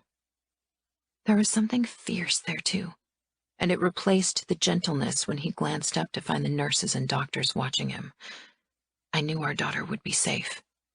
Dante's eyes spoke of protectiveness, a pure determination to destroy anything and anyone that meant her harm. Turning his gaze away from the hospital staff, Dante approached me with our daughter and lowered himself to the chair beside my head so he could show me our little girl. I knew the doctor would have to take her away soon. She'd have to spend some time in the incubator before she could come home with us. She's so beautiful, I whispered. I didn't even care that the doctors were busy stitching me back together, or that Dante and I weren't alone. She is just like you, Dante said quietly. I ran a finger over her cheek. She blinked at me with her glassy eyes. Her hair was blonde like Dante's, albeit still matted. She was tiny, and I wanted nothing more than to protect her. Anna, I said, for the first time calling her by the name Dante and I had chosen only days before. Your dad will always love you and keep you safe. Dante kissed Anna's, then my forehead. You and Anna both. I searched his eyes, and the tears I'd successfully held back up till that point finally found their way out.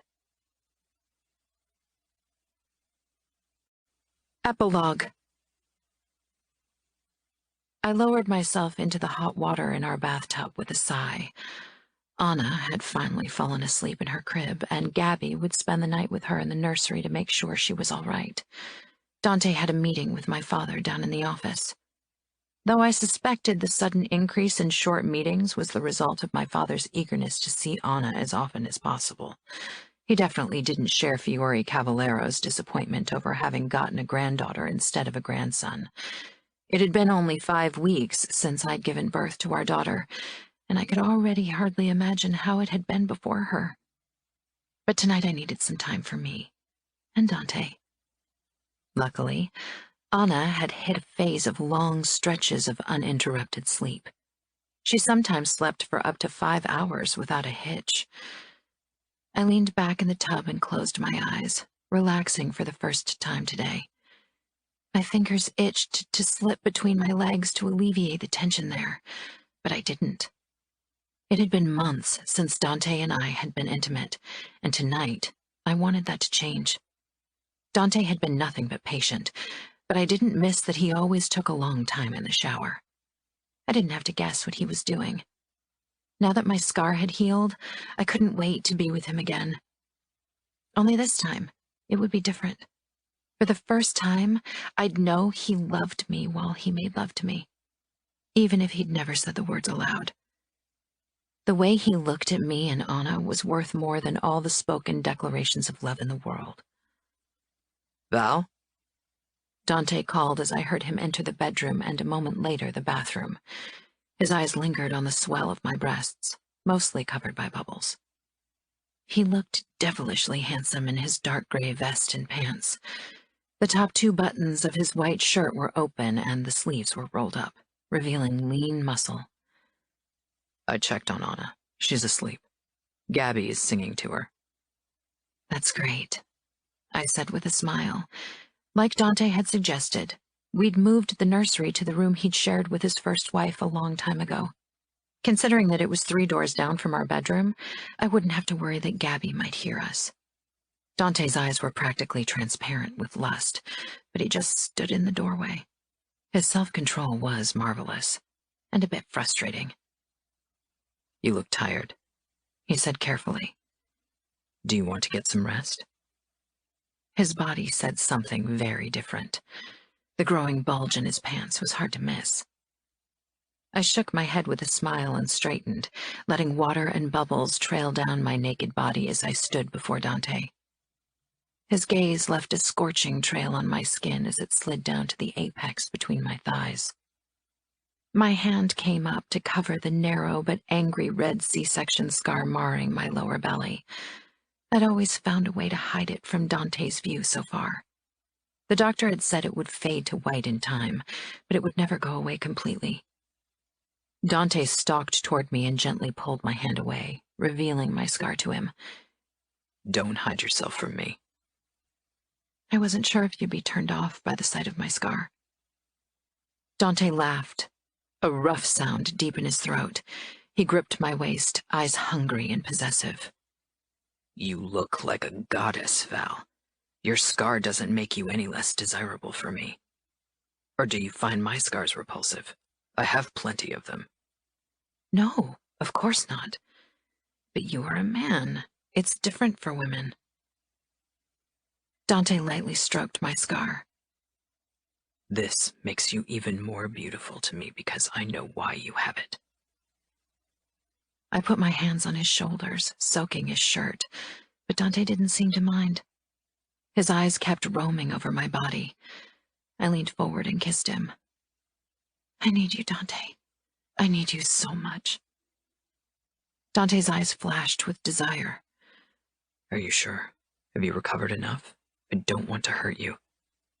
My heart pounded with love for him. It meant a lot that he asked me, when I could tell how much he wanted to throw me on the bed and take me.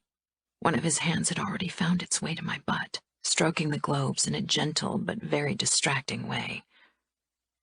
You won't, I said. As long as we take it slow, we should be okay.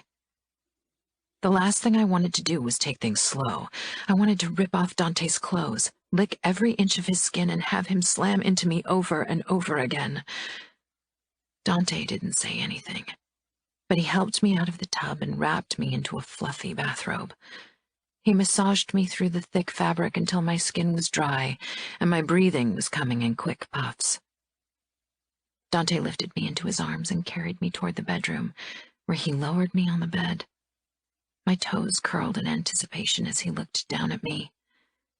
He slowly crawled on the bed and reached for the belt holding my bathrobe closed. With a tug, it came apart, laying me bare to his eyes. So beautiful, he said roughly. I missed your taste. His words alone made arousal pool between my legs, and I bucked my hips in silent invitation. A smirk curled his lips before he lowered his head and kissed my breasts, first the left, then the right, before he kissed his way down to my stomach. I stiffened when his lips brushed my scar, not because it hurt, But Dante didn't retreat. My flinching seemed to make him even more determined to pay special attention to this part of my body. His gaze flitted up to me as he pressed another kiss against the scar. His eyes were unrelenting until my muscles finally loosened under his lips. After another quick kiss, he moved lower, pushed my legs farther apart, and then dipped his tongue between my folds. I cried out, already so close to the edge that I could feel my leg muscles tense in anticipation. After a few more strokes and gentle nips, my release gripped me. Dante! I shoved my fingers into his hair, holding him against me as I succumbed to the pleasure he was giving me. Dante lifted his face and pressed a kiss against my inner thigh before sitting up. I did the same, my hands going for his vest, pushing it down his shoulders before moving on to unbuttoning his shirt with shaking hands. Get up, I ordered in a breathless whisper. Dante complied, a surprised twinkle in his eyes. I half tore his pants down his legs, letting his hard length spring free. I peered up at Dante as I took him into my mouth, tasting the salty pre-cum on the back of my tongue as he slid to the back of my throat. Dante groaned. He glided in and out of my mouth a few times before he took a step back, out of my reach. As good as that feels, I'm going to come if you keep it up. You don't know how much I fucking want you.